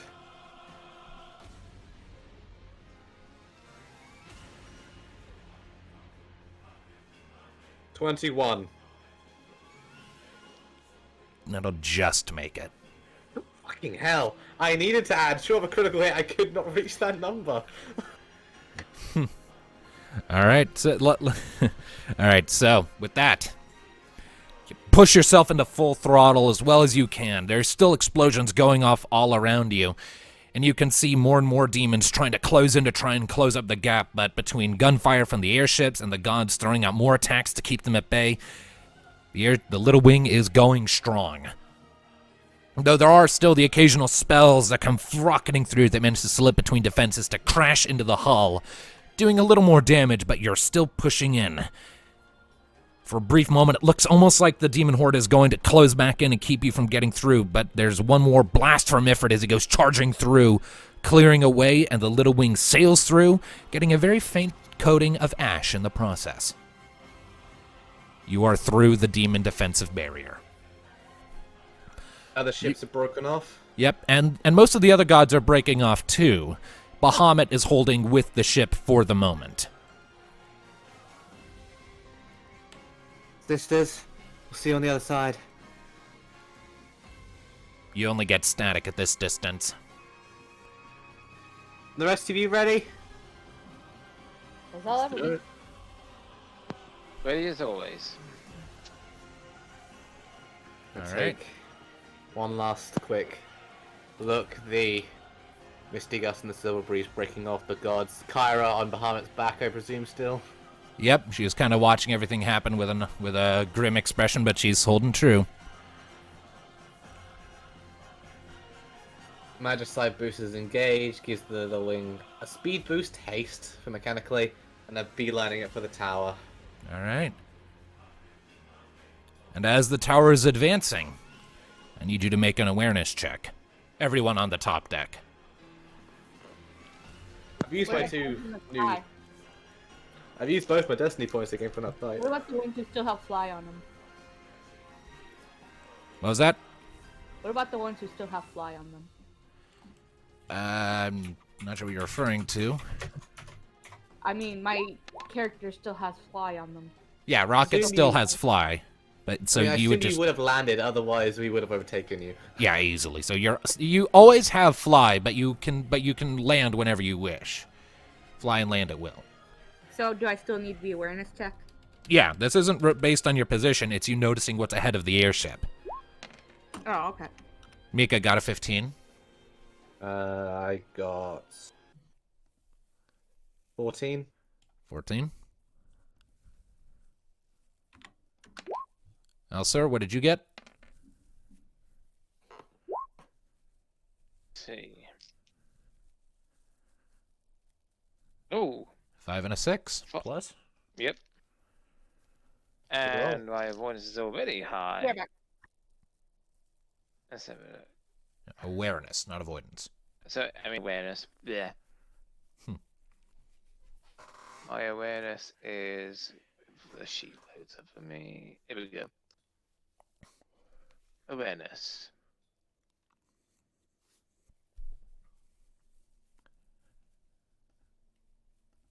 Oh, right. Awareness 8. 8. All right. Yes. So pretty much everyone except Alistair gets it. As the Little Wing is advancing, up ahead. Hang on. What? What did I have to roll to get it? 10. Oh, pff. You just said 8. You didn't give me the total number. Sorry, you asked for awareness. Sorry. Yeah, an awareness roll. So in total it was 19. Okay, so everyone gets it then. Mm-hmm. So as you're moving forward towards the tower, that familiar sensation of space ceasing to matter starts to overtake you. And just up ahead, silhouetted against the backdrop of the tower, you feel a little pit of dread forming in your bellies as you recognize another draconic shape. Again? This bitch. Sorry, TMF, but goddamn. You hear Bahamut let out a little growl. Don't waste your time with her. She's mine. Oh, I didn't realize Bahamut was still on the ship. Yeah, I told you he was keeping with you. I thought For he was this walking on as reason, well. he knew she was here. So, wait, we're inside. I thought once we got past the barrier of demons, the Eidolons can't come with us. They can't enter the tower with you, but there is sort of a region within that distortion zone where they can still exist. And Bahamut is going as far as he dares to deal with his daughter. Oh dear. Well, Bahamut, Kyra, I will leave this to you two. You did want dragons, Kyra. Guess I got him! Go to the tower. Tiamat is my responsibility. Good luck, you two. Bahamut gives one more flap of his wings and rockets off towards Tiamat. You can hear her familiar, anguished roar as the two clash into the air, and there's this powerful shockwave that, just from the impact alone, causes the Little Wing to list off to one side a little bit. As you're flying closer and closer to the tower, you can start to, as the sense of space distorting around you gets stronger and stronger, you can hear the hull shrieking, and bits of it start to buckle. You can see bits of wood on the deck starting to crack and break upwards. You can hear more metal peeling and shrieking away as the Little Wing takes more and more damage just from being close to this thing, and reality distorting. And then nothing. For a brief moment, you just phase out.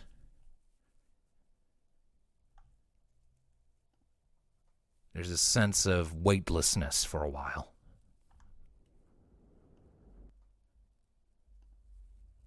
Before your thoughts start to come back to you. You all flutter open your eyes to find yourselves lying on the ground somewhere else. As you open your eyes, you can see the ground beneath you is like a mirror. You can hear flames crackling not far away.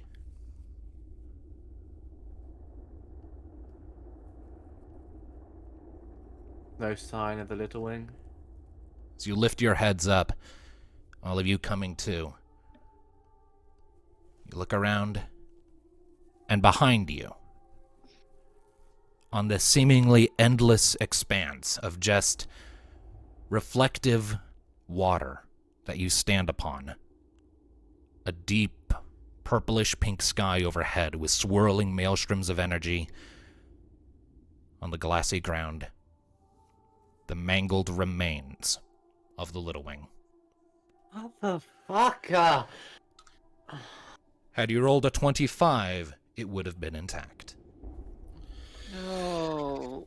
25. I couldn't reach the normal DC without bending.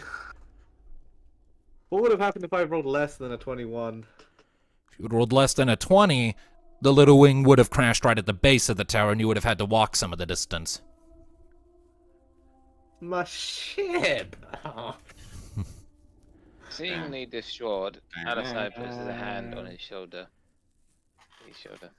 So yeah, the Little Wing has flown its final flight. And a It hell died of a valiant time to death. us. I assure you, after when this is all over, we shall build you a new one. Little Wing Mark II. It shall be more sturdier, durable. Better, faster, Faster. stronger? Yep. Indeed. Hang in there, I'm Leo. going- Our job is still not over.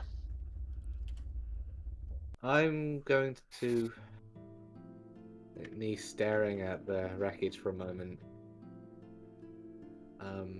Do I see any supplies in the wreckage? Anything that survived? It's just shrapnel. I'm gonna miss that ship. It was a nice ship. I'm going to move up and do I find any noticeable pieces of debris? Anything I can take with?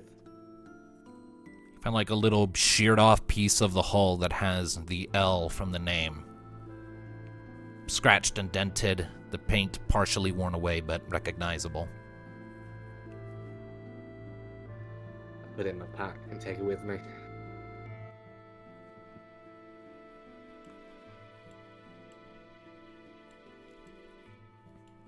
You look around a little longer after that. And while in most directions it's just an endless flat expanse of reflective, mirror-like water that you stand on, again, the skies overhead, dark pinks and purples swirling in this chaotic maelstrom. You can see chunks of stone as large as a city drifting slowly through the sky in these interweaving webs, and a dark red sun hidden behind a swirl of clouds, barely peeking through to send these drifting god rays washing over you. And not far in the distance, you can see what looks to be this winding path of stone, unsupported by anything, just rising up out of the water.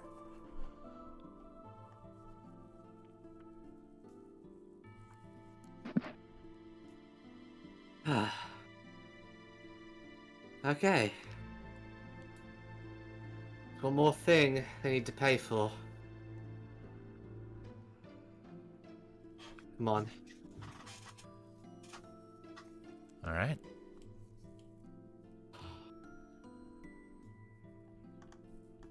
So, you make your way towards the spire, I take it, or towards the path. I gotta be right back. All right.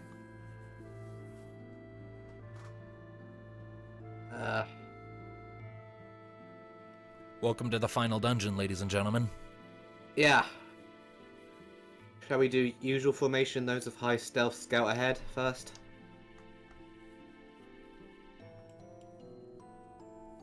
Yep. We do that. It's you and me, Alistair, pretty much. I'm gonna roll for stealth. All right.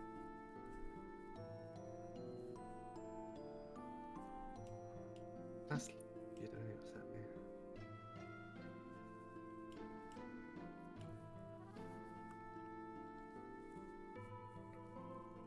14. 14. Highest, but Alright. will do. So knee in front.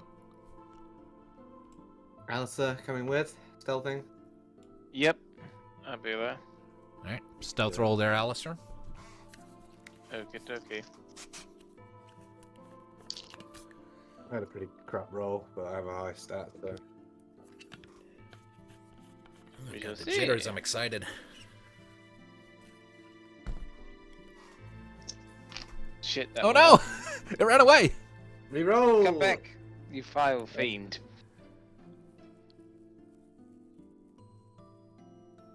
Hang on, I need to straighten my board up. Oh dear. Great. That's also a shit roll. Fortunately, you have a good stat. Mm-hmm. Let's have a look. My stealth is 7 plus the 4. Oh dear. 11. 11. Actually, Alistair, you look a bit shaken. Do you want to stay there? For a moment? Must have been Okay. from the attack from earlier. Yeah, Pull up.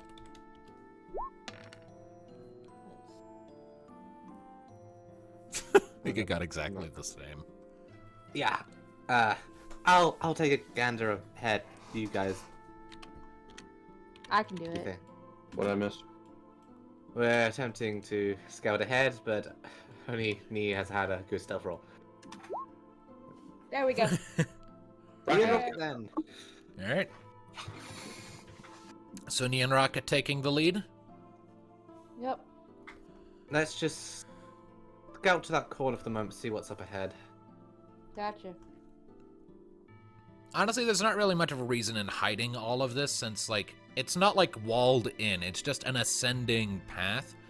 So I'm just gonna go ahead and reveal the whole map to you guys, because you should be able to see it just fine. Even from your altitude. Nice. It's just things that are higher up that might be obscured to you. Actually, nothing particularly here.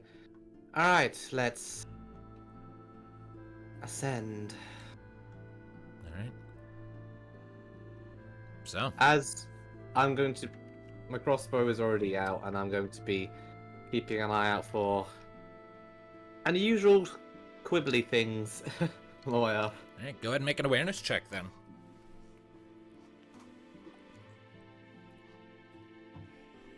That was almost good.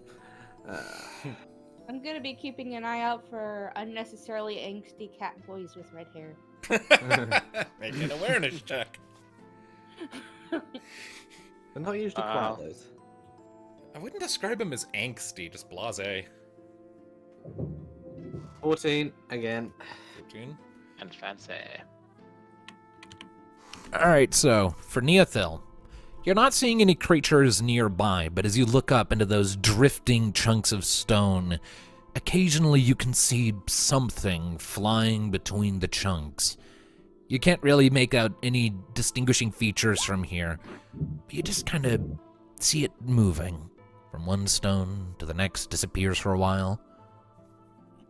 Eventually you hear a little sound sort of coming from above, from that creature you would assume.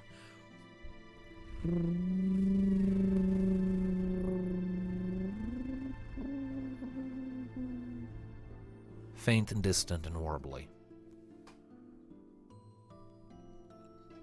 Wibbly wobbly. I'm gonna keep an eye on those creatures as we ascend. Alright, Slow and careful, but we shouldn't stop. indeed.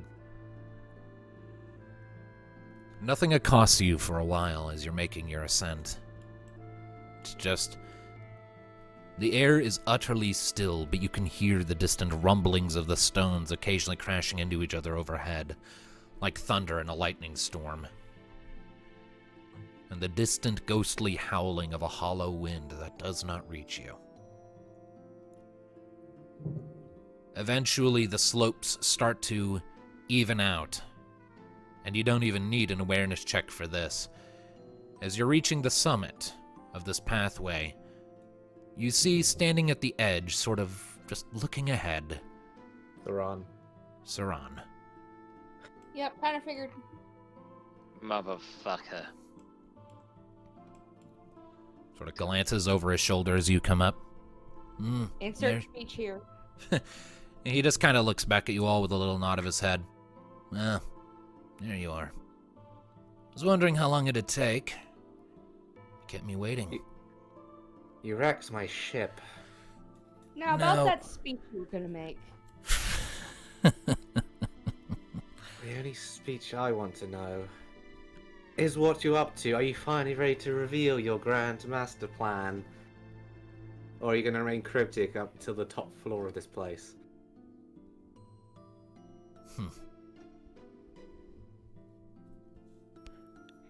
He looks out over the fields in front of you for a moment. Aren't you even curious about what you're looking at? So what exactly is the field again? Just It's just the seemingly endless expanse of reflective water that you walked on with the storms raging overhead. water, storms, Morasu related? Nope. He sort of gestures out with a hand. What you're looking at out there is what'll happen shortly after your world dies, and Diablo starts stitching together his new one. The first gasping breaths of a world made all for his little demons. The first breaths of pandemonium. And where is your place in this first breath? And our last. You know, that's a good question, isn't it? You're a Mithra. I don't see many feline people in this future. Well, this is only where it starts.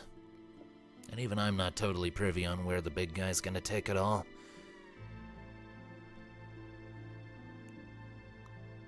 It's kinda like when the world was first created, you know? Just a big ball of dust.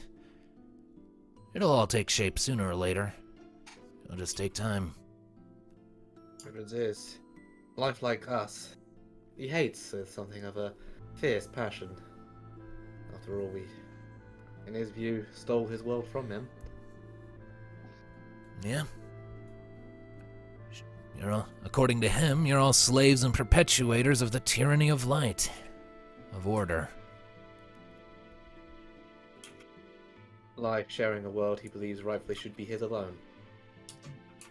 Or him like it, or people like him at least. Yeah, you don't always seem to get along with him, do you? Can tell you I got along a lot better before Nee ratted me out. Yeah, Didn't work as I hoped. That. We've kind of suspected for a while that you didn't completely see eye to eye. I mean, where does your grand, glorious purpose lie these days? When we first met you, Bernard described you as an adventurer down in his luck. Didn't know quite where he was until along comes the seat of the plague, and you the leader of the little cult. You were very pro-Diablos then, but ever since your resurrection, you've been more wily, self-devoted. I find it hard to believe that the end goal of your purpose is the eradication of everything that makes you part of this world. Why do you want this tower, Saranja and Leo?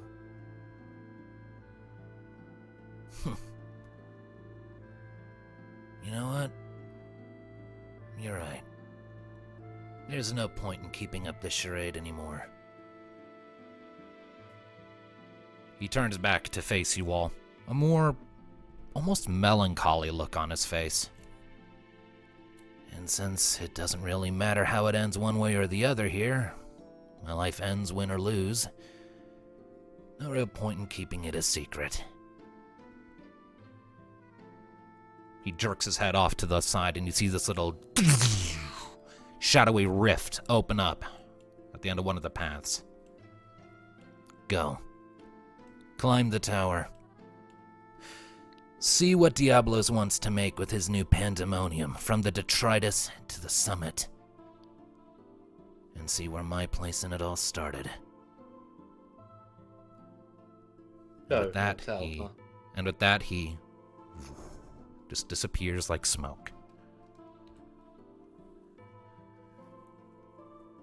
Seriously? That... What? So... Very dramatic. This kind of changes plans. I thought it was supposed to, It doesn't change anything. Mika cuts in. We climb the tower, we deal with his bullshit, and we kill him at the top. We always knew his plans with Diablos weren't quite mixing. But I have Find my out. suspicions as to what's ahead. Only one way to find out, but We'll never know if we don't go. We'll never shine if we don't blow. whatever world he wants to create. I know 2 little girls in Marassi who would not get to be a part of that. And We'll that- just tell them, hey, now you're an all-star. Not okay.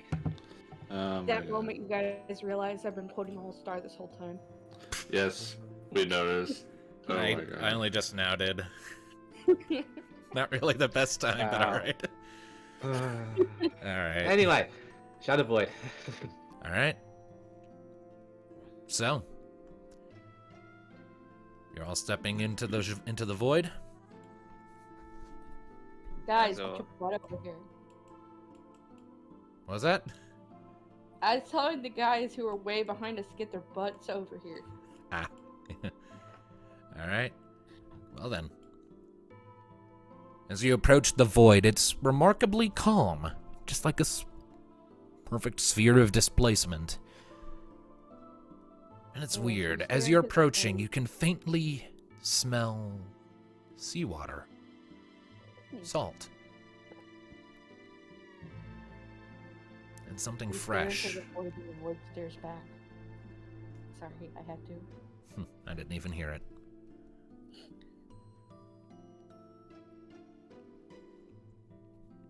And so, as one, you step into the void. You feel yourselves being displaced and shunted to another place in space. And that's where we'll pick up next time. Oh, you're gonna tell. Saran's be like, oh, there's no point hiding anymore. Meanwhile, I'm not gonna tell you. Goodbye. All right. Son of a bitch, who pay for that? I mean, we're pretty close to time anyway, so it seemed like an appropriate place. Yeah, Yeah. it is late. And someday we shall know. Someday. Someday. In potentially 2 weeks, unless Possessed him at the end. Not me. the next session, if I recall, is potentially in 2 weeks, unless Lumina happens to have Wednesday up as well, which I doubt. Because Yeah. Hades won't be available on the Tuesday. Oh well. Yeah, so we're not doing it next week then. Nope. Either way, Damn. you all are in the final dungeon now. 2 Pandemonium. weeks. Wait. Sorry about the little thing. All right. Fucking... Well, you can all start screaming at me in the off session. So let's go ahead and get our next times out of the way. So thank you all, ladies and gentlemen, so much for tuning in to this session of Final Fantasy Chronicles of Eno. We'll see you next time. Until then, keep listening. Bye-bye. Also, got all of the 6 that watch, and they're mostly us. Not much farther.